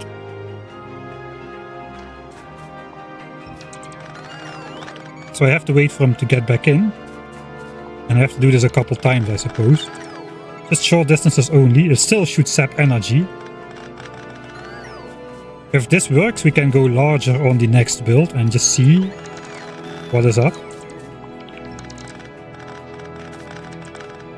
I have to make sure they don't do multiple trips, I suppose.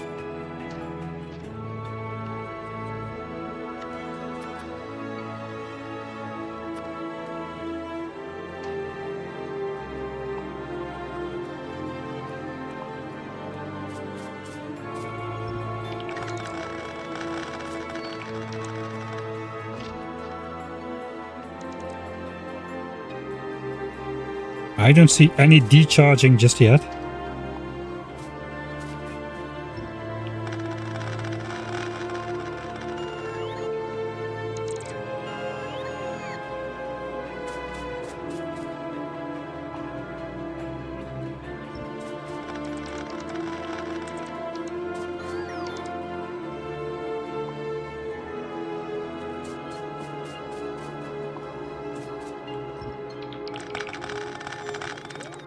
Because I know if damaged robots and if damaged bots enter your inventory, they get repaired automatically without spending repair packs. At least I think they don't spend repair packs. Yeah, if you don't have repair packs, they get charged up. Or they get repaired instantly when they enter back into your inventory. So who knows, this might work. Let's have a look. No decharge at all. I don't see any.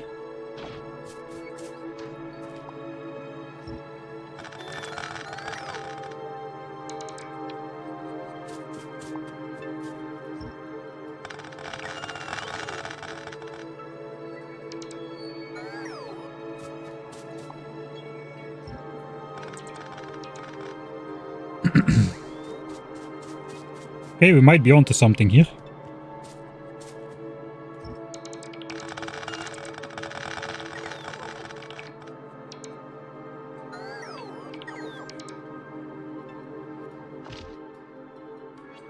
Nothing.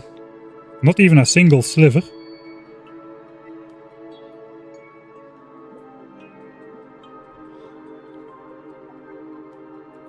Okay, have an idea.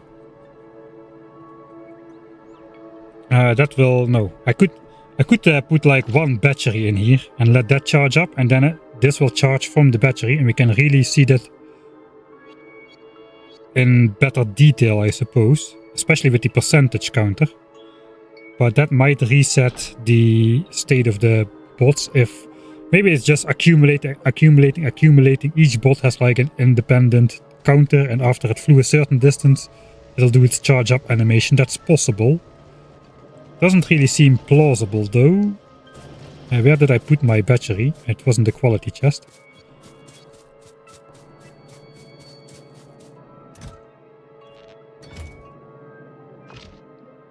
Alright, then I have to charge it up. Let's see if it starts charging immediately.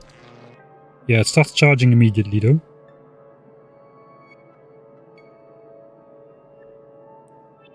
Okay, that will take a while to fill up, I suppose.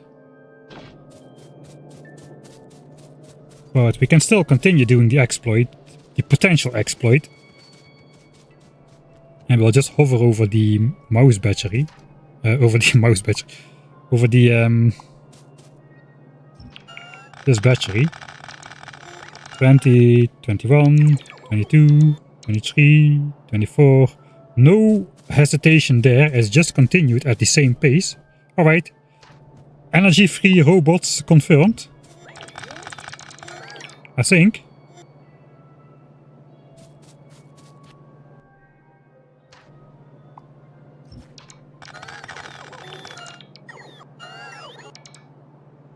Energy-free robots confirmed. Okay, nice. What if one has to move out again? Yeah, that was the next test I was gonna try. Oh, wait. Oh, no, wait. This is still going up. I thought... Hey, the battery is empty, but yeah, of course. So I got... how many bots under my control? 144. I'm not sure what triggers the charging animation. I think if a robot enters a certain energy level, if it goes under a certain energy level, it will do a charging animation. That's my working theory. I've got enough belts here at the bottom, actually. 145. Okay, let's do a couple more than what we need. It's still not really far for the bots to fly out. None of them do a charging animation. Okay, nothing. Looks like if they don't fly a minimum distance, they don't charge up. That is what it looks like to me. They just skip the charging and the energy was for free. They don't drain energy from your personal roboport. That is what seems to be going on. Let's grab the nature lover. I'm gonna be a bit more... we have a lot of coal in these, so I gotta keep that in mind. As long as we don't see a charging animation, we can take out the solar panels again. We're at 100%. So 1% equates to 0.32, basically 320 kilojoules of bot power. That's 1%. And they should use 18 kilowatts per piece when moving, plus 6.3 kilowatts. That is 24 kilowatts per bot per second, basically. Kilowatt per second. There we go. Okay, that should definitely be noticeable. If 10 bots fly for 1 second, that is basically 1% of this battery. Is it not? Am I mistaken?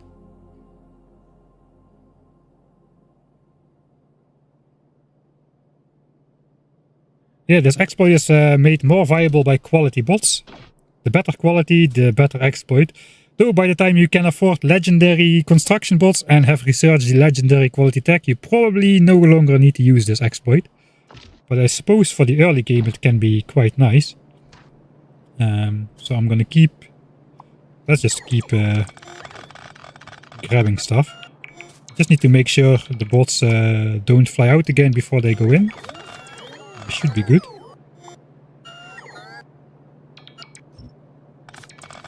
Okay, 3 bots, not enough. No animation, still good.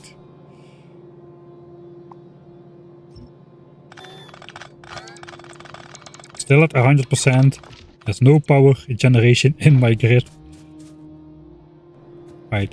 This is not such a big exploit though that I wonder if this is gonna get fixed. It's again pretty niche usage case, I would say.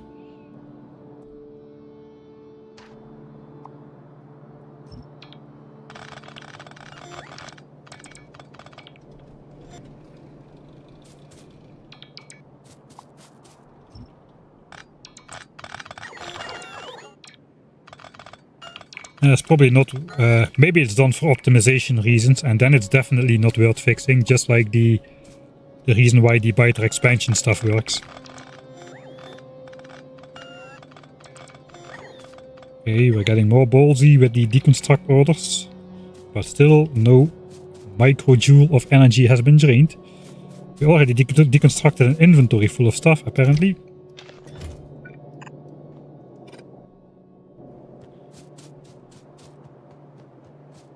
That could be useful for a kilo. I guess on a kilo the distance they fly is also gonna... Before triggering the recharge animation is also gonna be cut by 5.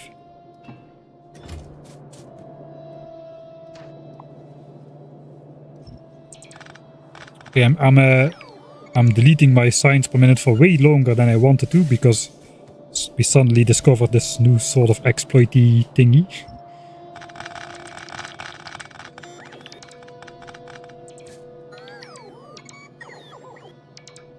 Alright, let's go bigger. At some point they're gonna do too much work and they're gonna do the charging stuff. Especially when they need to multitask. Yeah, nothing yet though.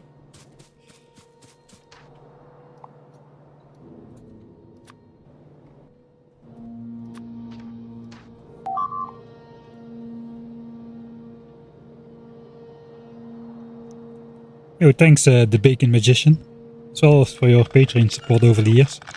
Still find myself watching the Ultimate Deathwill and 100% Evolution movies. Love your content. Yeah, thanks man.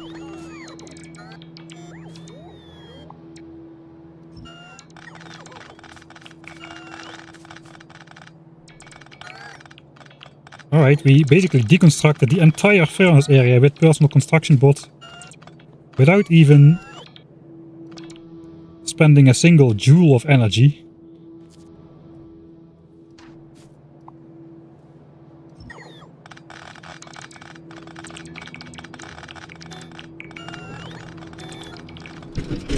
So that means I can do way more work with these than I originally anticipated. Okay, okay, that was too much work, and suddenly there you see it. That was a bit too much work, and suddenly they do a recharge, and it instantly drains the entire battery. 32 megajoules down the drain. Alright, interesting. That is interesting. Let's stop the interesting and start restoring signs per minute though. Okay, this is not such a groundbreaking discovery that we need to dwell on it for too long, I would say. We need our blueprint. It's supposed will work for building the blueprints as well. This we don't need. We don't need... what do we not need? Not this many inserters.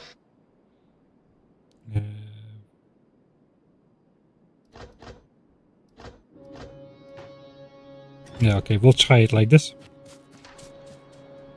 So technically, I think I'll just build them on the chunk border. I'm not gonna min-max. I'm not gonna use this area for anything else. I got so excited I forgot to save. No, I didn't. So yeah, we deconstructed the entire furnace area without using energy except for the last little bit where I overextended.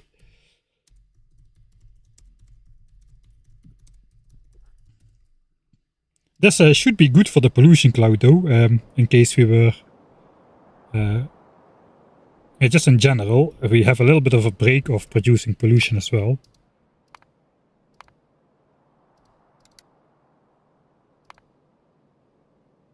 Over the last 15 minutes or so. Okay, so if I want to build on the chunk border, I could build this, like, I could like hang it over the edge like I did all the others. Let's do that. Because it's fun. It should not delete my...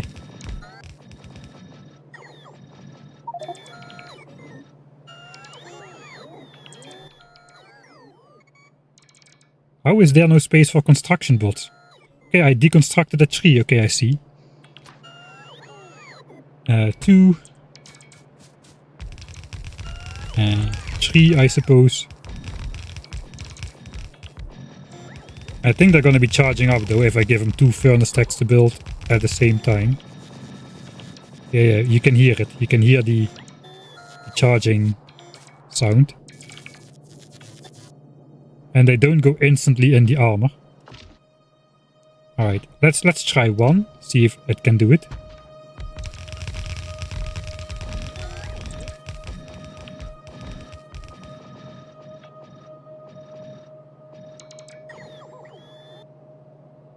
Yeah, no charging. Okay, that is good. So I suppose if I...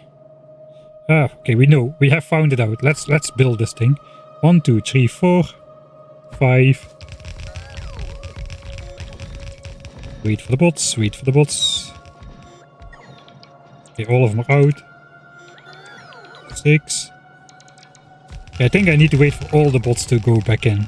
If I want to avoid that. I don't want to avoid that though, let's just go. So nice to not have to build this by hand, man. I'm completely lost focus on that part of the equation. We don't need to do this by hand anymore. Alright. So now the connecting of the belts. We had kind of a special situation going on here. Where... First of all, let's power this.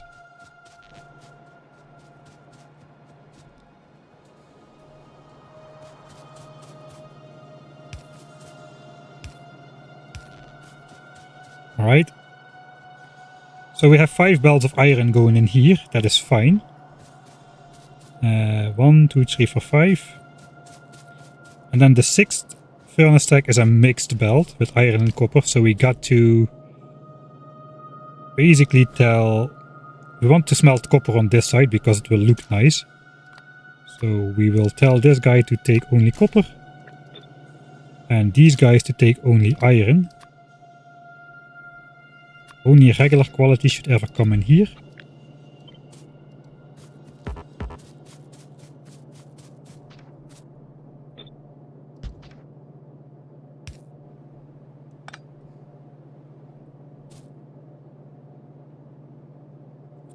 Alright. And then we gotta do something cheeky over here to make sure copper, which will be on the left side, it has to go on the right side again.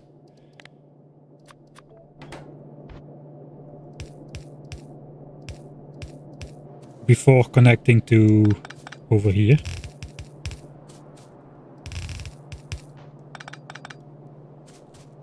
Alright. For the rest, nothing needs to change. Correct.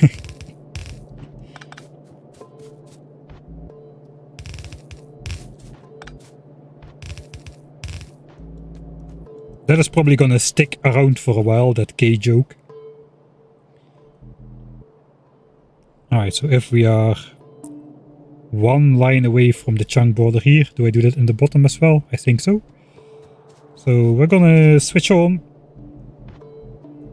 smelting. I think I'll just first build the belts.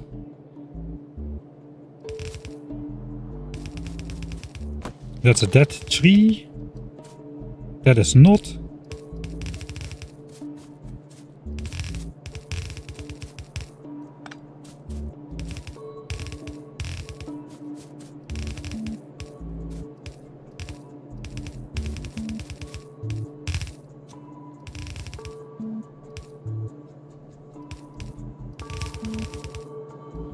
Okay, I already see my mistake.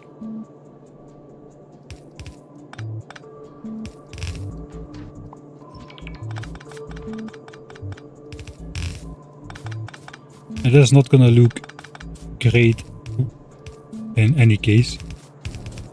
Okay, do not build in the area where you should not build. Why is this full? We're gonna have some cleanup to do after this, I suppose. Alright. So that should switch on green signs again.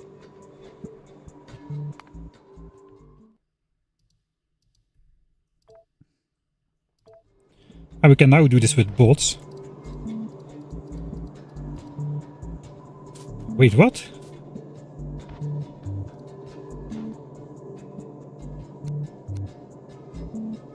Did you see that? If I rotate it or if I flip it, the ore stays on the same side. But if I put a belt on there in the other direction and force place it, the ore switches side. That is weird.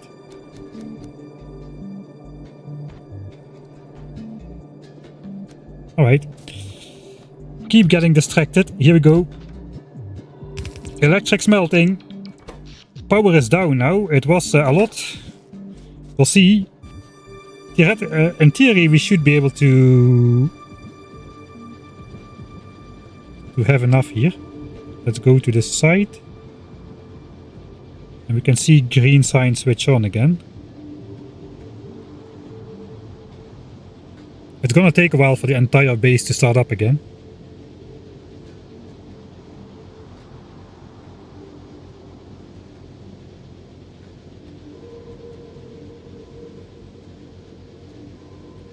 Just wondering, how do the green chunks stay frozen? They only update if you build something in a chunk that also has a circle.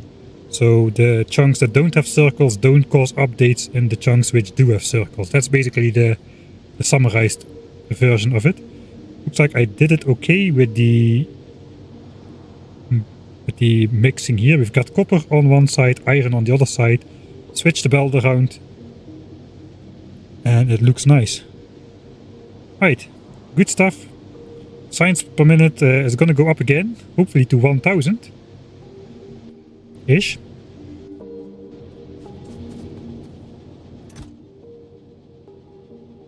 And in the meantime,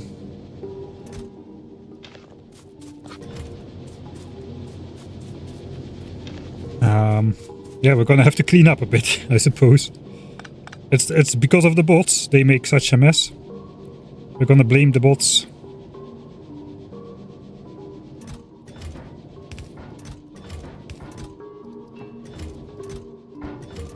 Okay, first of all, I have just a place to dispose of for all of this copper. Cool. Actually, I could dispose of it in these furnace stacks over here, which all should be active again.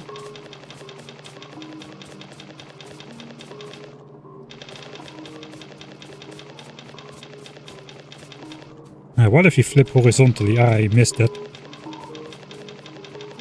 Let's try that here. Okay, it doesn't do anything. But of course it doesn't actually flip.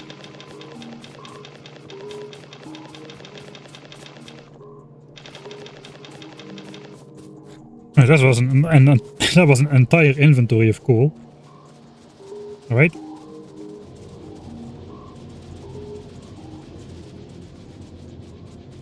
I still cannot carry everything.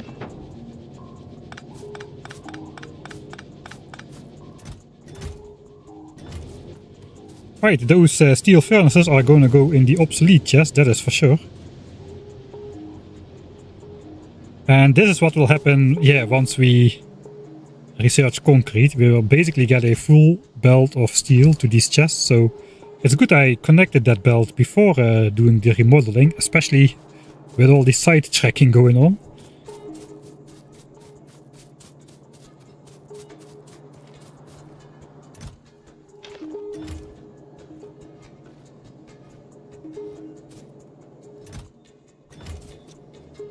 Is there a way to make grenades on Vulcanus before going to Gleba? Yes, because Vulcanus just has coal. If you mean Fulgora, then no. Because the technology would need to unlock that power is hidden on Gleba. Alright, let's go pick up our actual inventory.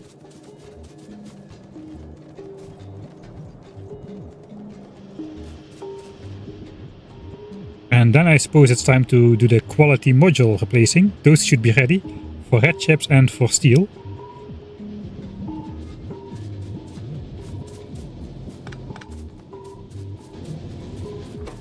It's gonna take a while for power to jump back up again, because now everything is backed up. All of these assemblers are backed up for quite a while until Green Science is fully operational again and these buffers empty out. And all the steel smelting is probably... I know, steel smelting has been going on all the time, because we stash it in a chest. But yeah, it's gonna take a while for the buffers to run out.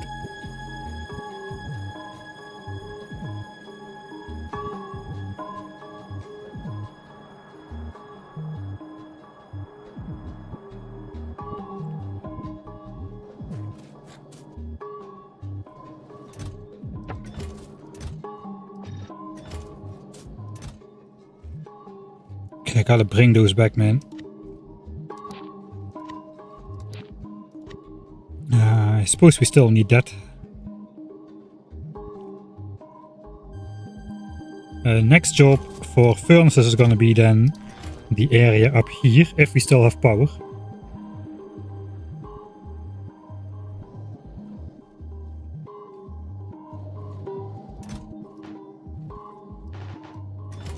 Okay, we don't have logistics bots yet, so we have to suffer through this manually still.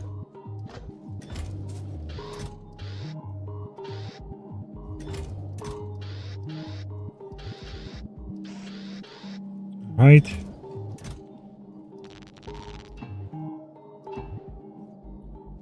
I feel like I have so much garbage in my inventory. You know what I'll do? I think after this we'll go logistics bots first, because it's required anyway for the rocket silo, and that gives me 30 extra trash slots. So basically that means I will have 30 extra inventory slots to the side which don't interact with my actual inventory. My construction bots cannot access that. I can keep repair packs there. I can keep all of the stuff I carry around all the time on there as well.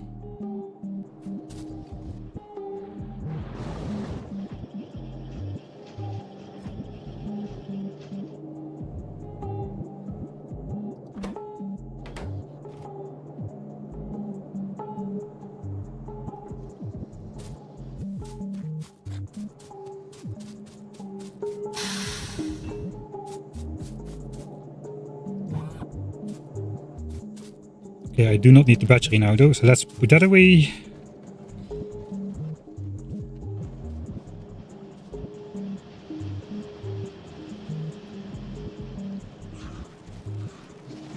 Ow. Thanks Whiskey Jack for the 4th month Prime subscription. Yeah, just that's my favorite part about logistics bots, getting the logistics trash slots before you actually have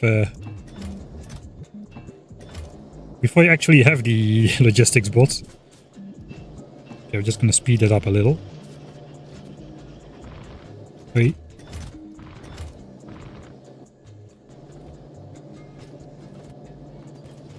One, 2, 3, 4, 5, 6, 7, 8.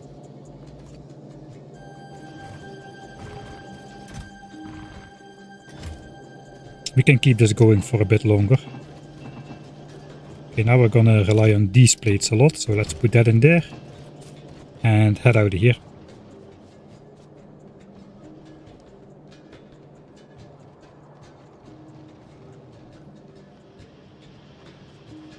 You can set up some large bots to gradually sort out your chest space.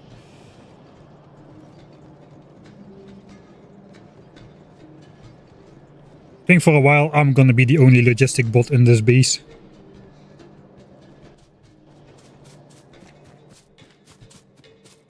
Welcome to Sovietorio, where logistic bot is you.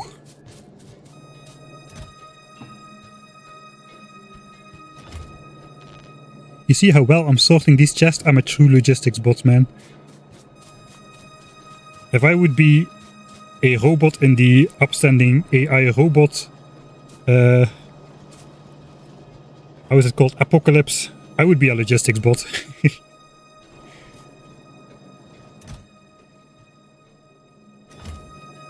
Right, I said modules. Yeah, I cleared up my inventory so I can do modules.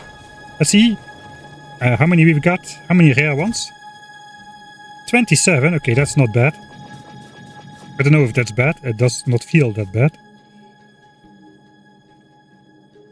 It should be 1/10 of these.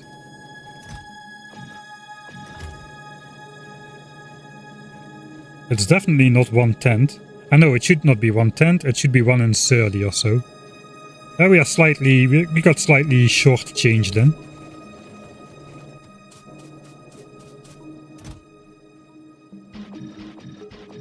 Look at that, logistics bots cannot sort chests, man, they just throw in there. No, I have a soul. I organize my chests. 640, we have plenty, that is for sure. So yeah, let's go upgrade those modules, I got a new task for my construction bots.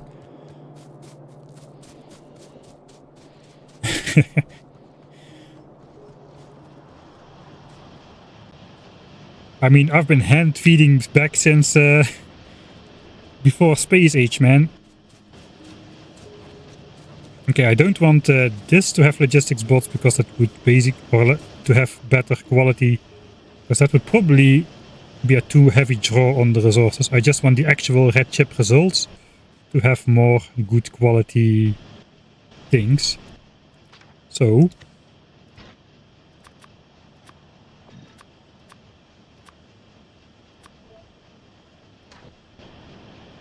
and thanks to my enormous Roboport coverage that fits in one go, so I can make a nice scenic shot, I suppose. Better quality mods. Oh, sorry, what am I doing? Quality mods for red chips.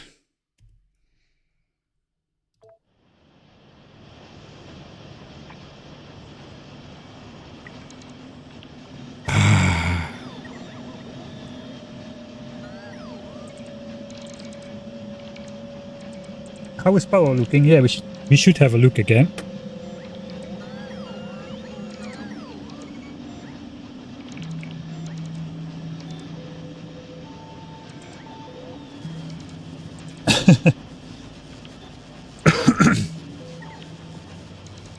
For one paycheck.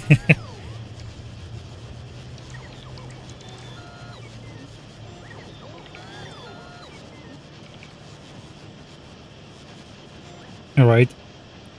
That was probably another significance. Yeah, that's like 1/3 of my total charge just to replace some modules in these things. So we're definitely gonna use that no charges for small jobs from the construction bots things. Right, so now we're gonna get 2.6% quality chips instead of 2%. Hopefully that will still be good enough to provide chips for blue signs. But since we just yeah, we have almost 120k chips in there, so we should be good. Let's follow this glorious belt array back to the steel factory, because I suppose all of the steel must be coming from somewhere over there. And let's just hope I did not make a giant detour to get the steel over here. I don't think I did. Although steel belts can go through cliffs, whereas I cannot, so that kinda sucks. I'll walk around.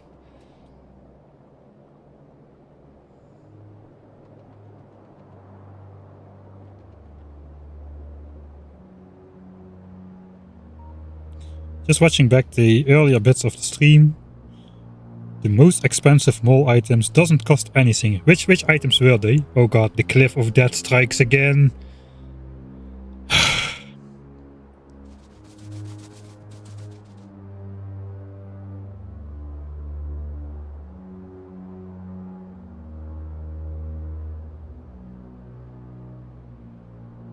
We need a research that lets you go through underground pipes.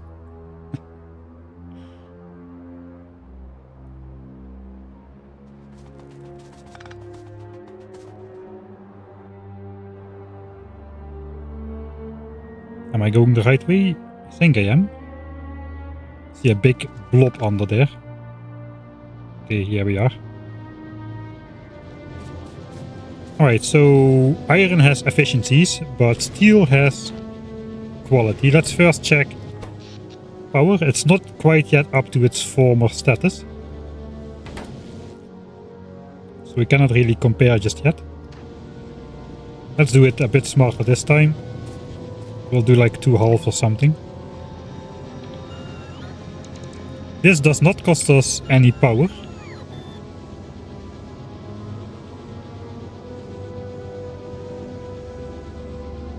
In this case at all, because we're not going to be smelting extra steel.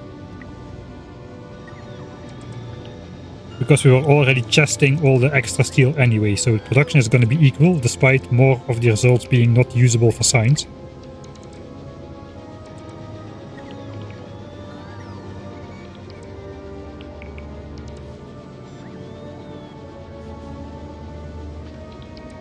It is better to build space platforms with space steel, Yeah, if you need to start from scratch, I suppose that's true, but what prevents me from just amassing a couple of thousands of space platforms, or 10,000 even, before I even get to space?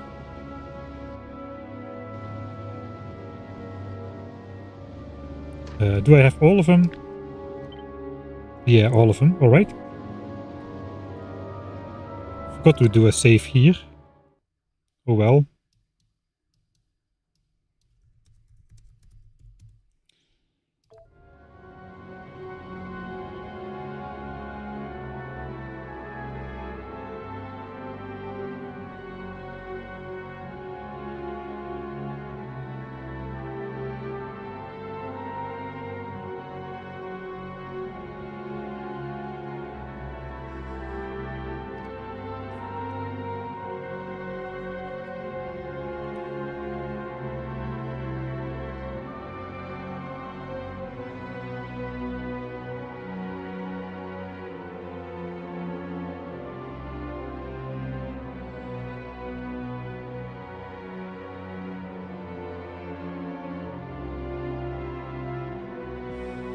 Alright, that actually must have also taken a giant bite of pollution production out of my base.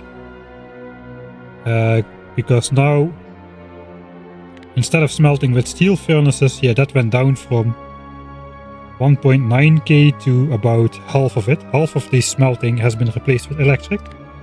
And electric smelting is so much cleaner compared to the steel furnaces. The cliff of death strikes again.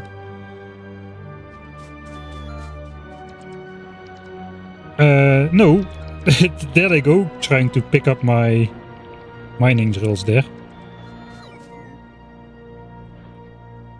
I'm fairly certain I can switch on the...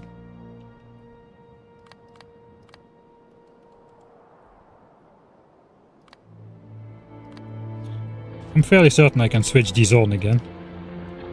All of them.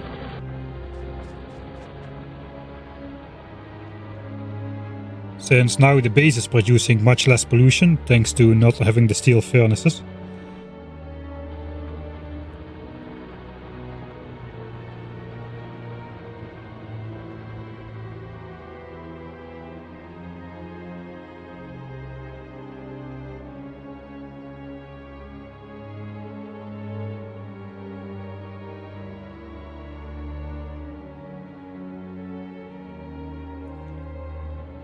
Yeah, it's so nice to be able to make just everything in the best quality available from the get-go. That's really a nice boon.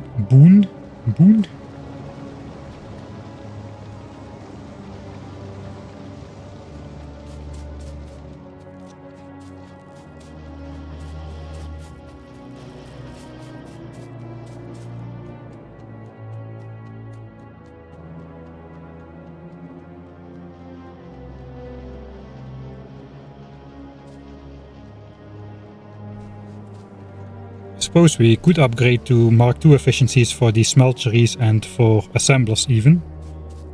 I suppose we could make more of those. To really limit power and pollution as much as we can. Not sure that's going to be that necessary though.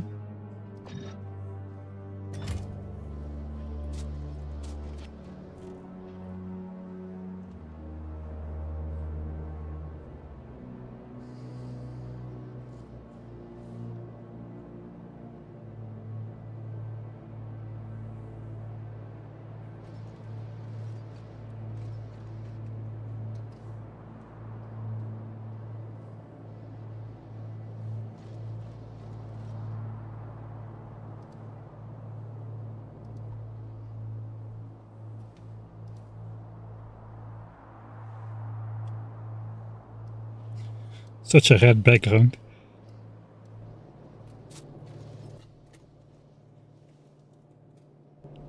Alright, can we already see some difference in quality? I suppose that's gonna take a bit.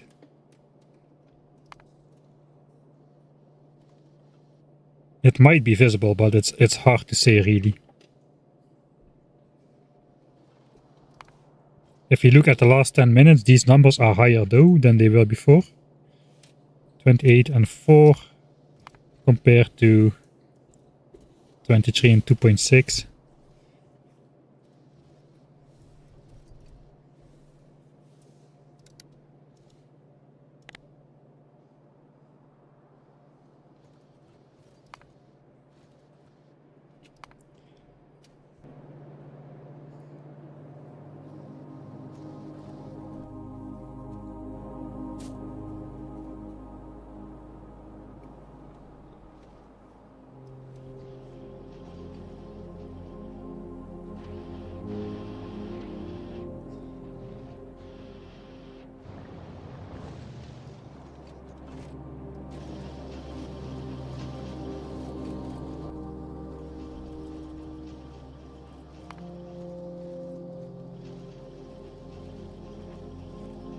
I will let that rip for a bit more. I was thinking I probably can do better now with my plates here as well, I should use electric furnaces with quality modules to smelt the Mark II quality ore for a chance of extra Mark III. And I should be smelting the rare quality ore with productivity modules to make more plates out of it, realistically. That is true basically for the entire chain, but especially for this because you start with a base uncommon quality level here already.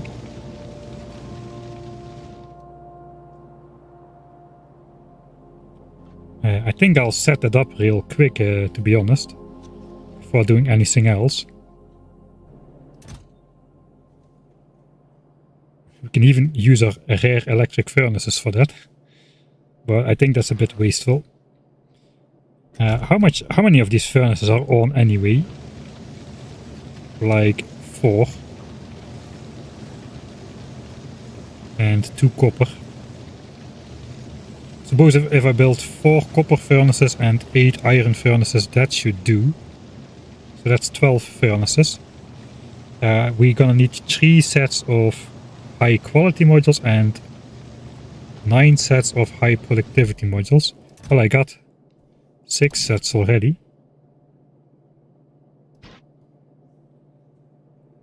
And no, the other way, we need only... Yeah, we need 6 of these, and we need 18 of these then. Alright, we have the things to do that, so let's go and do that.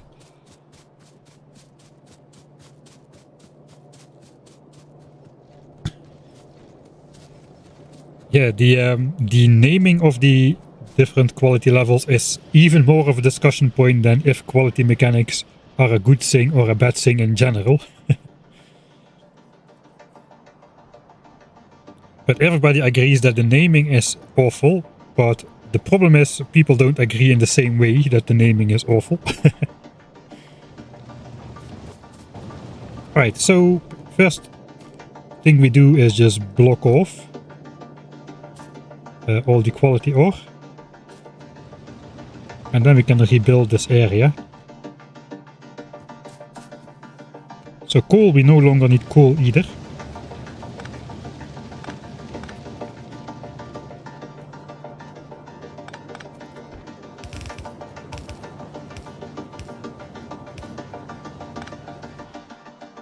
Disconnects plastic, so that is going to get disconnected if I deconstruct everything.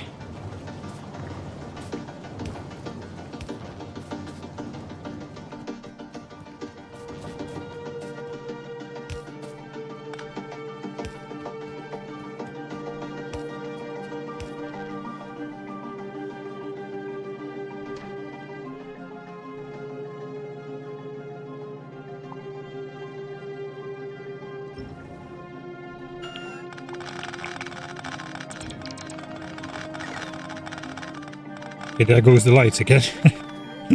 Well, it was a good effort.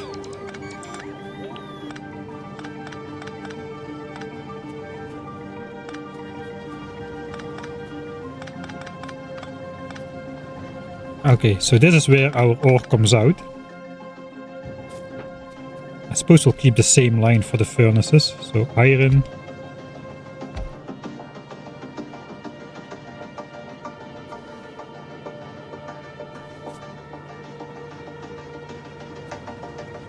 Okay, so what I need... I'm gonna need a splitter for quality. That goes some way.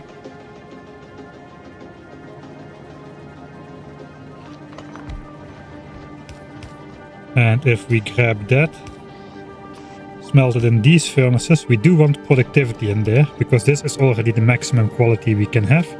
So we might as well get bonus productivity on that. Well, the uncommon quality is gonna go further. So let's just use the markers on here to further illustrate what's going on. Here we want the Mark II quality, and for those we want to use quality, so we have a better chance of... I reset the achievements earlier. So we have a better chance of turning the Mark II ore into rare quality as well.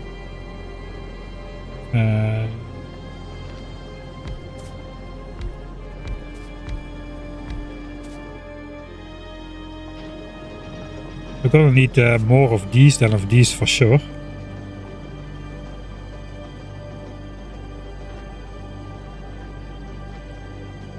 Outputs can just be on the same belt as they were before, which means I need to flip this entire thing around. So nice when you have bots. Okay, so the output belt goes in here. We grab then from... Yeah, we need to grab from the nearby belt for this one. It's a bit confusing, this setup.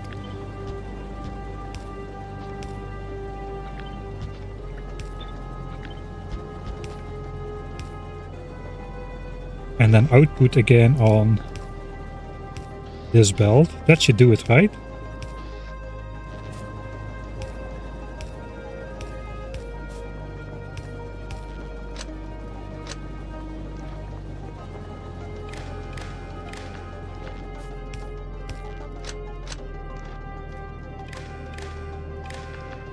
Okay, that should be iron. Let's try.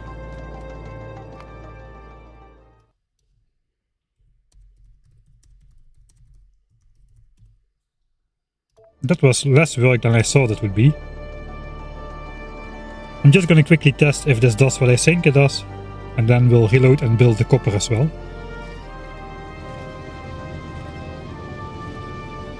Alright, so now this just smelts the good quality.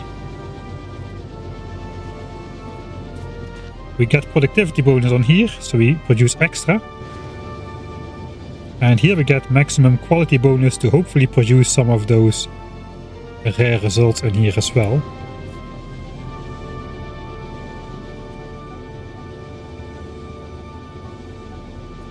I think this is working. Alright.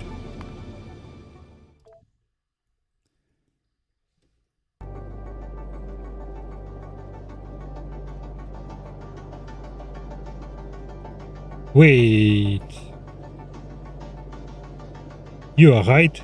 If I reset achievements, does that also...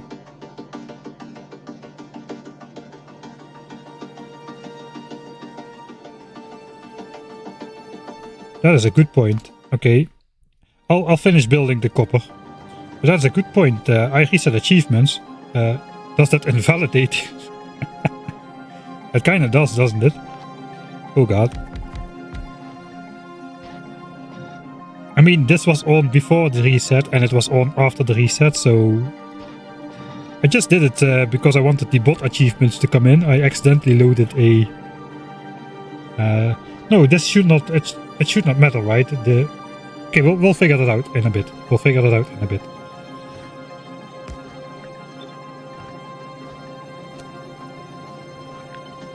I suppose we can do this here. It's a bit... I wanted the same design, really.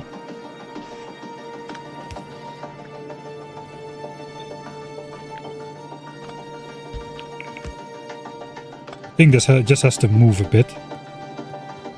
The belt needs to come in here.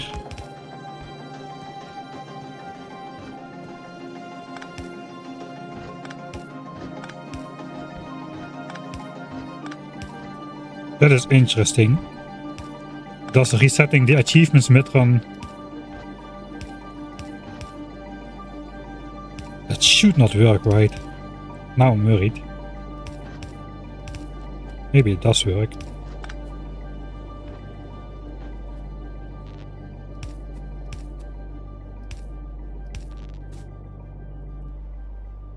Okay, that's fine. So that goes in here. This then goes in here. And the belt was coming out there, but it might as well come out here. That is fine. Oh wait, this belt was supposed to come out.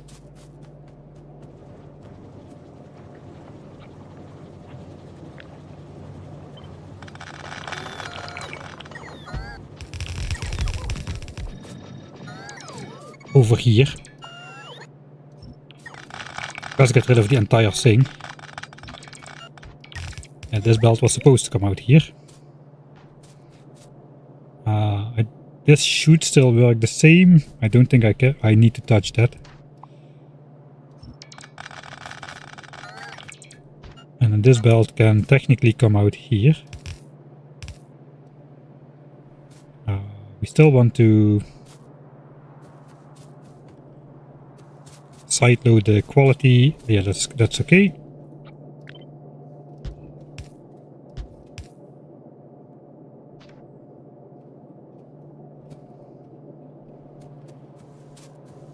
Output belt is this now, so this is gonna... I'm confused.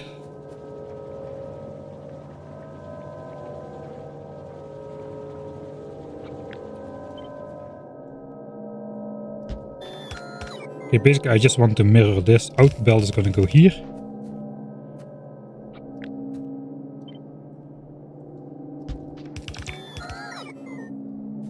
That should do it.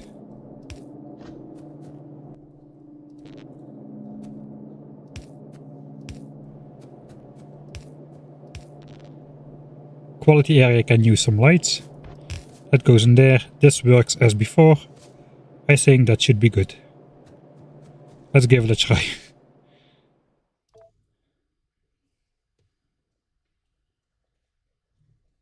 Yeah, spawner kills. I mean, I cannot do the 8-hour achievement after I reset achievements, right?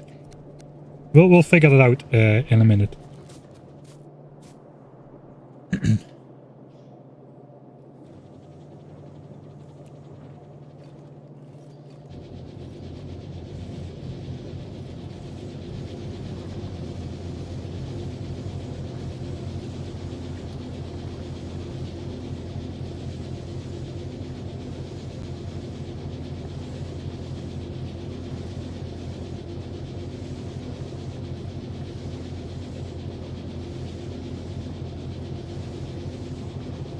Alright.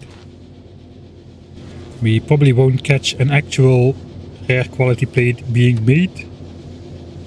Maybe we do, I just don't see it.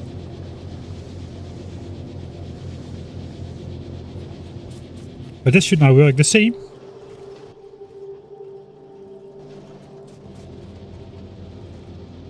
Alright, I'm gonna save achievement cheese test. Oh god. No, I think this is not gonna work, right? Oh wait, I need to delete achievements again. I have a backup of the achievements before the stream started. It has some... I think it has the bot ones triggered. I'm not sure what it has triggered. I need to check. Oh, well, we deleted them once. We can delete them again. Alright, so... Let's say I destroy a biter base, where is a single one.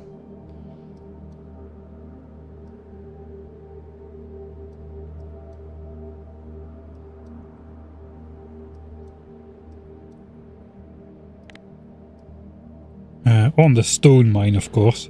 Let's go over there.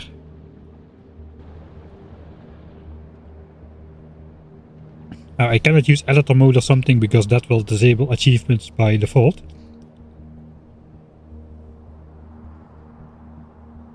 Yeah, this should be kept track of per game, I think. I don't think we did anything illegal. Alright, let's see what a 3500 hit point almost biter base can do.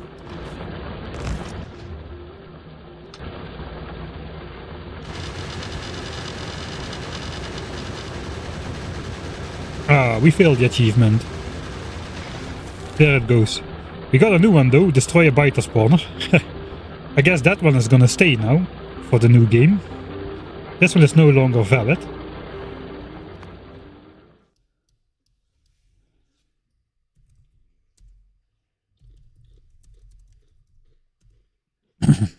Alright. This should not work. This should not work.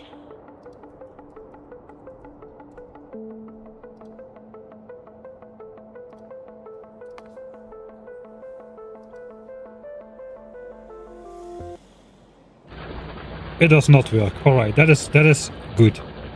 Because we have no achievements. 0 of 88. Now we get them all again. At least the production based ones and stuff. But this one is disabled from the start. As are all the other ones, like the time based ones and lazy bastard. Handcrafting didn't reset. Okay, that is good. Okay, it cannot be cheesed. So we load this save.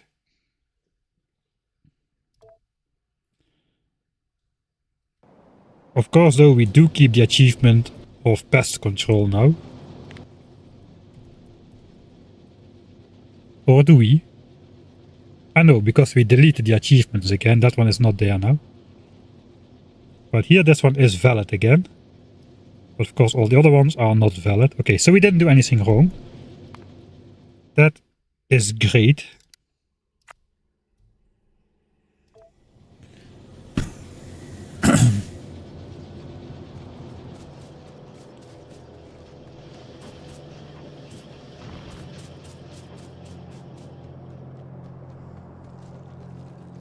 Alright, is power back up to max again? I think so.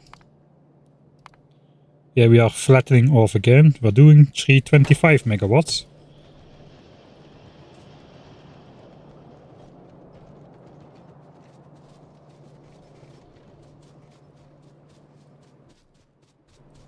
That means it's probably time to also switch the north area over to electric smelting. So probably a bit less necessary.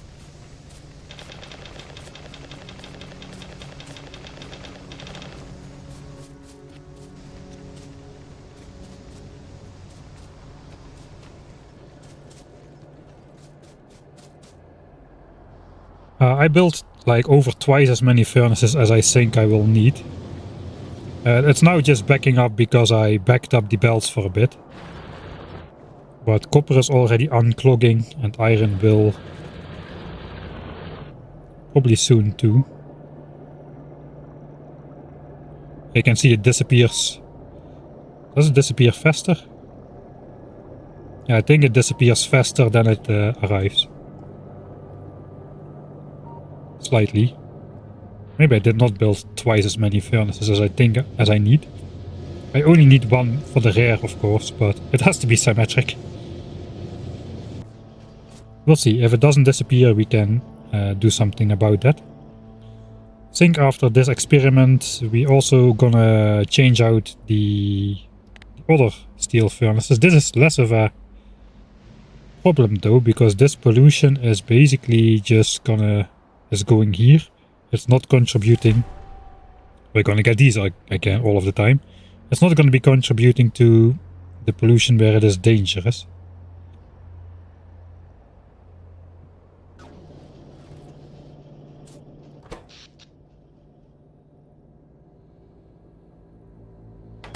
Alright.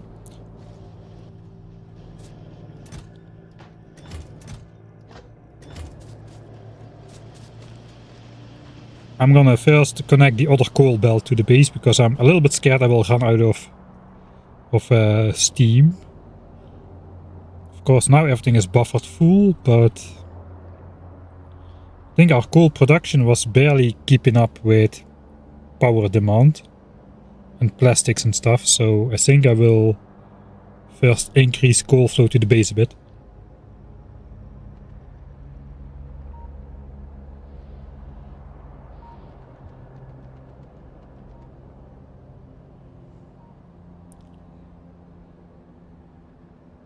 How did I never notice the delete button on the load save? Yeah, there's always some things like that which you just never notice, no matter how long you play the game.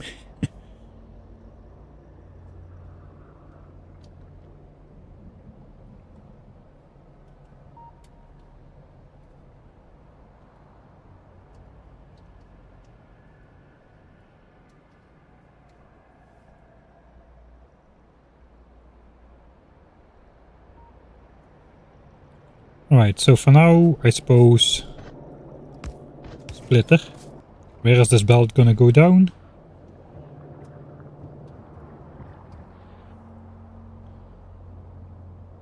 Somewhere in this chunk.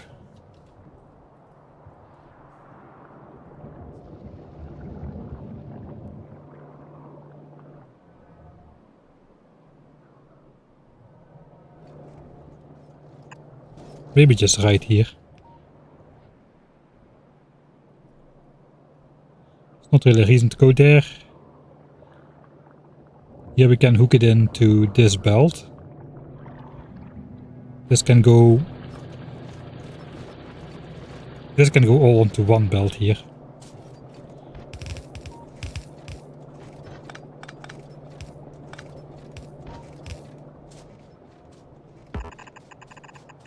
Bot's helping out.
I hope I'm on the right line.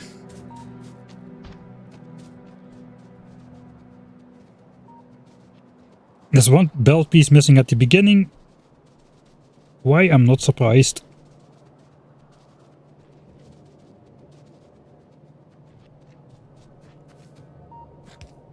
Okay, we got rare quality on the coal as well.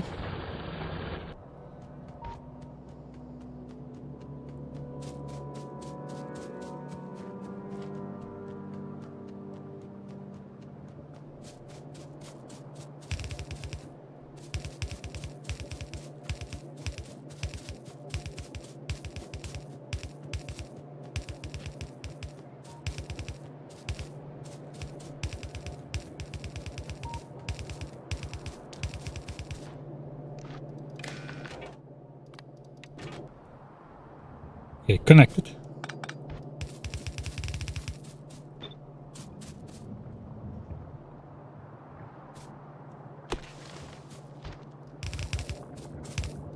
All right.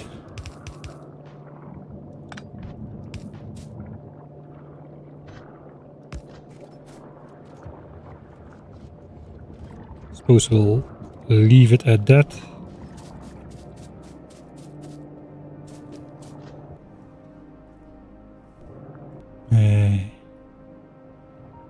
How is that gonna come to the base? There's not a splitter. Alright, so we don't need to resplit that. That is fine. Okay, so now we have this copper mine mining for the base as well, which is good. We are still prioritizing the coal which comes from... Yeah, prioritizing the coal which comes from here. Which is probably a good idea.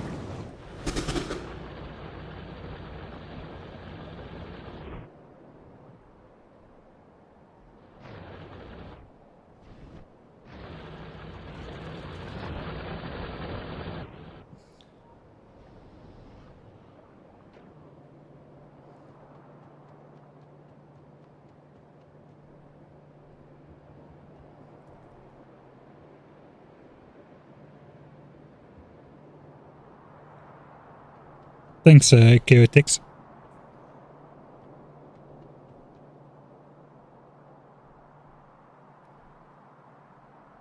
Not sure that connected.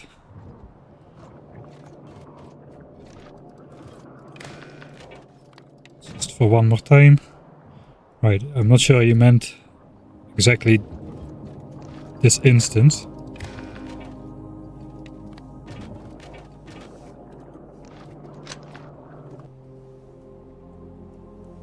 But before we walk away, all the way again, let's be sure. You can see we built this call in before logistics as well, since it's going around this pipe wall instead of just undergrounding it like everywhere else.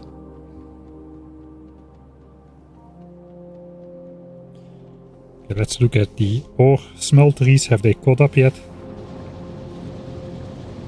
They haven't caught up yet. It is emptying out though. And we are not really likely to install more quality miners, so I think that will do.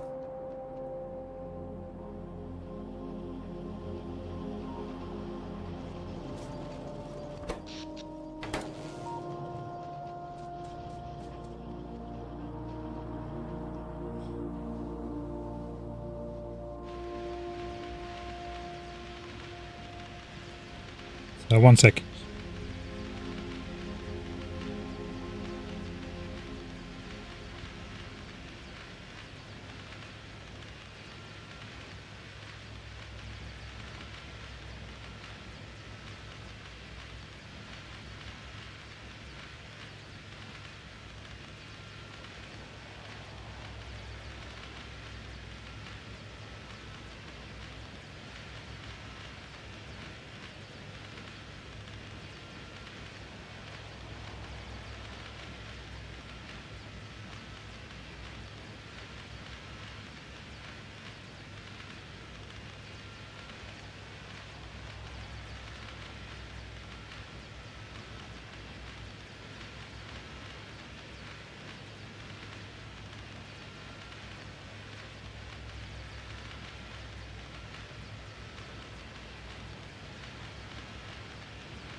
Alright, yeah, sorry for the interruption. I was just thinking, I have a way to fix my power problem. It's a bit unconventional. I'm not sure anyone ever made these before. Well, people might have made those before actually. You unlock quality before a convenient new power source usually, but I was thinking, I've got 360 megawatts of solar, 360 megawatts of steam. But power consumption is creeping up dangerously close to 360 megawatts, especially if I do more electric smelting for the red chips, the 11 stacks, is another 22 megawatts right there. What if I just go uncommon steam engines? Right? Those do 30% more power, which is 108 megawatts extra.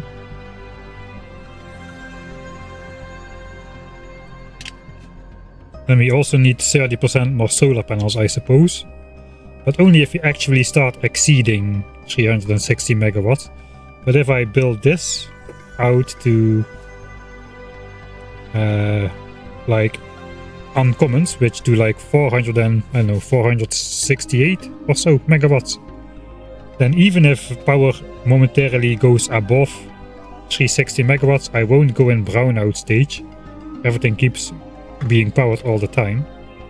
I think that's a good idea. And uncommon ingredients are, well, not that rare, so to say.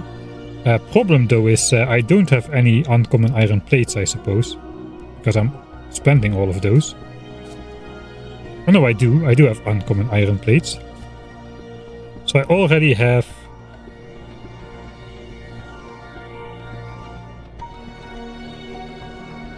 I still can use the same amount of boilers. I'm only feeding it one red belt of coal anyway, which like 2/3 of these boilers should be able to keep up with. I've got 400 steam engines though. I guess 404 if we count the radar ones. I think we're gonna get rid of those. We're gonna probably switch out to a real radar network with rare radars as well, and not have these anymore on the power grid. Yeah, if I upgrade all of these, we can do 100 megawatts extra during the day and during the night when the solar panels switch off. I think that's a great idea. Isn't nuclear cheap? Yes, nuclear power is very cheap in terms of resources, but not in terms of researching, as that cost us almost 1 million blue signs to get there, together with the uranium mining. But yeah, the resources are incredibly cheap.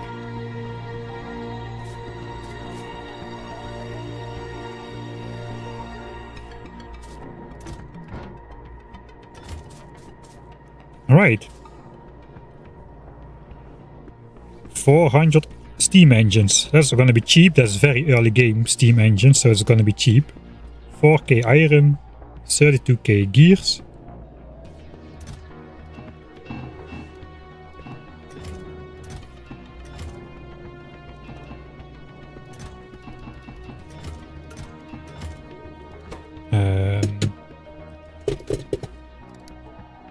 And pipes. Hey, a use for pipes. I knew it was a great idea to collect those. 2000 pipes. Yeah, I collected maybe a couple too many of those, but at least we're getting to use them. Suppose we'll just grab the extra 8 stacks for ease of making and just put it back later.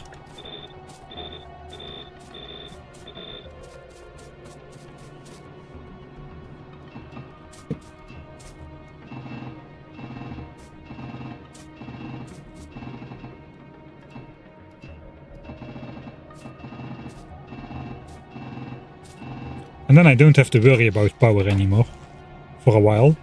Of course, I also should build the accompanying solar panels eventually.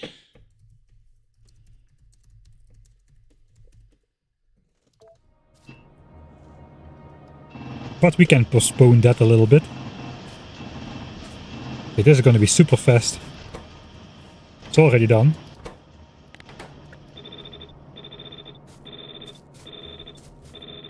There we go, and the 800 leftover gears can go back in the chest. Alright, this sounds like a perfect job for our bots. Man, these bots are awesome. My inventory is full, that is less awesome. As long as I got the bots, I suppose I'm fine.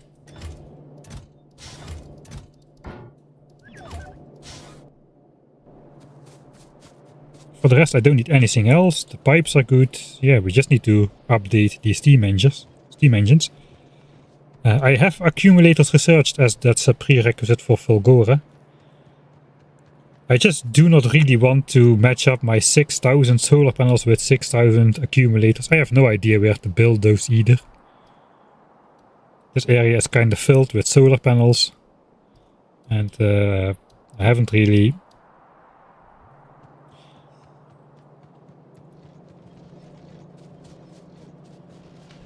How much of the pollution is actually caused by the boilers?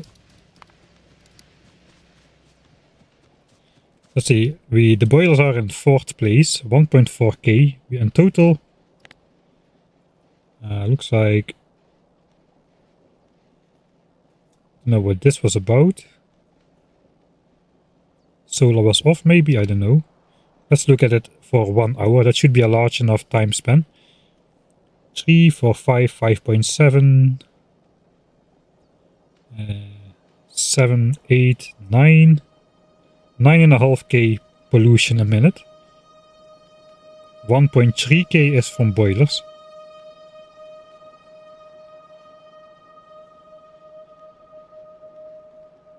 So that's like 15% or so. 15% of all pollution is from the boilers. It is not negligible, but it is not dramatic, I would say. Okay, I love my 9 robopods, man. It's big enough to do the entire steam engine field in one go.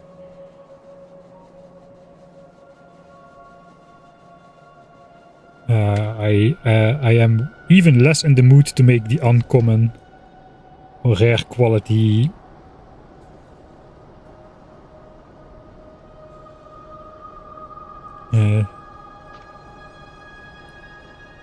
accumulators. It's not really worth it for the space savings. Not on planet Norvis, I would say.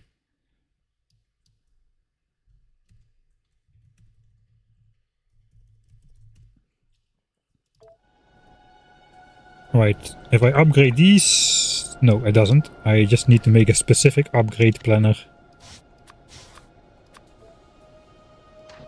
Here we go. It's about as far as I can zoom in. We should see the power graph go up though. If I can click a power line. So the total allotted power should go up, unless it's getting night.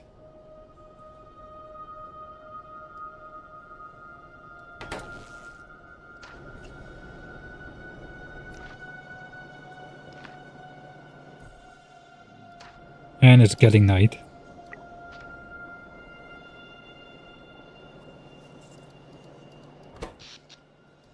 Not yet though, let's go.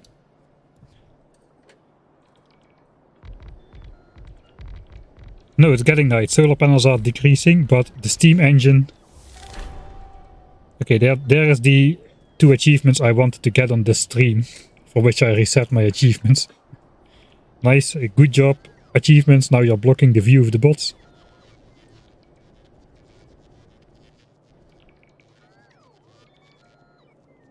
Right, so yeah, solar is going down. So I don't really have the good visual here. That was a large upgrade. That took a while again, those bots. They definitely take their time. Those 4 are part of the base. These things are on the edge. I am imagining it doesn't make a difference for the expansion chunks.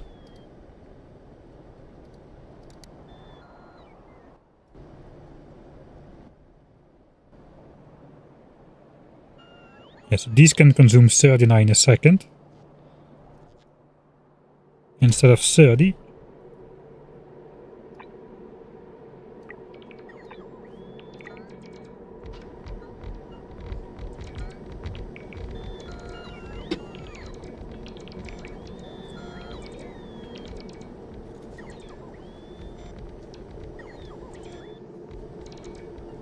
Yeah, Quality Steam Engines does the same as just building more normal ones.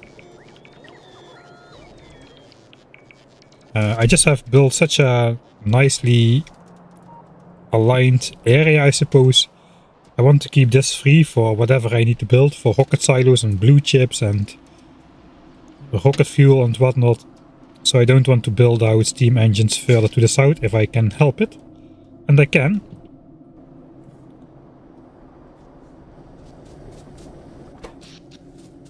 Alright. Solar is back to full power. So now we have a maximum of 828. Yeah, that's 108 megawatts extra in terms of steam. Did I upgrade all of them?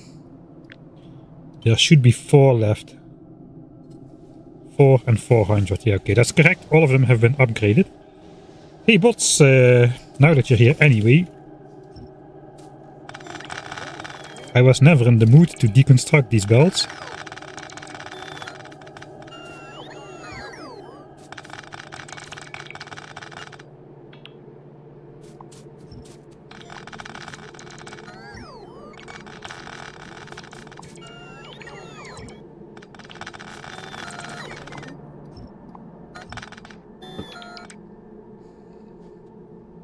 Nice, some base cleanup.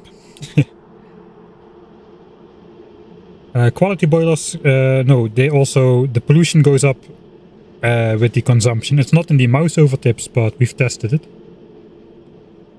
So you don't save on pollution by going quality boilers. Suppose more base cleanup could happen. These belts are obsolete. This is obsolete.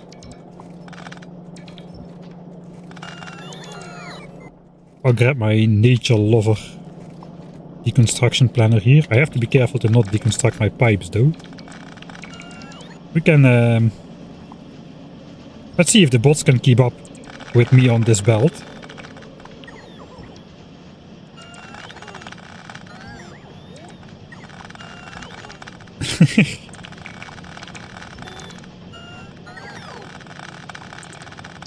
Kind of.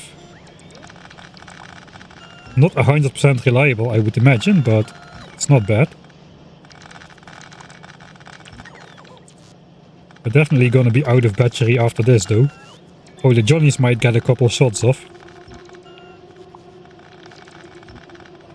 On the bots.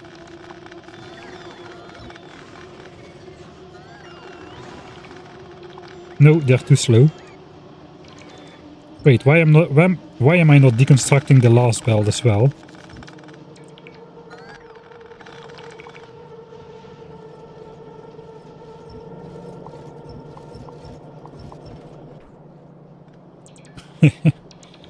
We're gonna go through this in real time.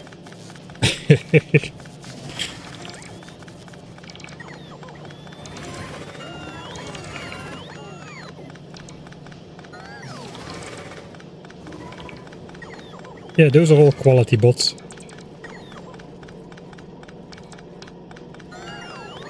What a weird wavy pattern those bots have, man.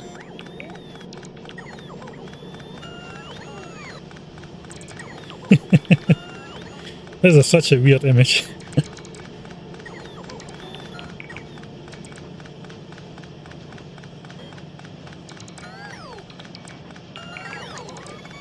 That's what I said, this belt is the most important belt in the base. It transports 1 engineer a second.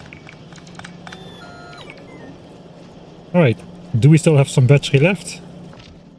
Oh yeah, okay, we got most of that done without the recharge, it seems. So that's great.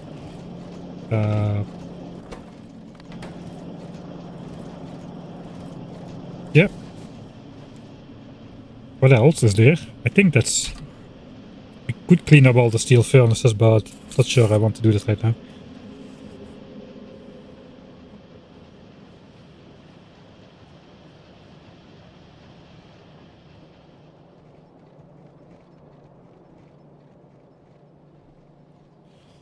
Alright, in all that time, we are not even halfway yet to processing unit. Holy moly.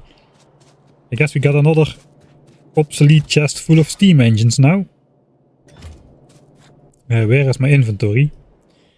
That's always a great question after one of those ordeals.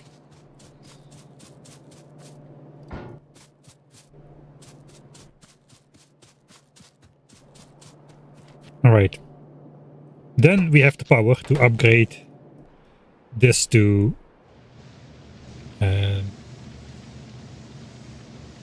smelting as well, to electric smelting. I do have the blueprint here somewhere.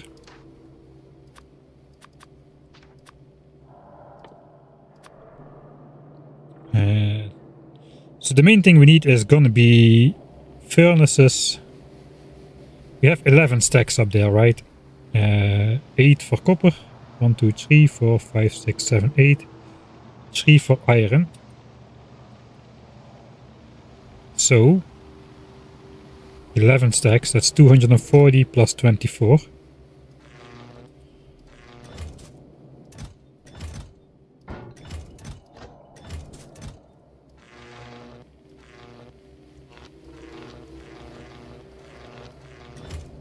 Alright, so we need to take this.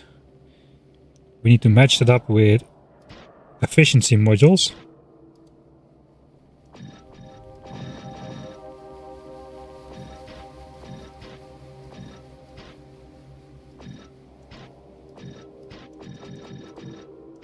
Like so.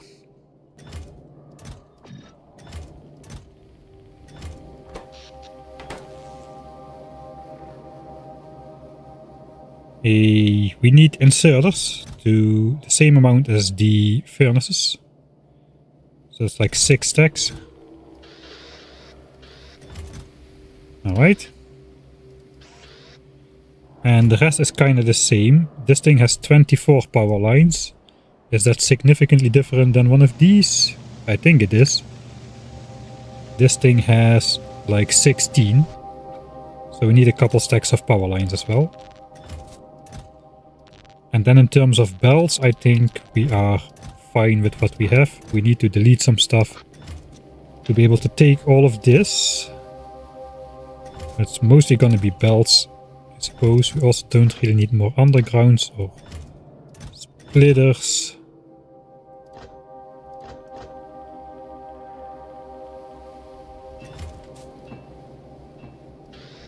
Alright, that fits.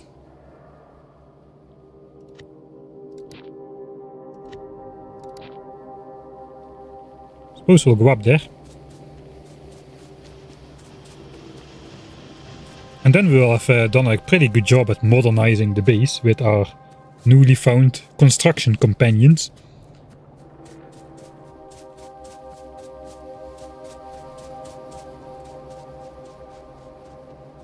Recycle the steam engines when we get to Fulgore. Well, we've got so much stuff to recycle, I suppose. Yeah, recycling uncommon things into rares is pretty hard. Very wasteful as well. I think if we take 100 uncommon iron plates and we recycle them, you get back a quarter, which is 25 plates, and of those only, like, depending on what if you put like normal quality modules in there, 4 pieces, only 4% of those will be rare.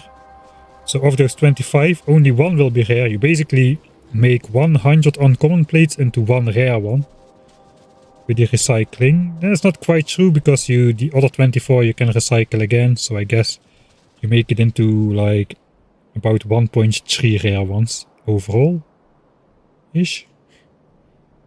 Probably 1/3. So yeah, that is quite a wasteful process. Alright. Am I gonna try to live update this or what? I think I'm also just gonna flip around the belts here.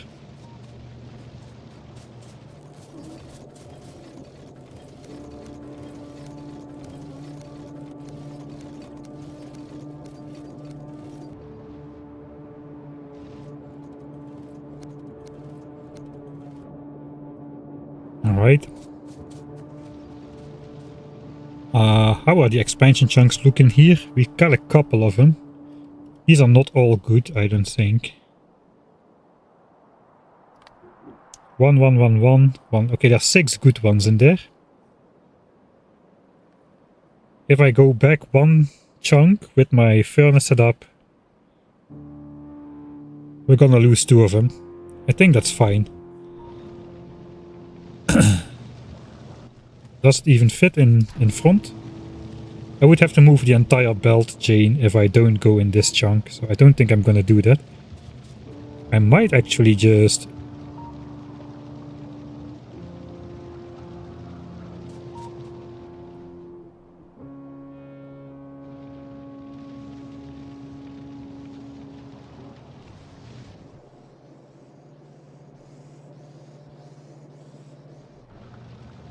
Should I go back all the way here?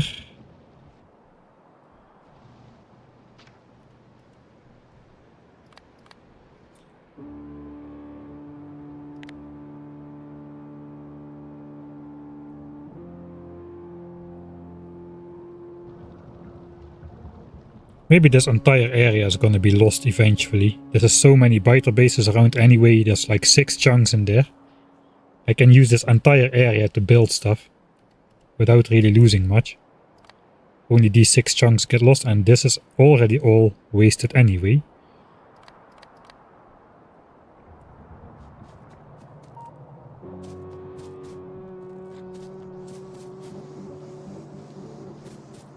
Right, most of these are out.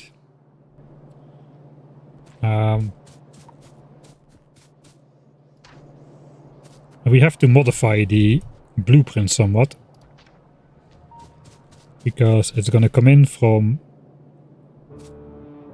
one side, it has to go out the other side.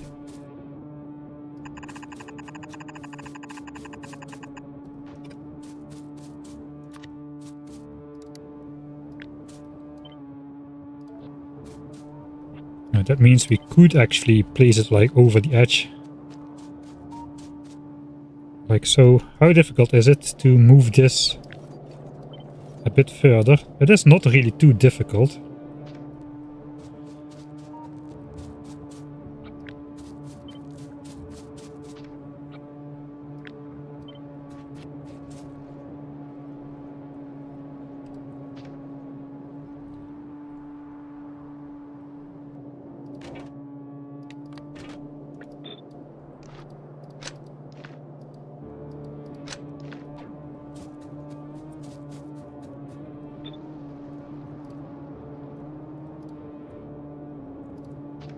Let's try to empty that out then.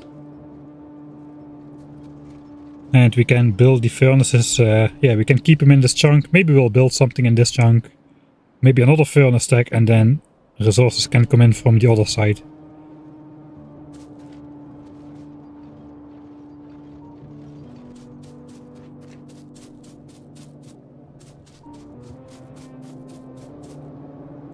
Temporarily we'll do this. So that at least empties out. This is just a half belt worth of resources.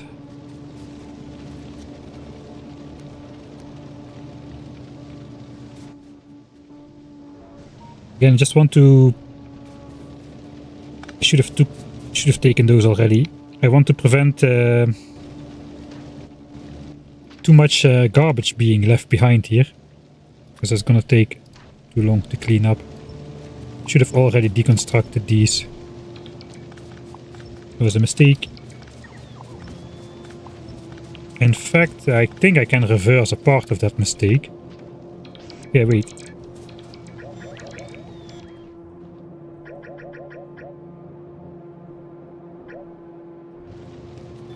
I have an idea.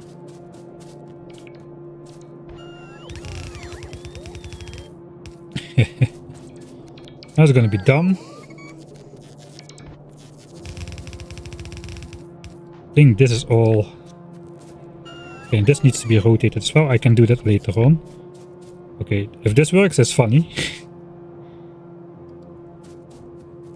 Alright, so we're basically flipping around the coal belts and inserters. For all of these. And that way I might get away with not having to ferry out any coal by myself over here.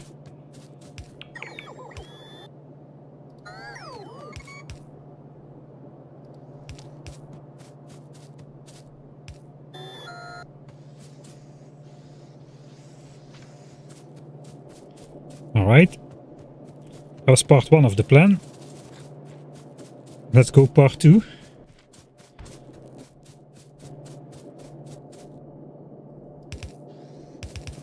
Part 2 is reversing the coal belt.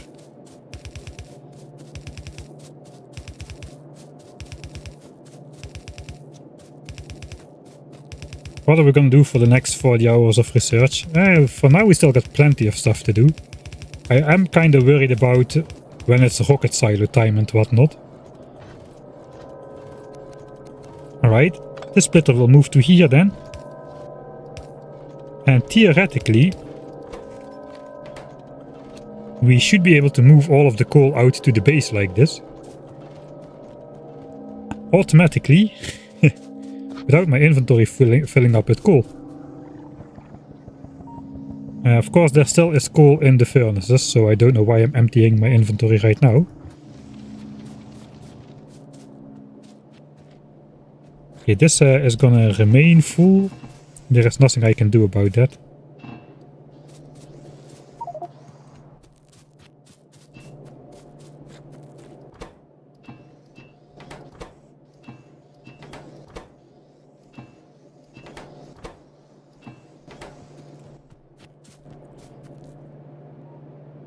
Alright, that's gonna take a while though. In the meantime, we can start deleting inserters again. Got to make sure not to accidentally deconstruct some pipes of this base there. That could be pretty disastrous. I have to empty out my inventory here.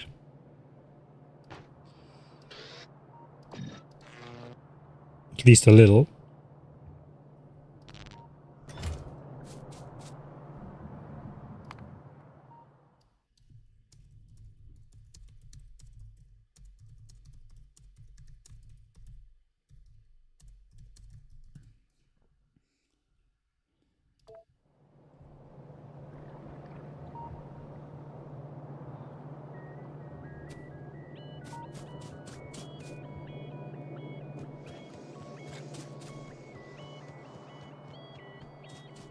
I guess this has to move out a bit further.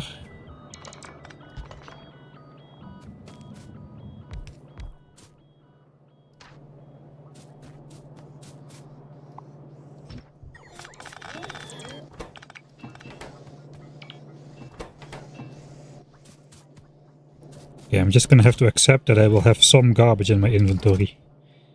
It is fine.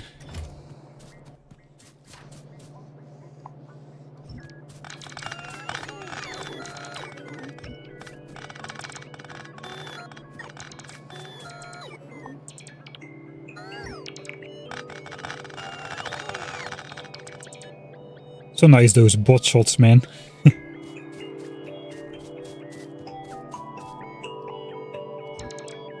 Yeah, these really feel better. Like my current setup feels better than like the Mark II roboports, like the yellow tech ones.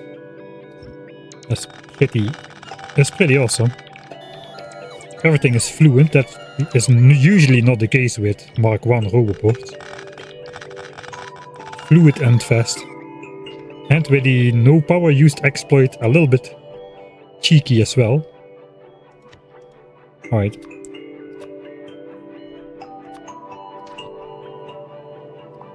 As long as the inserters are busy, we'll just pick up some belts. I deleted the coal unloading inserters. Ah, okay, I suppose.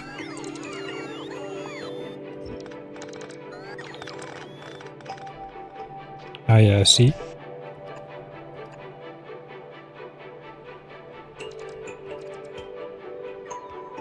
Okay, that's all of them again. Okay, I suppose this part we'll have to pick up though. We're temporarily not going to be producing oil from here if I take down the power line. I think I want to keep producing oil because that will mess up my graph. Cannot have that. So I'll just draw a temporary one down here.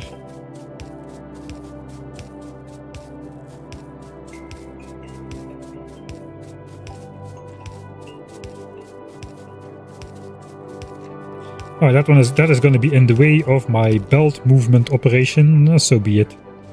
Okay, science is continuing during all of this because of my red chip buffer. Which means the more time I spend doing this, the less chips there are going to be in my buffer. 118k. For now we are still producing because these belts, they are pretty long. But yeah, I gotta hurry up a bit. That's the moral of the story here.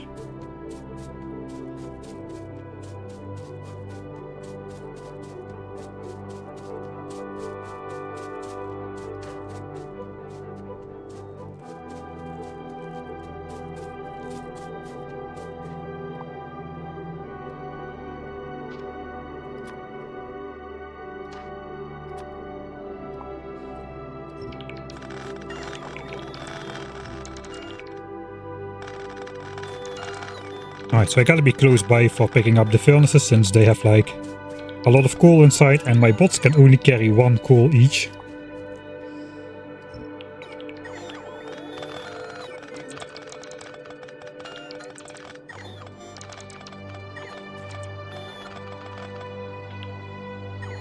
I must say, even at bot speed 1, this is bearable.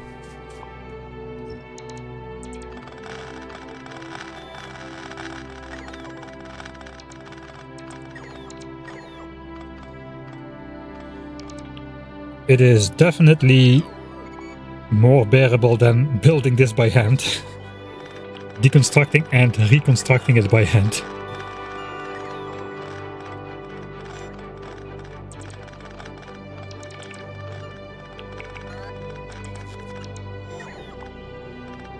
Do I still have some space?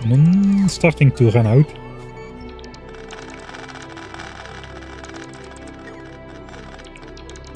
As long as I wait patiently for the bots to return, they are not charging up. Most of them are not charging up. The ones which did the most work do a little bit of charging.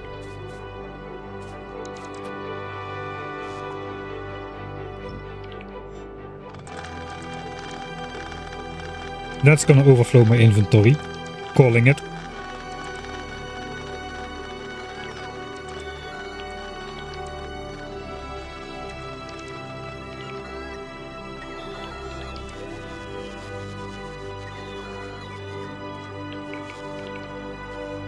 Nope, I was wrong.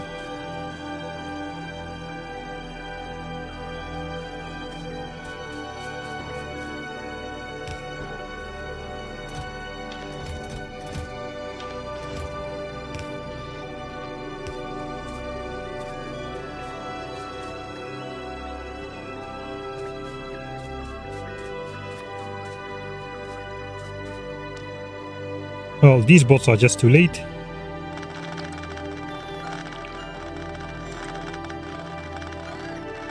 These inserters are too late with the coal. Yeah, I don't have the trash slots yet.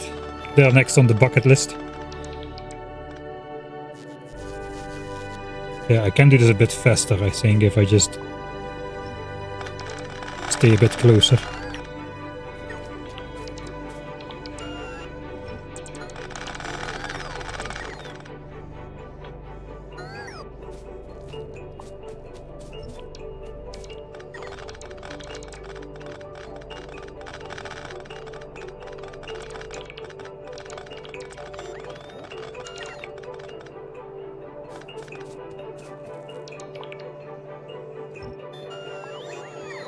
Alright, I do not want to deconstruct this entire thing because I want to copy that.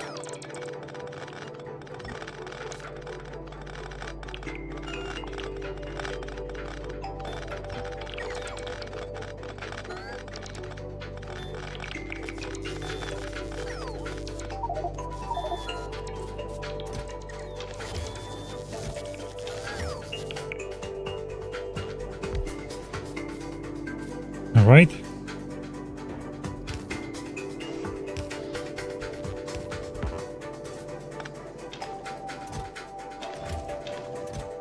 Let's get that out of the way.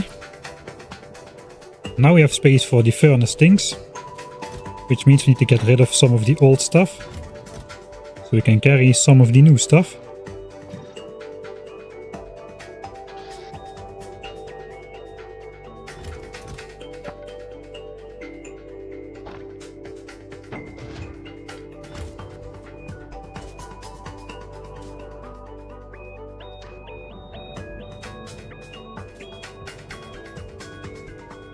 The old furnaces were in here. Okay, so I need to move the belts out of the way.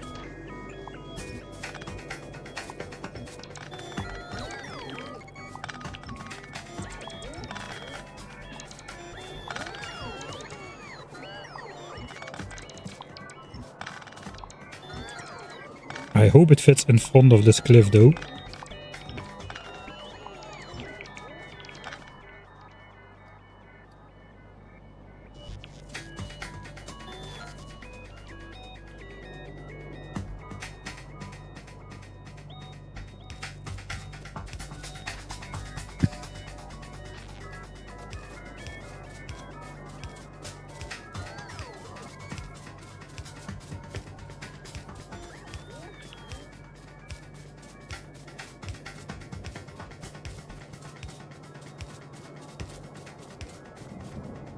New temporary power line. Okay, these trees are just gonna bite the dust.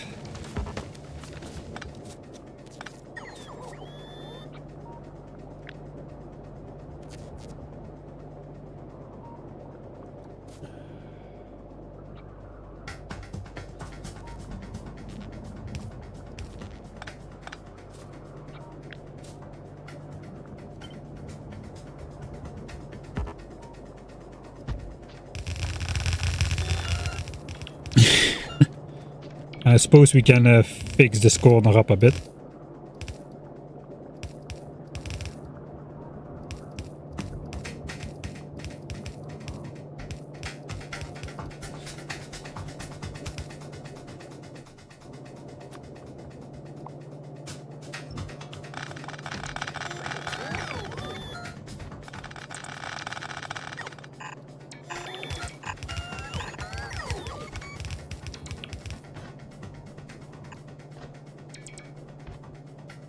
All of these trees are just about dead anyway, except for that one. So let's make it look nice. This is gonna disappear.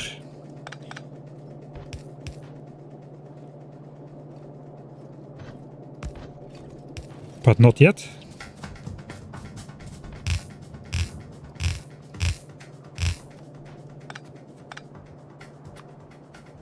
And then I got to... oh wait, I got to implement this thing again in here. This tower. But I'll first build the first furnace stack. I cannot, that was the entire reason. Alright. Let's hide it in the copy paste queue. And then we'll delete it.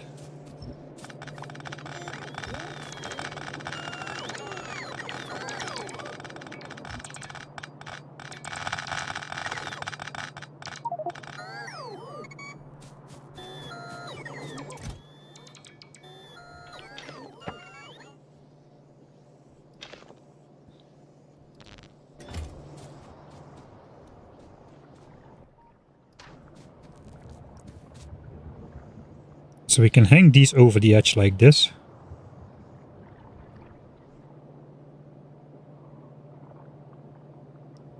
I know the power lines. We cannot. Then we need to do it like this.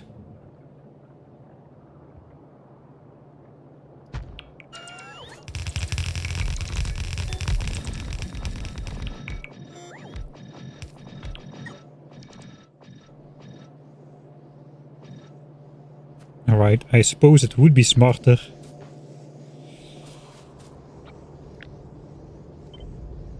if we flipped it around. And that does not take anything. Okay, that was all automatic. Okay, so inputs and then outputs. That seems to be the better way. I'm just gonna build a couple more stacks so my inventory gets a bit emptier.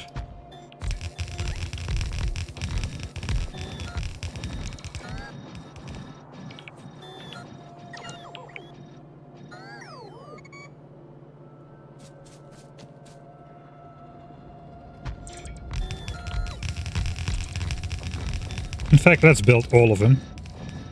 3, there we go. 4.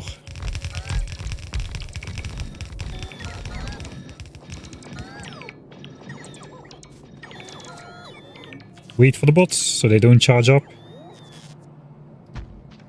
my roboports stay nice and full. Still not spending any power, man. This is a great exploit.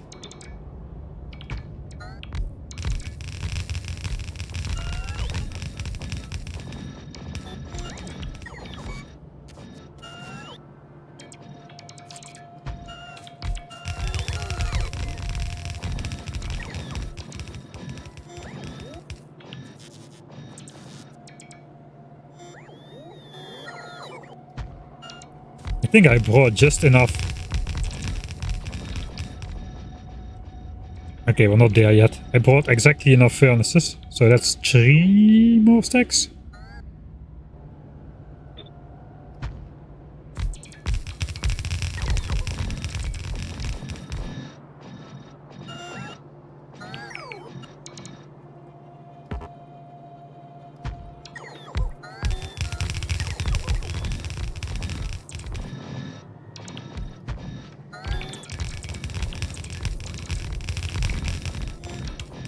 Anyone has a link to the power exploit saying there is no link. It was in this stream where we discovered it basically. Just if the bots don't fly out, I don't know the threshold, but if they fly out less than a certain distance, they do not need to recharge and they don't take power from your roboport.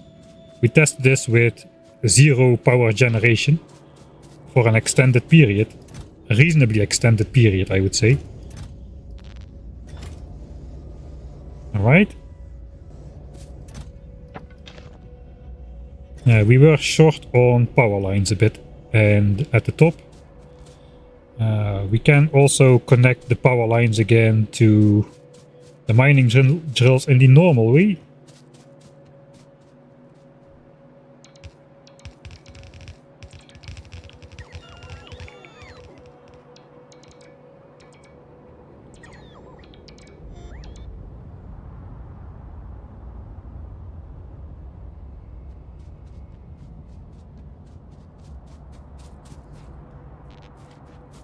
Right, and basically that will do. Okay, that's now connected all the way to here again, so I will not be deconnecting my oil if I deconstruct all these temporary power lines again. Got one for that as well. Yeah, it also does pipe, so I have to be a bit careful.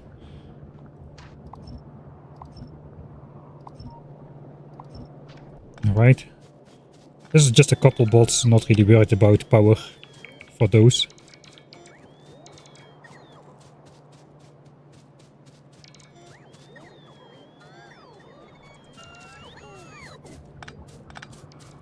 Alright, this is definitely faster by hand. I'm gonna assume. Wait.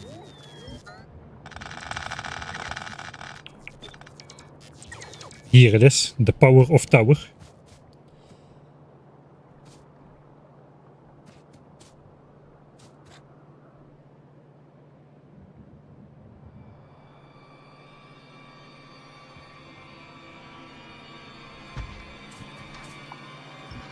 Where do I want that? This actually looks okay. It stops right before we turn off the first belt.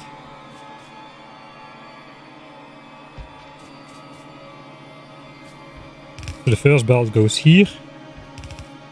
And then this one comes out.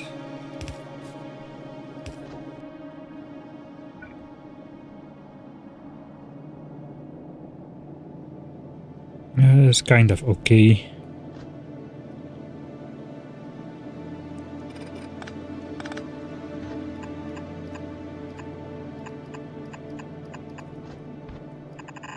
Yeah. Decided. There is no pattern, it just goes straight.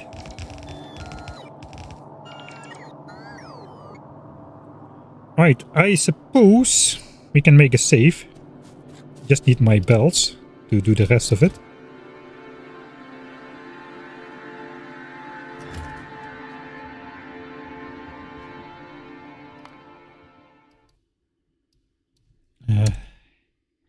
Electric red chip stuff. Smelting.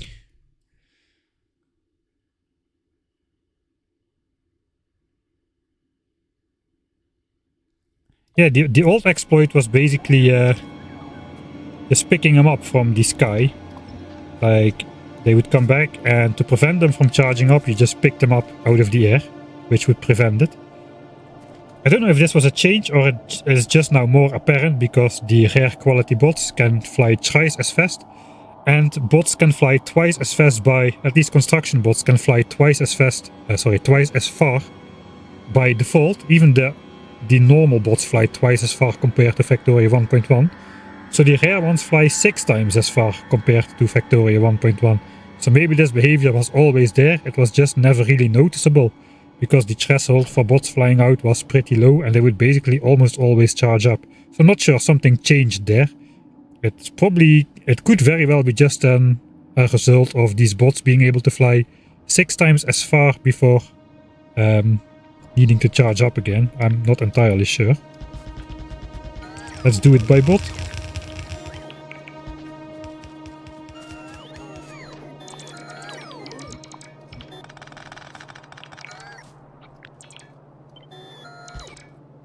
Here comes the copper.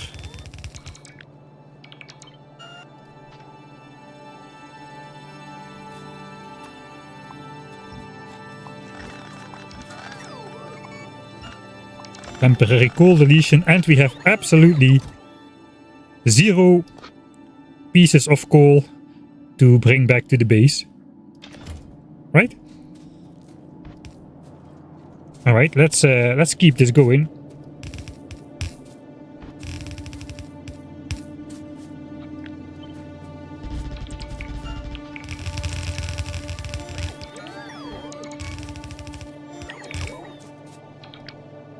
Oh, I foresee a problem. Well, so be it.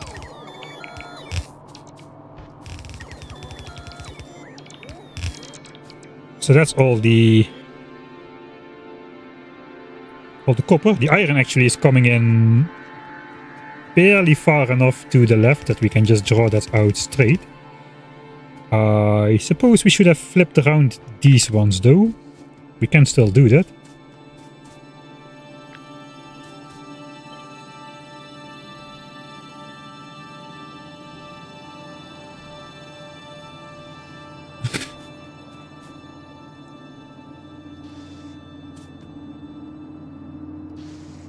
Right, magic, no hacks, nothing out of the ordinary here. That's totally normal behavior.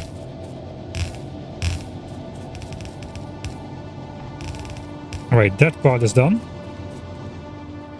Now we have the part where we need to hook up all the belts. And this is going to be fun, because I was going to do all the underground, so... Fortunately, there's bots. Okay, that lines up nicely. Am I gonna change the entire thing?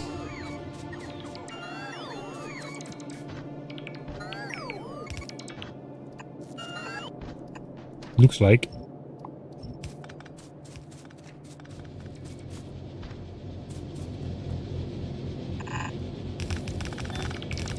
Okay, we can show all the copper in the furnaces though. Let's first just connect it, and then we'll fix the belts.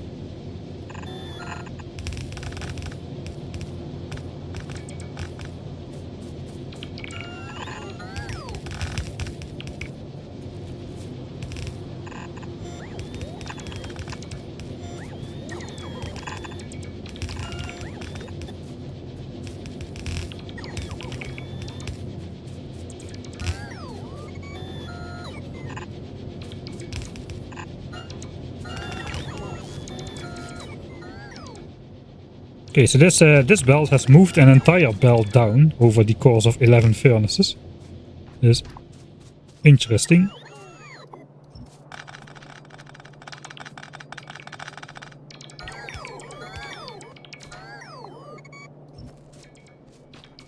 Second belt now comes in here.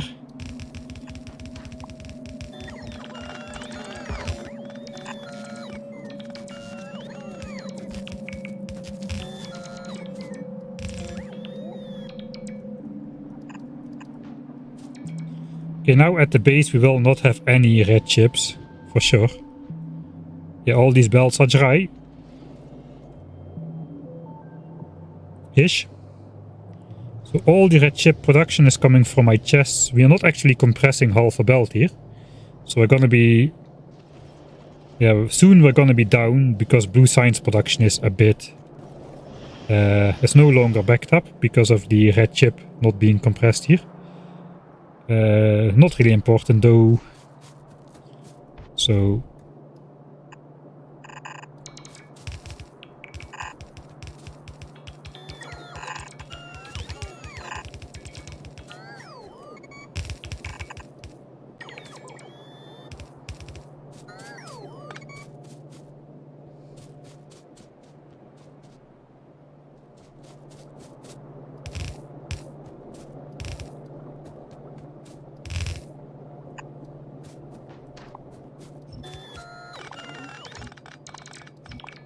oh, the bots are way more handy than I would have imagined. Thanks to the rare quality stuff. And the rare quality roboports, I suppose, mostly.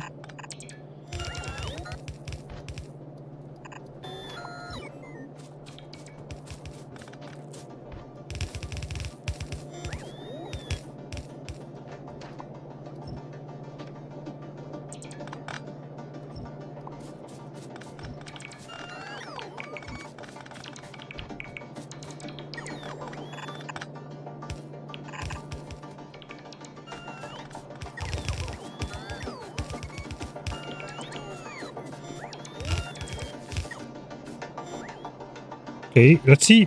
This is full. Still just full. Incredible.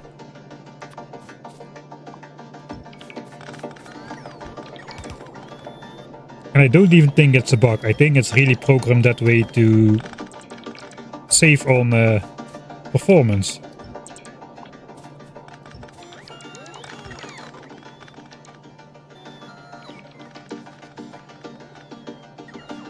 Top belt is not connected properly, I see. Thanks. Bottom belt neither. Alright, that is, I think, results. How is power though? Power should immediately be spiking again because science never gave up. Okay, no, science did dip a bit. I guess the mining drill stopped working as well. Okay, so we have to wait it again a bit to see where we're at.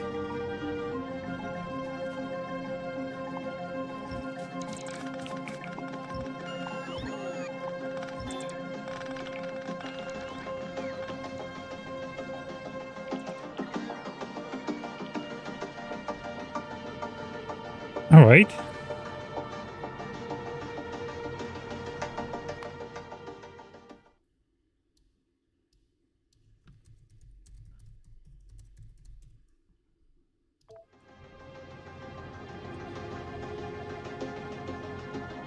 That is a nice sight.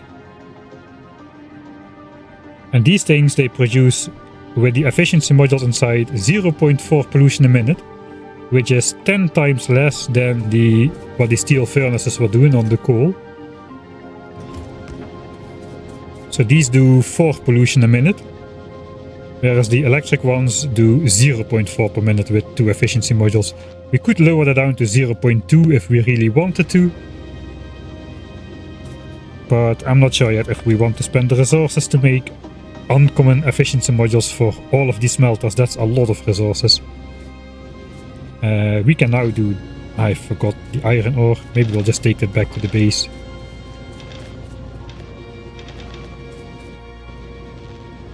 And my inventory is not full. That is awesome. Right. Bye.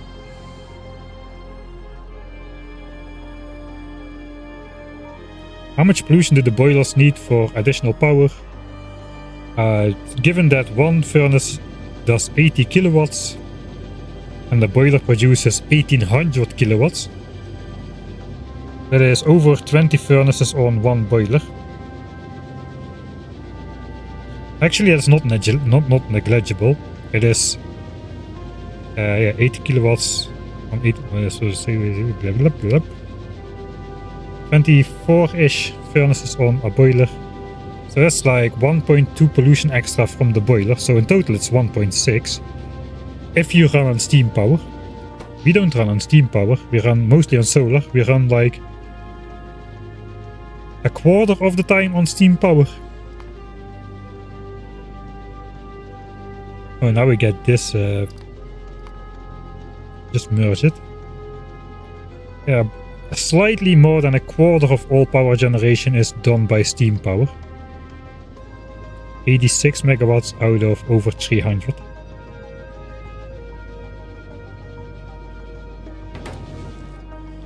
So in that case, it's only 0.3 pollution extra from the boilers in our specific case, which brings the total to 0.7. That's still 5 times cleaner than furnaces. Except half of the pollution gets moved to the area where I don't want it, I suppose.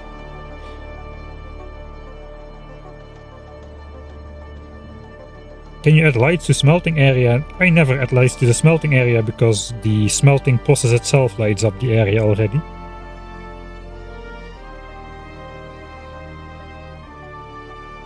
How much coal do we use? Most of it is for plastic. Yeah, we cannot really see that. We can see we're making... okay, we have stopped making plastics now because of the red chip situation. We were doing 1.2 coal a minute into plastics out of the 2.5k coal we are extracting, which is about half, I imagine.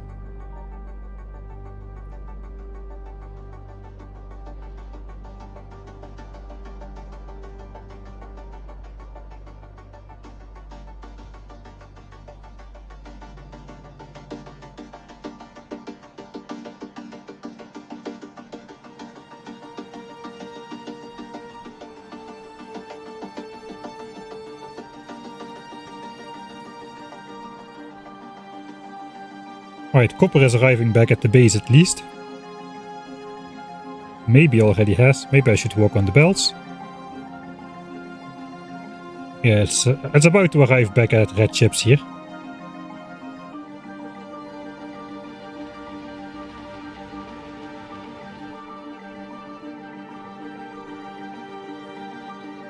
And then we'll see a sea of red and green coming to this area again. I forgot I can do this remotely. 98k chips, alright, so we lost about 20k in the meantime. This is still backed up though. We're still doing 1000 signs a minute. So with a bit of luck, red chip production is gonna be back up and running again. You know, I could help that process a bit. Don't worry, I'm not gonna do a lot, but I am gonna do a little.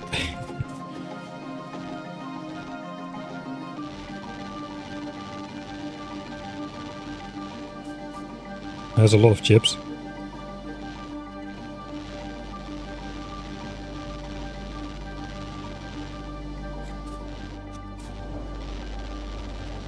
So not a perfect distribution, but good enough to make some compressed half belts for at least a little bit. And hopefully it's gonna be in time to keep... No, it's already not in time to keep blue signs compressed. So we're gonna have a small dip, but pretty good.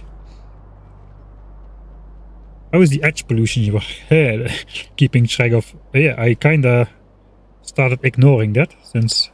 Yeah, this chunk had 10 pollution right next to this biter base. We're now 1, 2, 3 chunks away over there. This is retracting... I suppose this area is already a lot less dark. This was a red spot before. Now it's like the lightest red possible. Before it was more like this. There is nothing. There is nothing.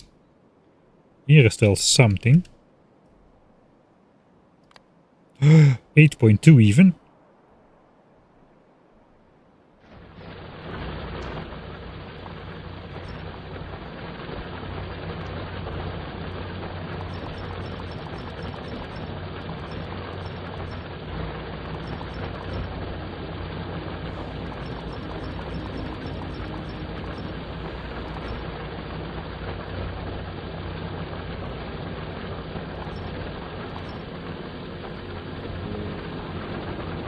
Alright, maybe we need to rebuild this mine. Just so it... if we just rebuild the mine with maximum spaced out miners, there's going to be a lot less miners on this patch. And we can just mine the entire patch without micromanaging it all the time. It is slightly dangerous though.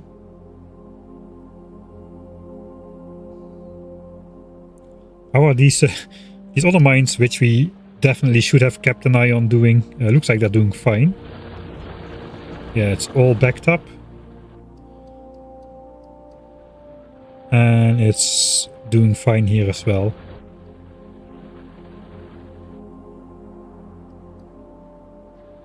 And this one is doing fine as well.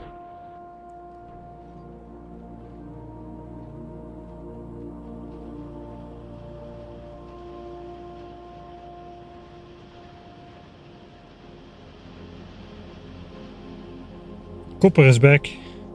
Red chips are being made again. Power is gonna spike again, I suppose. Well, not quite yet. It's gonna take some time. We have upgraded the base to stone furnaces. Everything is as it should be.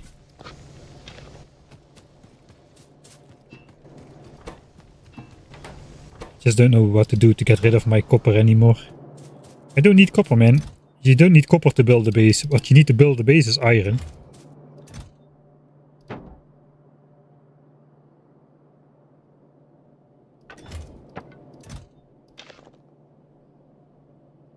Oh yeah, now we dip in.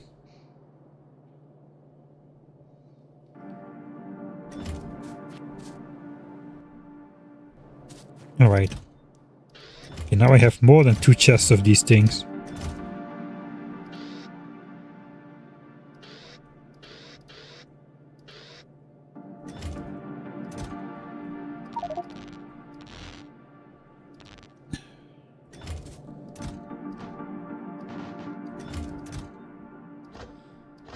Okay, what's the next project gonna be then?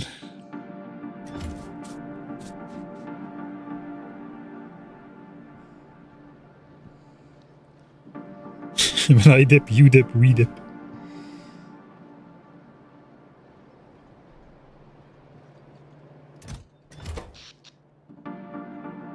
I think we should start seeing some results soon though, but it takes quite a while for all this pollution from the center of the base to diminish enough to get the effects noticed all the way on the front lines over here.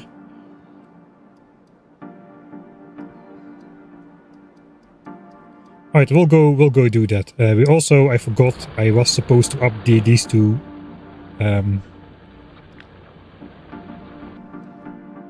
quality miners, and I didn't.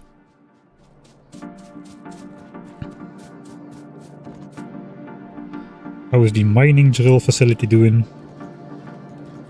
Out of this stuff.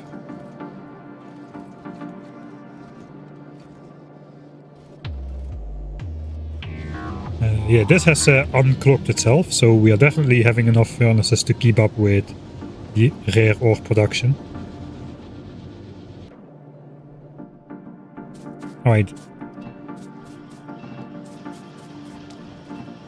We'll bring the gears over again once more to electric smelting. I think what we're gonna do is we're gonna upgrade all of our miners to high quality, perhaps even the stone miners,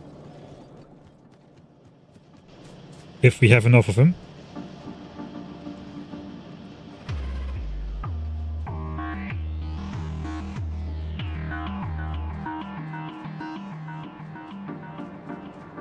And we're gonna rebuild that one problematic mine over there.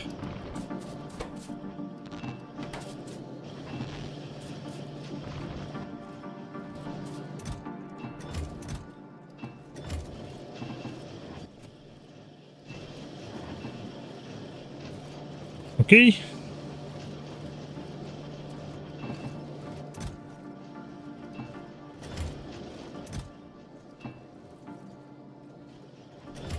I suppose we'll keep it in here.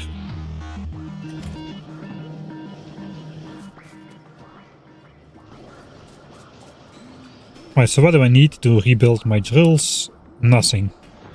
The modules are in there. And here the modules are in there as well.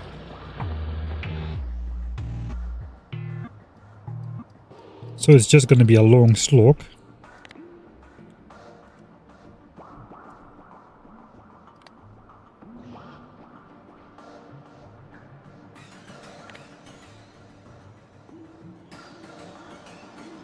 Right. Okay, there was one more thing I wanted to do. We'll clean that up as well. There was one pump jack which we forgot to build. Let's go build it.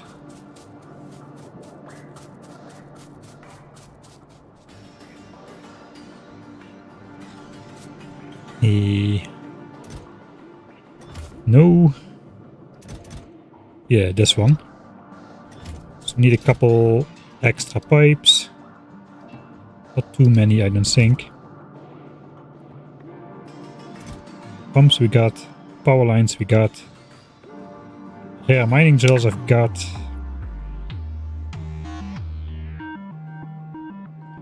Yeah. We'll just fix up the last few little pieces.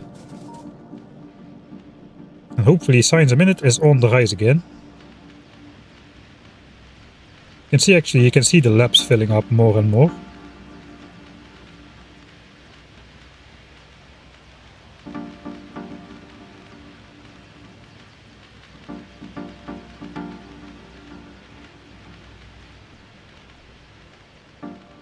What about accumulators in the desert? Looks like there's some things I have turned out to be allergic for in this playthrough, like fast inserters. And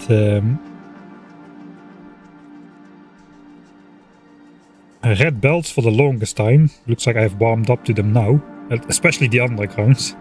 I'm still not using them to transport stuff though, except for myself. And it looks like accumulators are going to be on the list as well. I don't know, I just don't want to build them. I don't know why. It doesn't make sense. It makes sense to build them. I just don't want to. Don't know.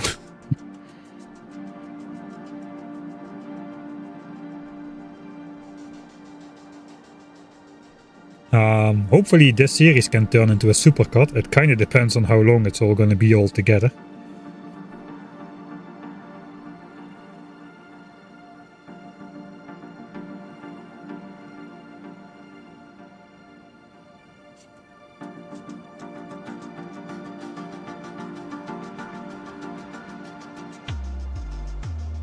Yeah, maybe we are doing fine with our current power because we don't have fast inserters. It does look like the inserters are doing a not insignificant amount of power. 21 megawatts.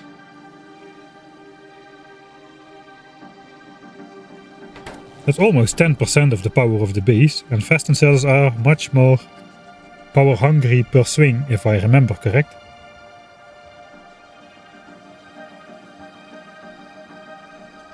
Have you considered speeding up time when you have no intermediate projects to build? I have not yet been in that situation somehow. Right, so here is that final spot. If I just pump it out straight, I think I just want to pump it out in a straight line.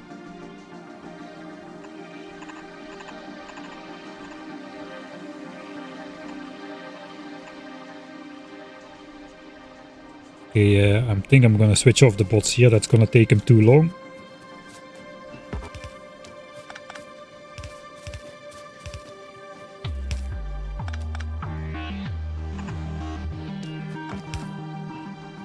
Alright, or not.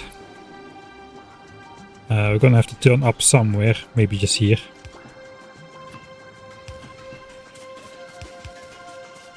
Go around the iron patch, which will eventually mine, I suppose. Maybe these biter bases can be of 8.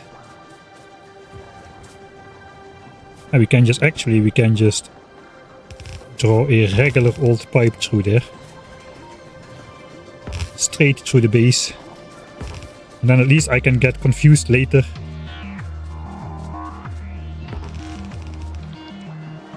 As what is blocking biters and what is not.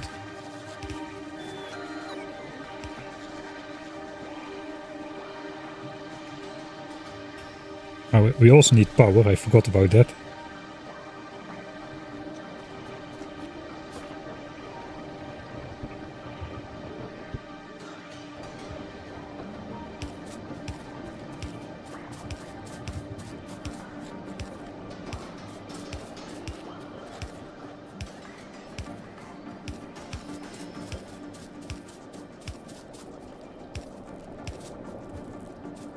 Now it looks like the bots are gonna build the pipes.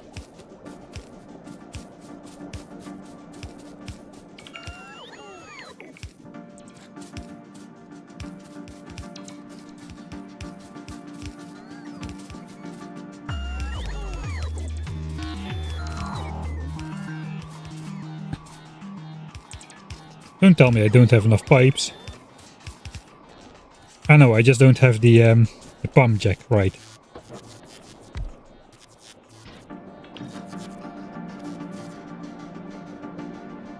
So that's the last one. It should go down to 35% eventually. But right now it's at maximum. Sorry, 28%, 1/5 of the starting yield.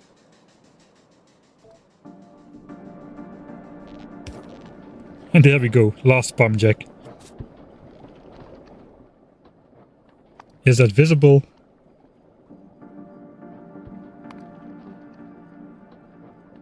Not really.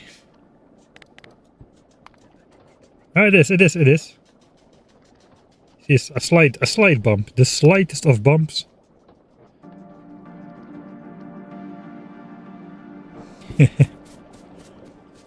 Right, how far down is this source actually? This is down to 1848.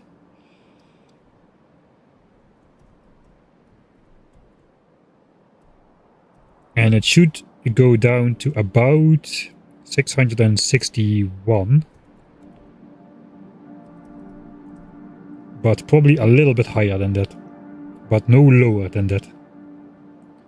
Right, so we're still producing a lot. How is production against consumption in terms of oil at the moment? Okay, something is wrong. I know, this is steam. Alright, nothing is wrong. We're still producing more than we are consuming. Consuming 24k a minute.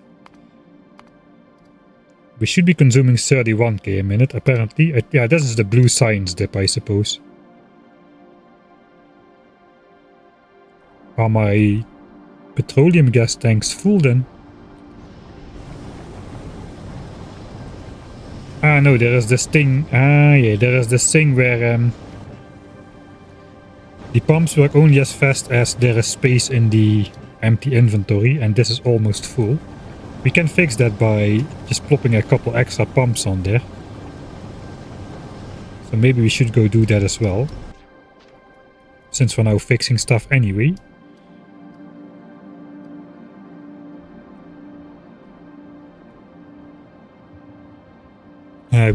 Okay, there goes the thing I was afraid of. The bots gonna fly out to repair all of those. As I hope they don't deconstruct any of the walls. That would be bad, but I mean, repairing is annoying as well.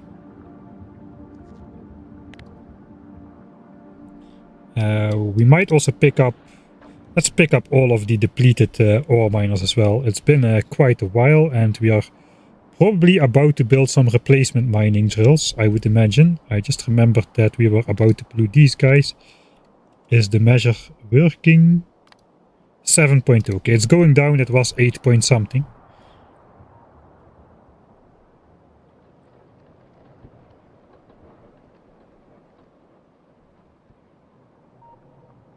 Central oil heating for the biters. Yeah, I mean, I first yeah, that is the I finally figured out the wall lore only 100 hours too late.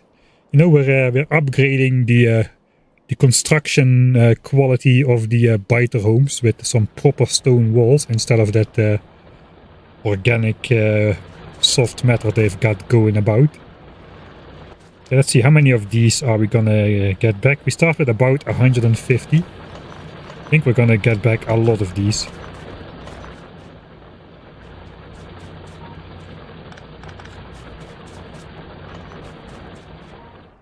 Right, there is a mining patch. I suppose the next one is over here, where the big copper area is.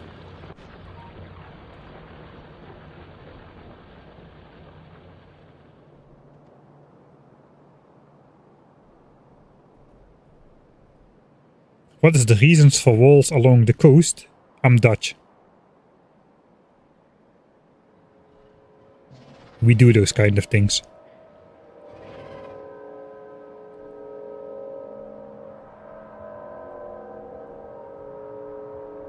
How many more episodes, streams until Rockets? A lot. Like, Rocket Silo research is like 20-ish hours away. So it depends on how long my streams are gonna be. So let's say,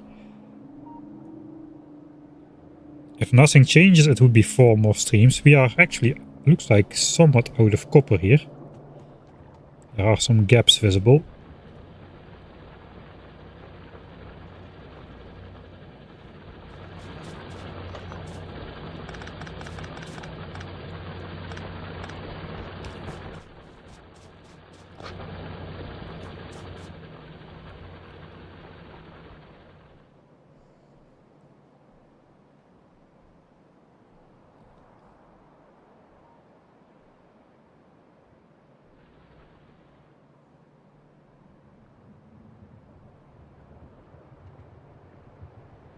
Yeah, I'm just running around while looking at chat. It doesn't go well. Oh, I gotta be careful here. There's a medium Johnny, which can and will shoot me if I come too close. How is that one run out in the middle of the patch?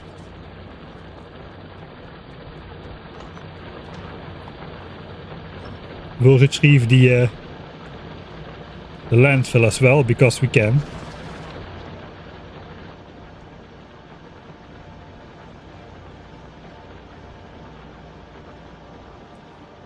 And it also stops flying biters. That is true. It was our anti-flying biter expansion wall. Okay, here are enough of these that I might benefit from just doing this.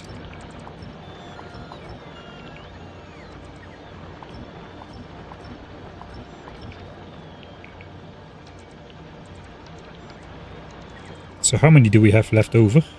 141? That's like 5 belts. We're trying to pull 6 belts out of that. So yeah, I think that's good we're retrieving the miners, because we're probably about to build some new ore patches. But first I really, before anything else, I want to clear up the base, man. I want to get rid of all these pipes in the forest with my bots. They can do those kind of things now. And just make the chunks green again.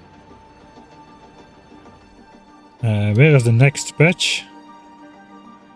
Suppose we're running down to here. We're on the way to rebuilding this one anyway. And we're also on the way to build quality ones on there. So yeah, I suppose we can just go in a big arc. And just go to these two on the way back.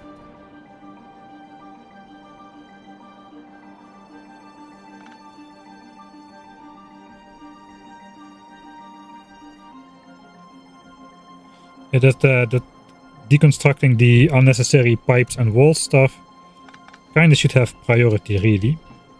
This is actually part of my wall. Oops. So I need some walls for that.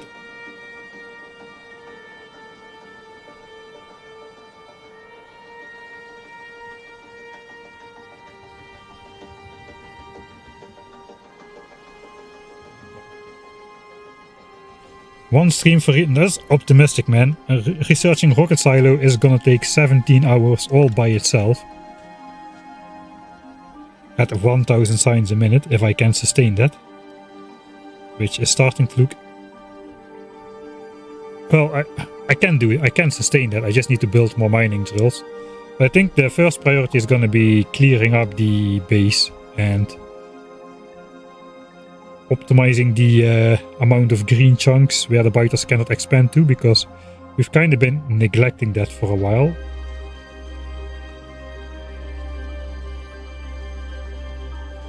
The early game grenade strategy was fun, but It's a lot of work to clear the pipes that way.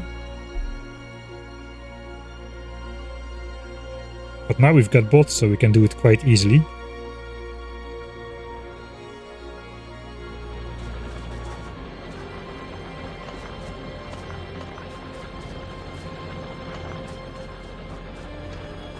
Okay, I guess we can grab these. It'll likely have the potential to clear up more chunks later on.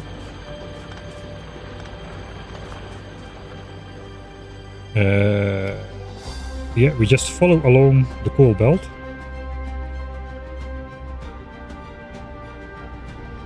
Right, we are about to fix here some stuff as well. So these pipes are now full with petroleum gas. This thing is not keeping up. New fluid mechanics stuff.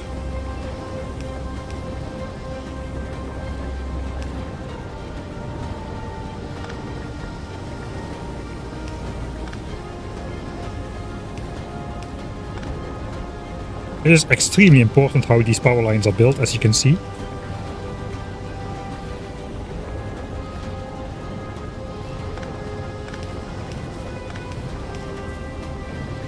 Obviously.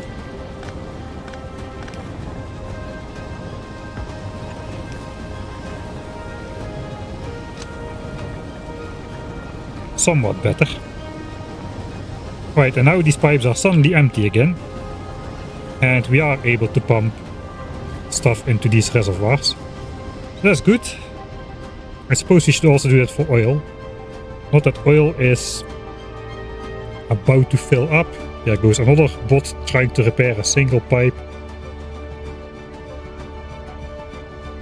Not that oil is about to fill up.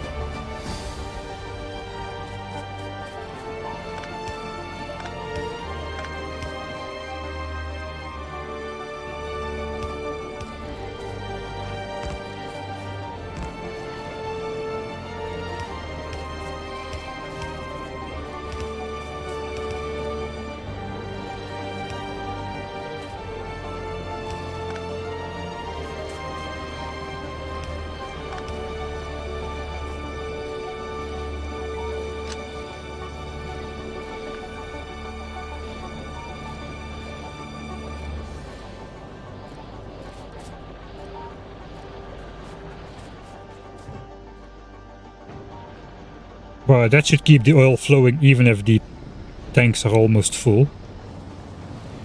So if now look at oil graph, we should see immediately some sort of restoration going. Here is the bump of the new pump jack, and oil consumption indeed has gone up again. So we are going maximum speed. Back to 31k.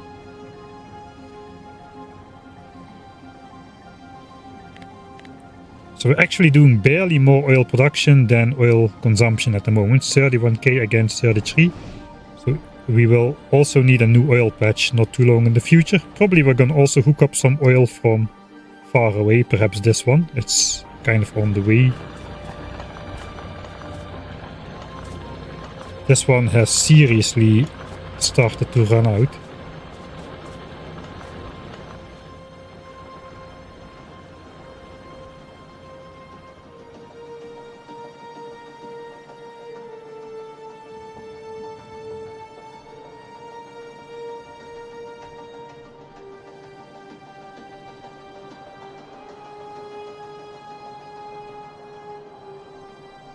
Yeah, UPS is still quite okay. I can still speed up the game to 2, 3, 4 times, no problem. That's nice. How much ore is left in these mines, man? There must be hardly anything here anymore. 252k, that's less than a starter patch. It started out with 8 million. It has been completely mined up. This one started with 7 million, still 200k left. So we already have extracted 800,000 more from this mine than we could have without the quality miners. We added 1 million ore in the ground with these quality miners.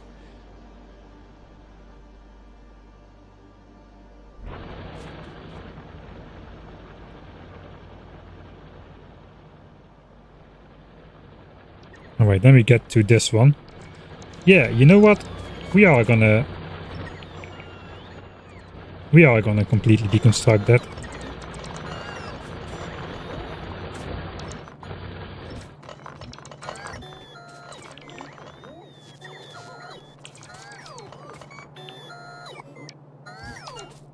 Everything.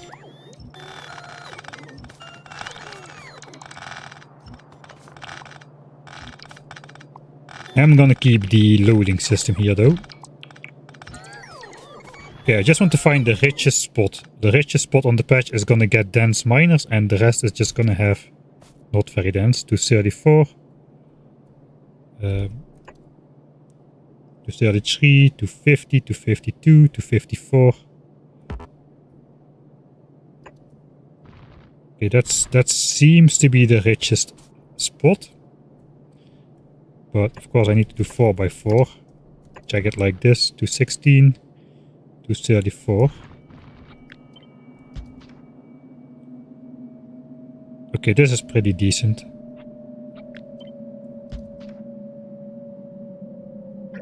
No, this is better. Right, so this is gonna get dense miners. And then the rest is just gonna get spread out more.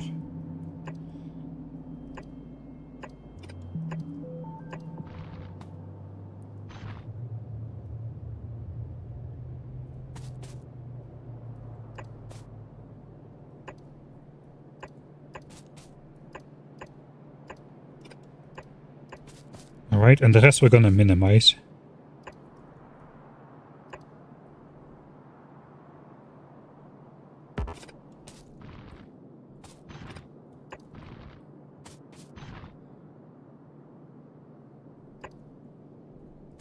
This is pretty dense as well. There can just be one. How about this? Here in the back. I can grab it with that one.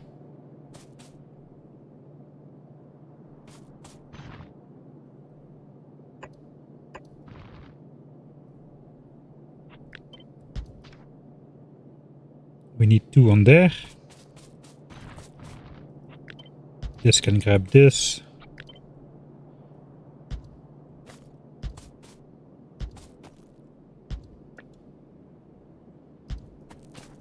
So that exactly fits as well.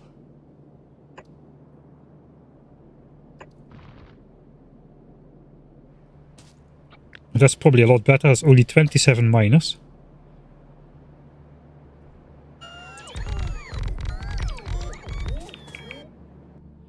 And we should still cover every little bit of... We reset achievements again, I forgot about that. We will still be mining every little bit of patch right here.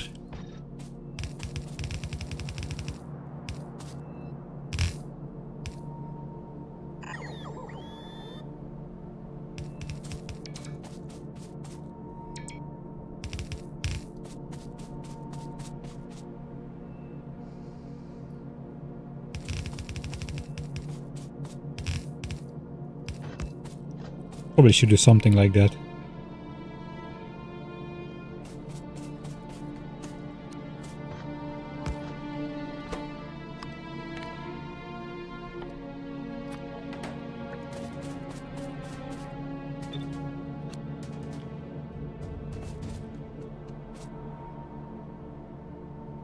Okay, that's looking okay. These we can just plug into these.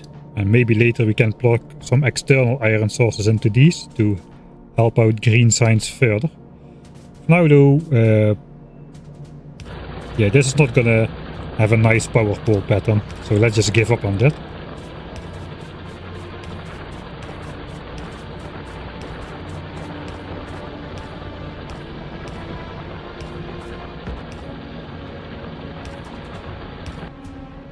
Yeah, beautiful. Okay, that hopefully should get rid of our pollution problem on this biter base forever.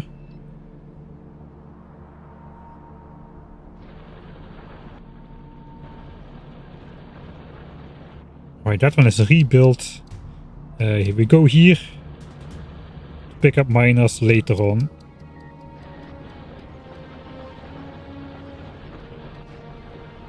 First I'm gonna run all the way out to this mine to upgrade that to rare quality as well. Decided everything is gonna be rare quality now.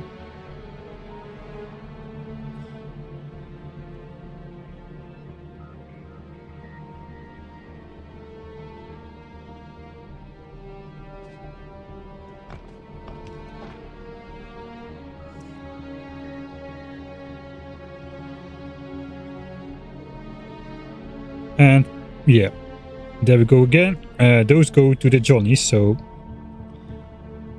I have to switch off my Roboport.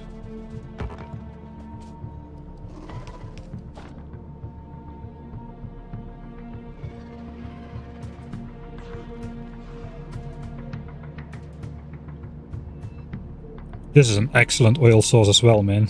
Almost 3600%.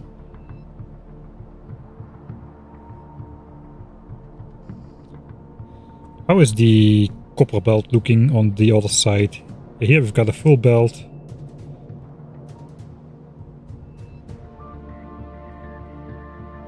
We're gonna be close by there as well. Let's have a look.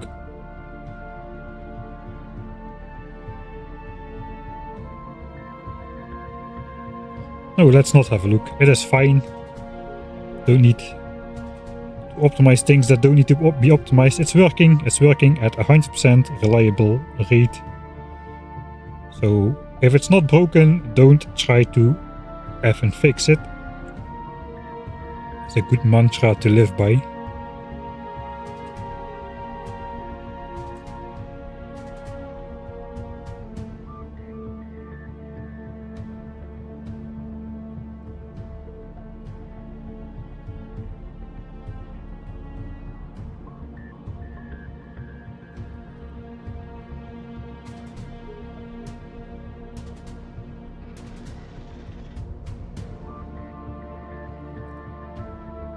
I'm trying to read chat while running through this terrain. That is a recipe for disaster.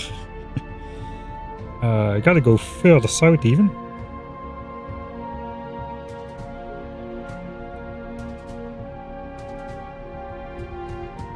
Ooh.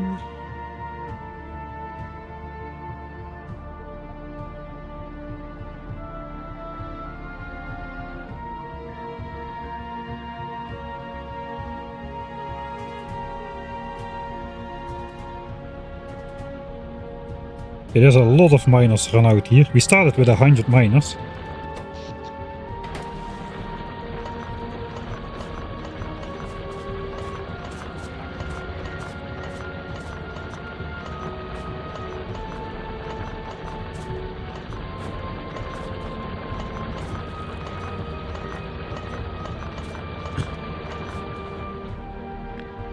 We've got 72 left, which is barely enough to mine 2 belts of ore, but is it really?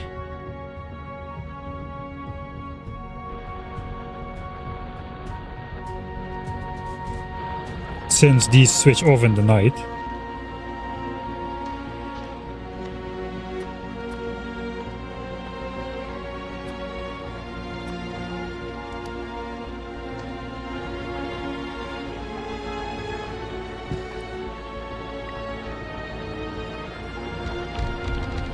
Rare mining drills on the infinite ore. Maybe wasteful, but on the other hand, we've already had 28 or so miners run out here. Since there are only 72 miners on the network. That means 20 million. We started mining this over 40 hours ago.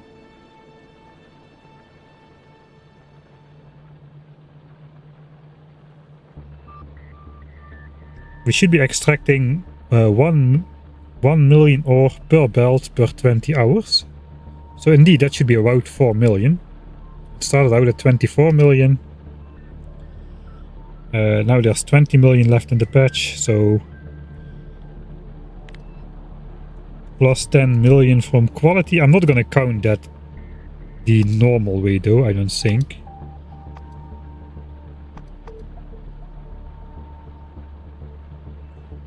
Where is that thing? Over here.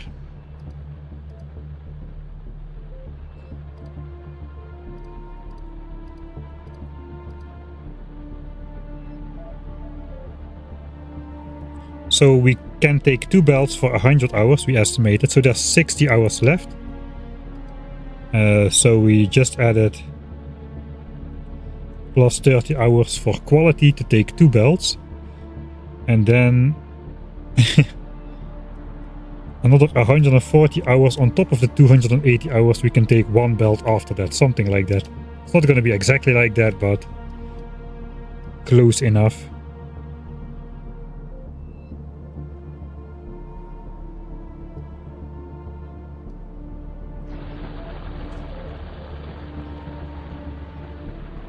I'm not gonna expand the mining drill because that's gonna cause more pollution to go on that side. So I suppose I would rather build another iron mine and just hook it up into here eventually. Alright, now we can go back all the way.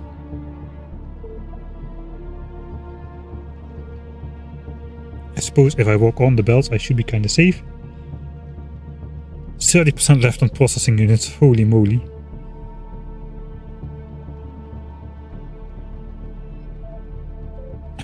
Yeah, these tags are slow, man. That's gonna be like 1 tag per stream from this moment on, I suppose. Excluding Rocket Silo, that's gonna be like 3 or 4 streams all by itself. Oh man. Those last tags are gonna be so slow.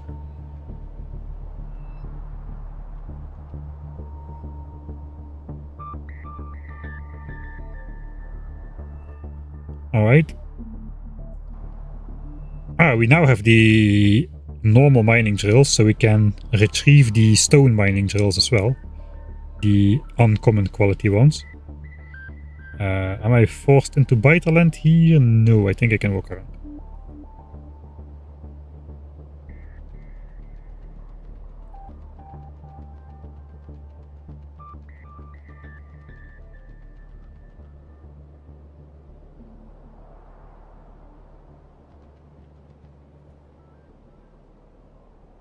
Take the safe road home. Let the walls guide us. And the Johnnies bless us. And the bots not try to fix us.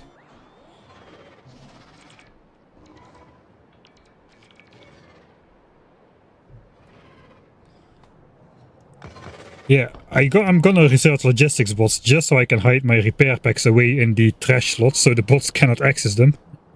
Holy moly. Alright, where are we now? We're here. Yeah, let's go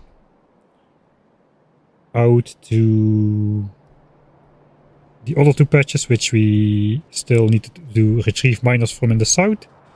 The ones which provide for steel. I realize I'm forgetting about these. Ooh, there's a lot of mining drills run out there as well. I should have taken those on the way down.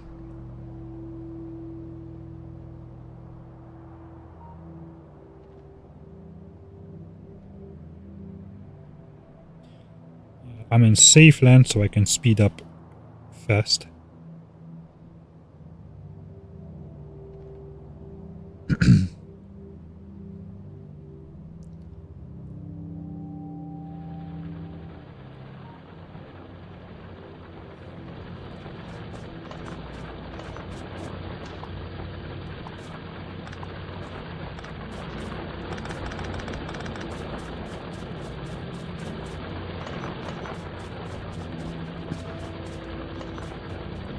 Maybe I just need to invest.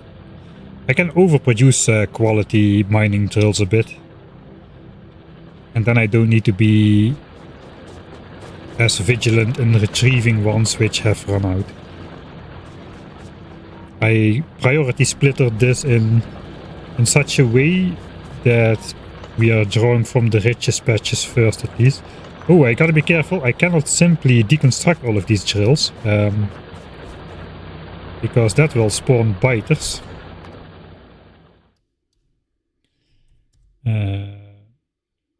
Reclaiming rare drills, I suppose. So if I do this, that's not gonna end well for us. That's how fast it can go in a playthrough like this. That was literally like a second or two. So, yeah, let's not do that. We can claim the modules. I would like to paste... I would like to reclaim it by pasting a normal one on top, but it won't let me. But, magic of the bots. They can do it. They cannot even do it by super force click, but they can do it by upgrade planner. And then it'll replace it no problem. Okay, so that's good to know. I should have a stack of mining drills on me then. So we can unupgrade these drills.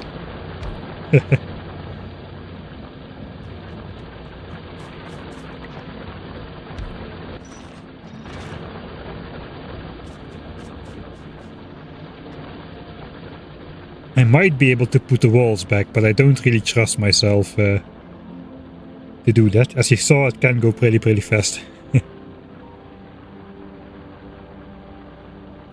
Alright, where are we now? So we gotta retrieve miners from here and from here. That sucks.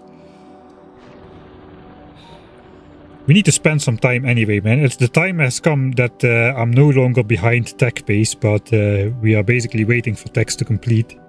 It's not quite there yet, but we're getting there very soon. So force built walls might be fast enough, yeah, but that's probably only if... Oh wait, I should not go out here. There's a big biter base there. Only if I need to replace it with one wall, but if there was like 6 walls in the way of that mining drill, that could be a very different story.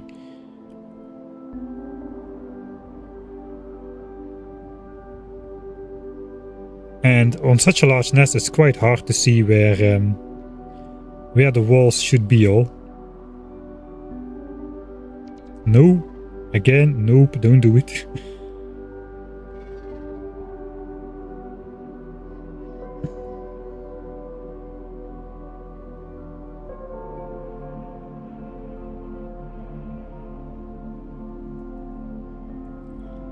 Am I going the right way?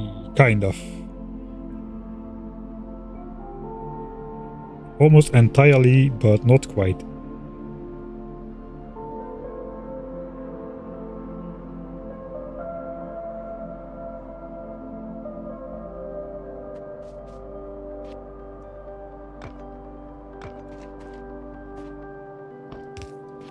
Won't the same happen when you destroy a nest with artillery? I think so, yeah. I think the same will happen. Like, if this nest gets destroyed, then this nest has a valid spawning space again. And for larger nests, there can be a lot of valid spawning spaces again, all of a sudden. Looks like already here we're starting to struggle with resources as well. Still doing pretty much 1000 SPM though. Yeah, we gotta go through this wall.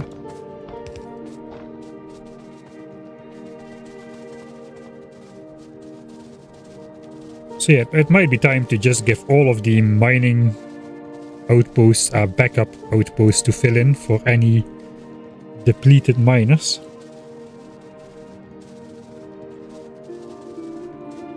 And we will have the time to worry about those kind of things now, so that's nice. And we won't even have to build it ourselves, we can just let our bots do it now. There's a lot of mining drills run out here. 1, 2, 3, 4, 5.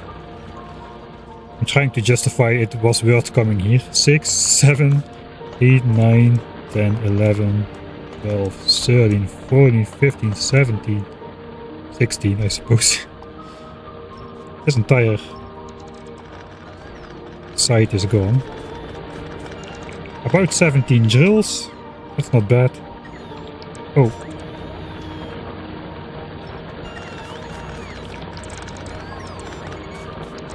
That means the funny belt can go away again. Oh, this is a little nerve-wracking. I do not like to hold the right click in places like these. And another one, 18. Did that one just run out or did I just miss it? So now we're down to 125 drills. That should be enough to...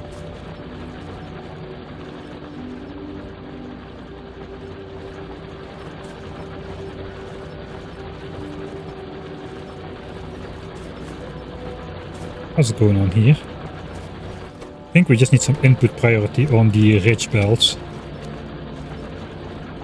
So those always flow.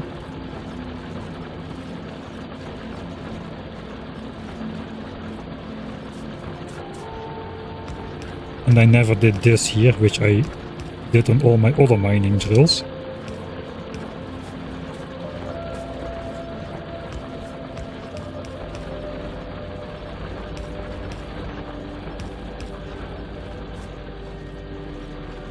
So hopefully that might fix the problem.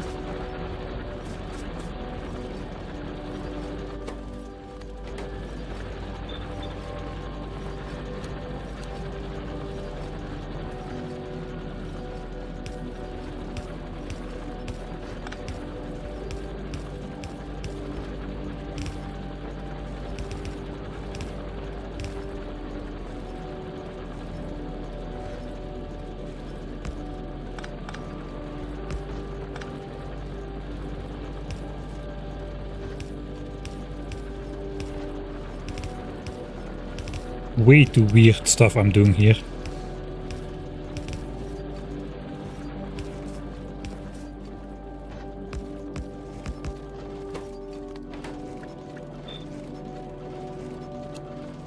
Okay, now now this is an 8 to 8 splitter-ish.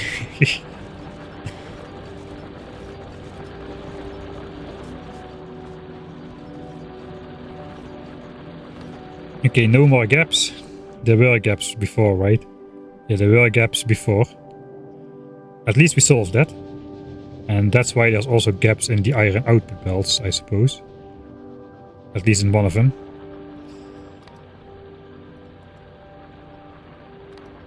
Yeah, gaps are gone. Alright. Somehow it's solved. So let's run away.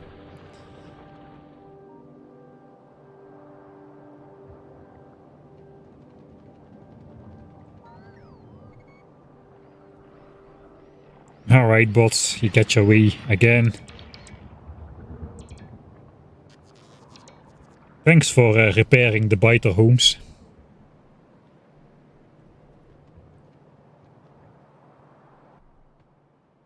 Alright, almost 200 drills.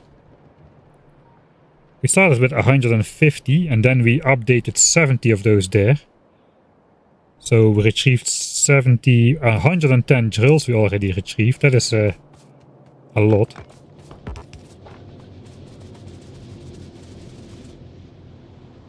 Now we'll go to retrieve the last ones. If the bots fly far enough, they take juice.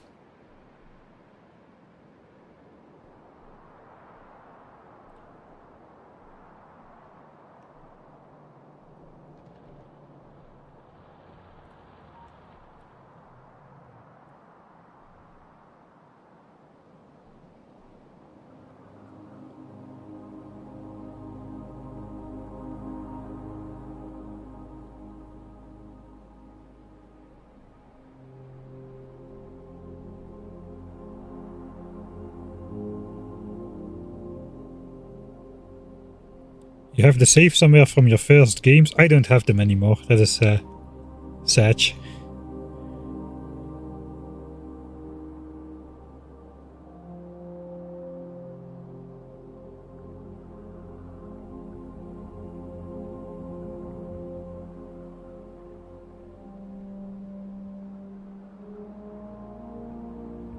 Still pushing, no, yeah, kinda. We're just running around a little bit now. I should probably... No, I don't think. We can do this now, yeah. Okay, here's a lot of... Okay, bots, go ahead. Go ahead. You know you want to. Whoa! I'm dead.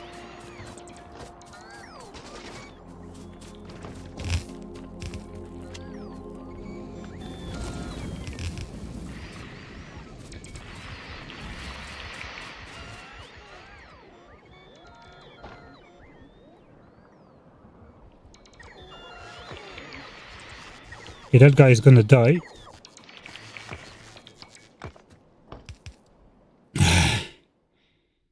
Yeah, we're having a really relaxing time.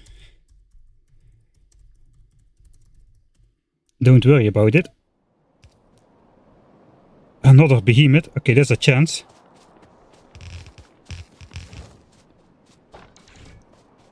I don't know what I did.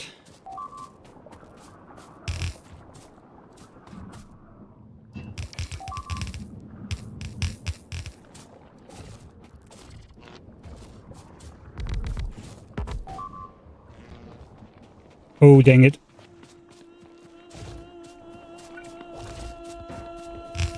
I don't have anything.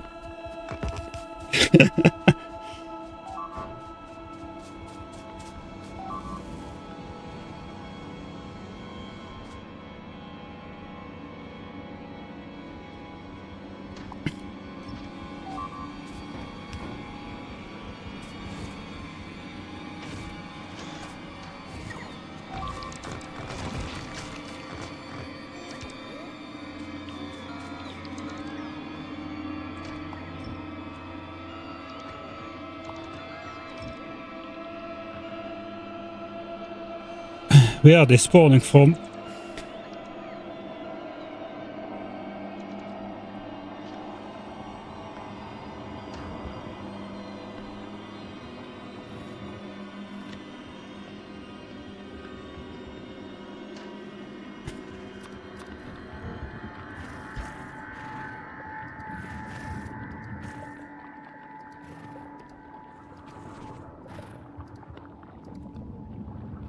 This wall piece, what? The wall, this was part of the... Oh god. It was part of the wall. How am I not dead yet though? I need more walls.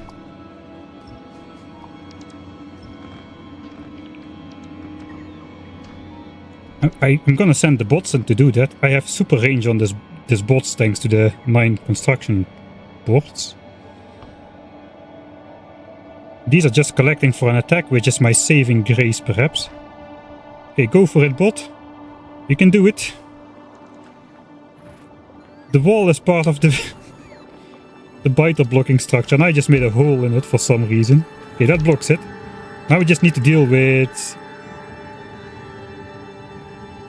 a group of behemoths, which I should be able to do.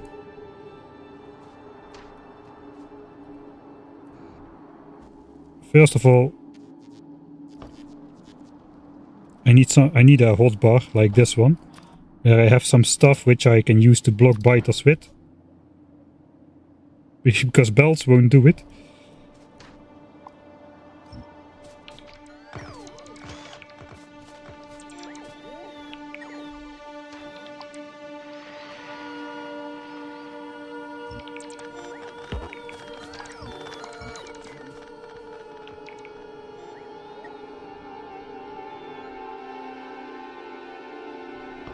Alright, flamethrower saved me, man. Let's go, maybe I can grab one. Okay, just the big ones. Okay, that's good. Those will die easy. Alright. Grab me those walls again. I'm gonna wait for that. Is there still guys spawning?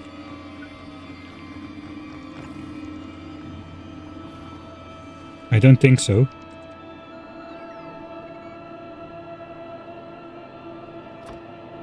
Okay, try and capture one behemoth at a time.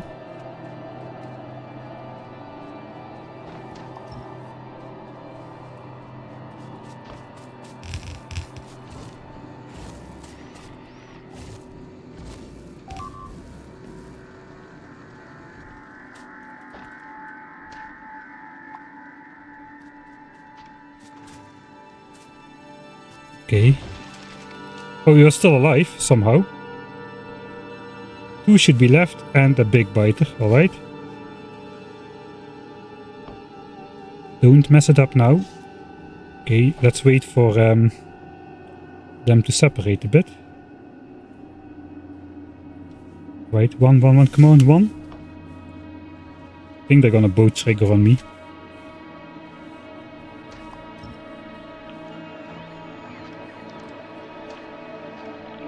Okay, now.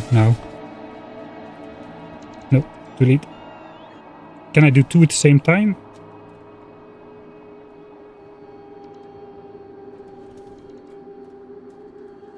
They don't care about the bot.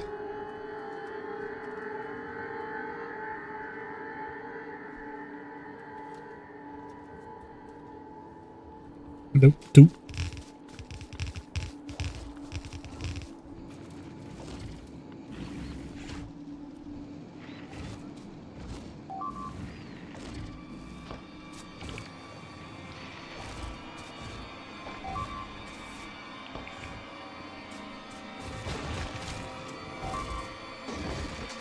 Alright, that was the behemoth.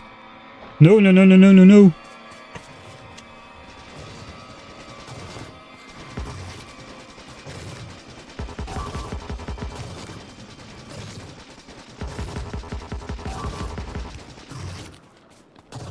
You're not gonna get me, no.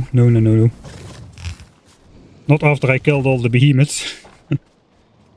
Well, that was exciting for...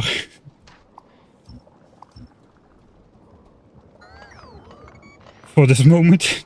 Maybe it was a mistake to build a wall over here. I cannot believe I legitimately survived that. Whew. Any bot losses? That's a good question. No. Maybe thanks to the extra hit points of the bots. But no, they just die pretty quickly to fire anyway. Let's reinstate this wall. Thought we were done with building these border walls and stuff, but apparently not.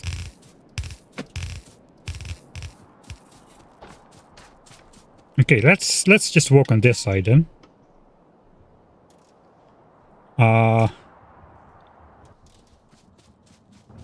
Yeah, I'm gonna just keep the pipes in there. I'm not gonna take any of that out.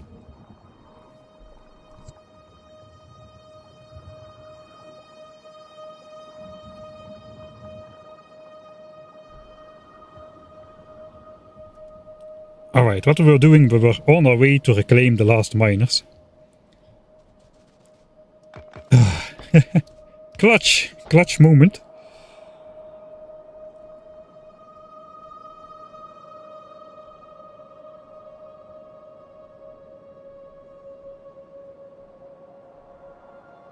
Yeah, the wall, the actually hidden part of the biter blocker. Yeah, flamethrower deviation has proven it was worth it.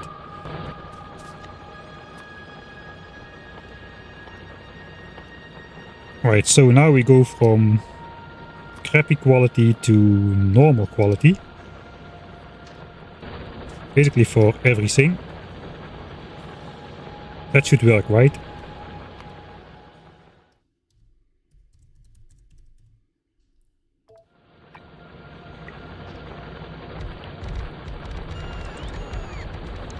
Alright. And then whatever is still working will upgrade to rare quality.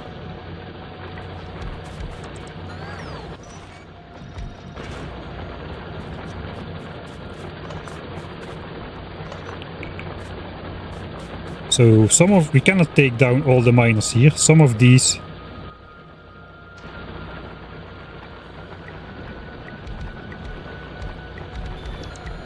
are part of the biter blocking system. How much is left? 460k. So that basically adds like... we're gonna round that to 0.5.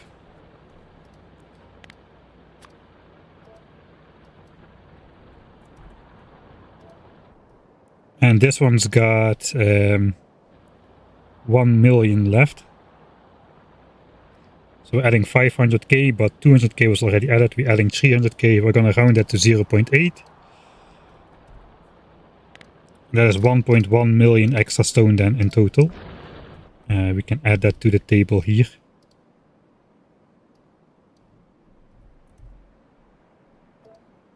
And then we officially have no more Mark II quality. Everything is Mark III. Right.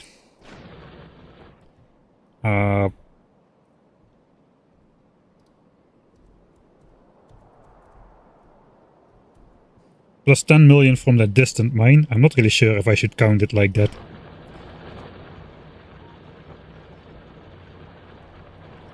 Alright, so that means I'm gonna get rid of all of the Mark II miners. It's only gonna be rare quality or just basics. The run out ones are basic.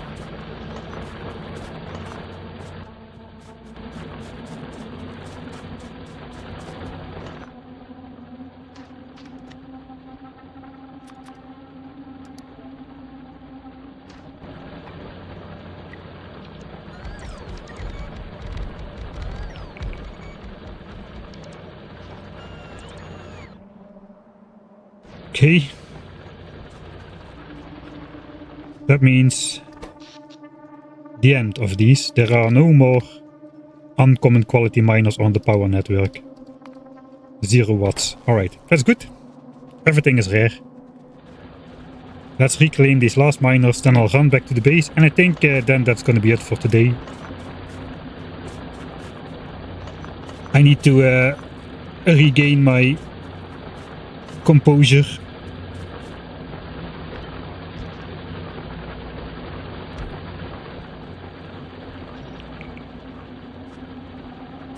After dealing with those behemoths, man. That was a tense moment. Did you even research circuit network? No. Can't believe I saw that live. Maybe watch an hour of the playthrough. Yeah, it was the first really hair-raising moment we've had in a long time. That is true.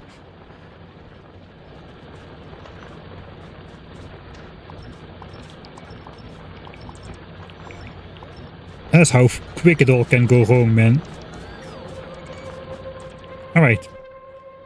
That is everything retrieved except for the miners at the base, which we'll do as well. And then we can tally up the results.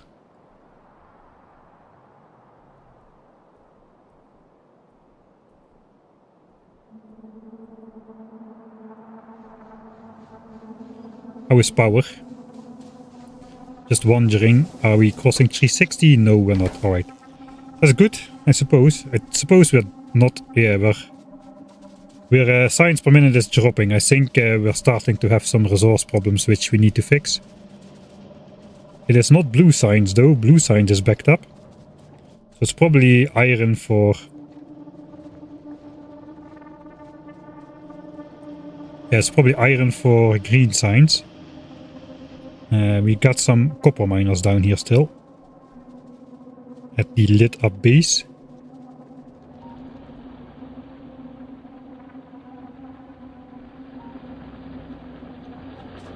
Right, another 3 lanes have freed up. There's like a giant patch of this copper under these belts right here still. But we had to bring in resources somewhere in an efficient manner. Right, then the last miners which we need to downgrade, I suppose.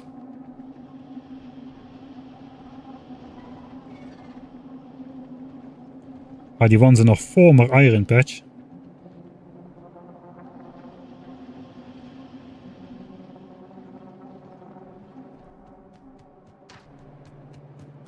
These 8. And we can still retrieve the OG setup. Alright, we've got 165 of those. You know, I can fix green signs real quick. It's probably green signs, it's always green signs. Okay, I don't know why that dip was then.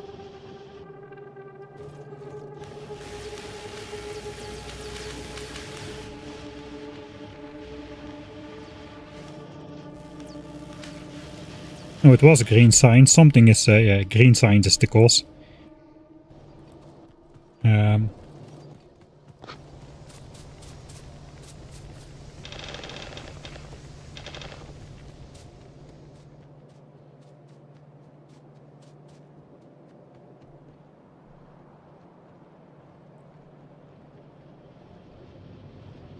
Okay, this belt of iron is not completely full, it seems.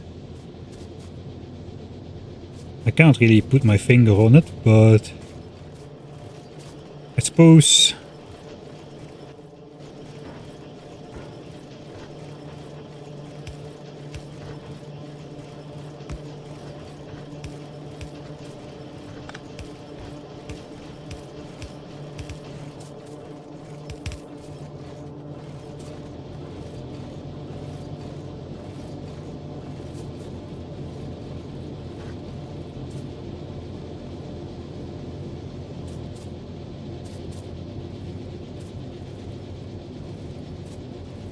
can do a similar thing.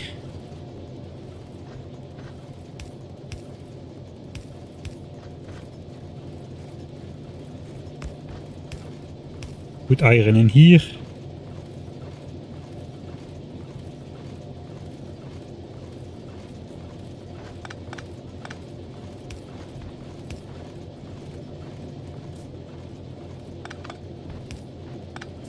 Alright, hold on. This thing, basically. Why reinvent the wheel twice?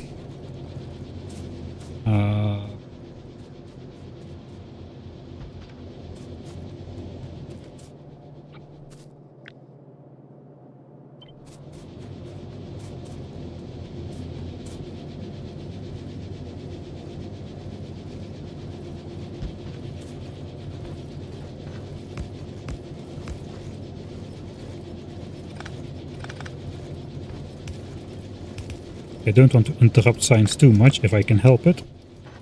I cannot help it, apparently.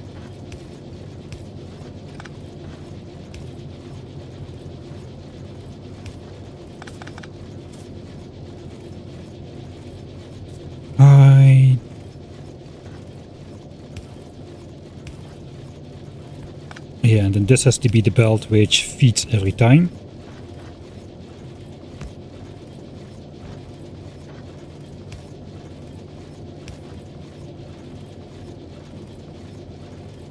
So this takes this. This has to move underground.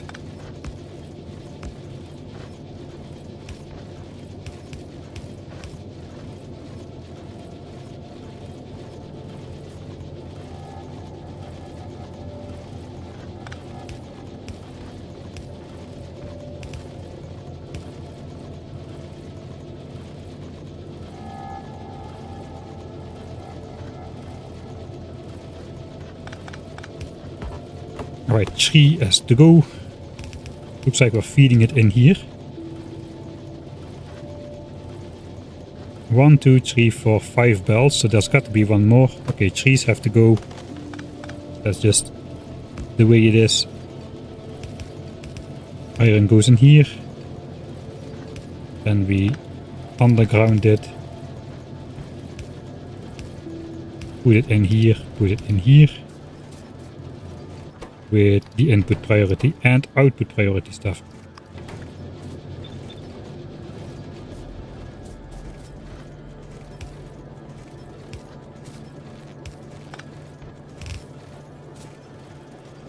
Suppose we'll output priority to green signs then. That should keep all the belts full, even if they are not. We're back to 992 signs a minute. I don't know what happened then, but something did. There's only one belt we are not doing anything with.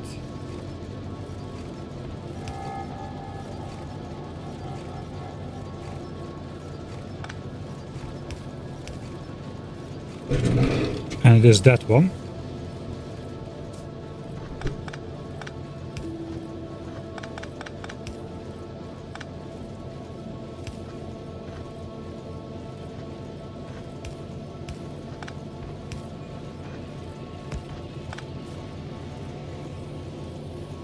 This is going to be not very beautiful.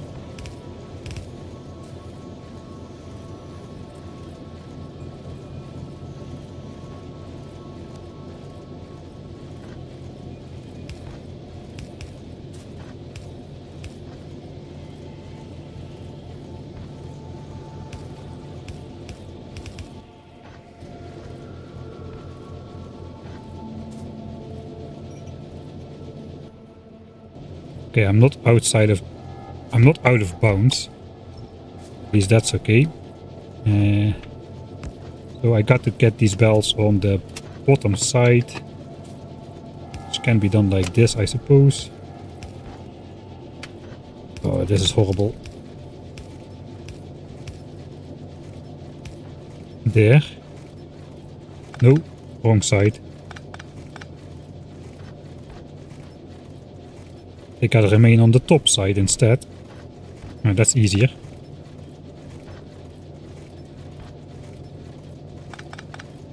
Or is it?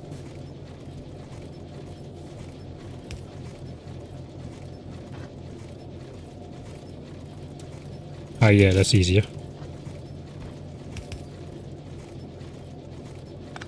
No, it's not. They gotta go on that.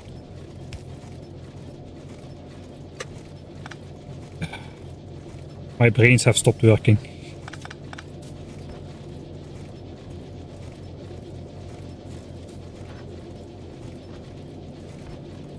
Cannot use the underground there.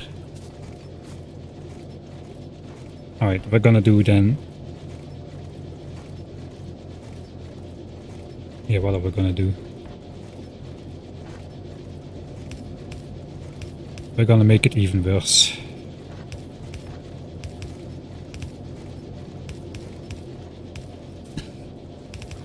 Beautiful.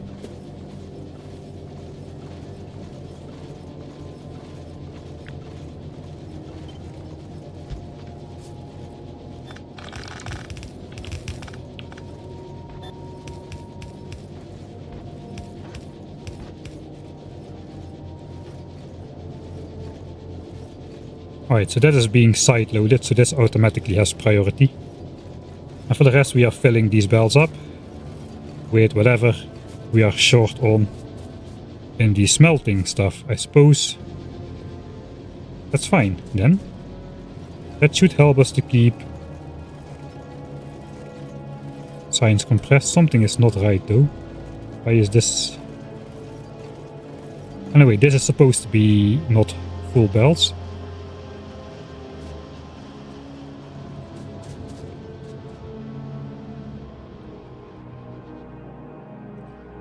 Alright, yeah, we basically have just resource intake problems.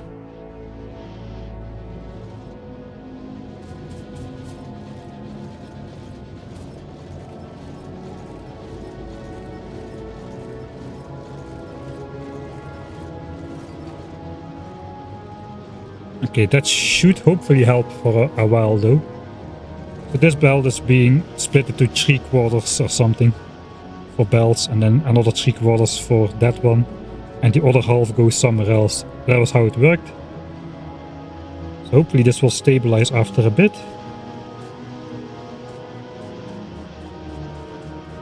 Since I interrupted flow for a bit, so there's gonna be some gaps now. Alright, I think that's gonna be a do. We'll make the end of stream save.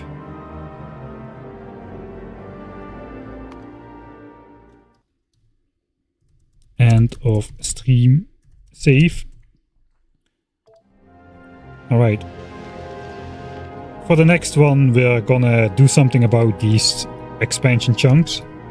We now have the power of the construction bots, so we can get rid of the old radar network. We can get rid of all the old pipe barriers, and that should clear up a lot of this, a lot of these green expansion chunks.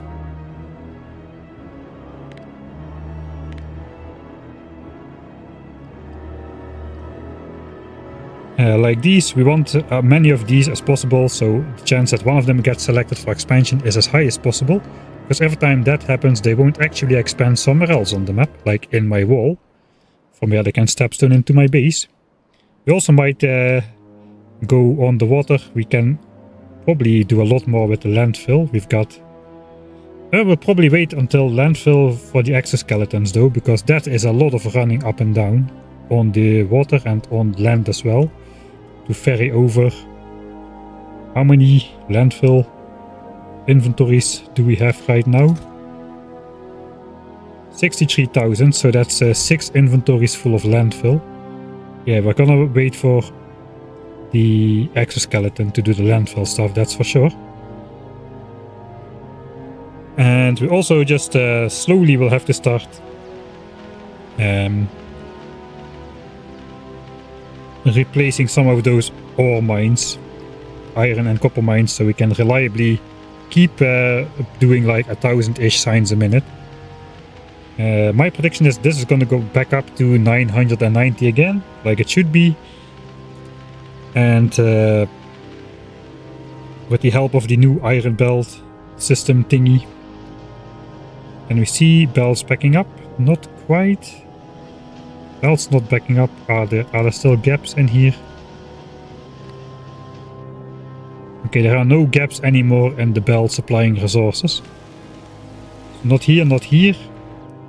And this is full.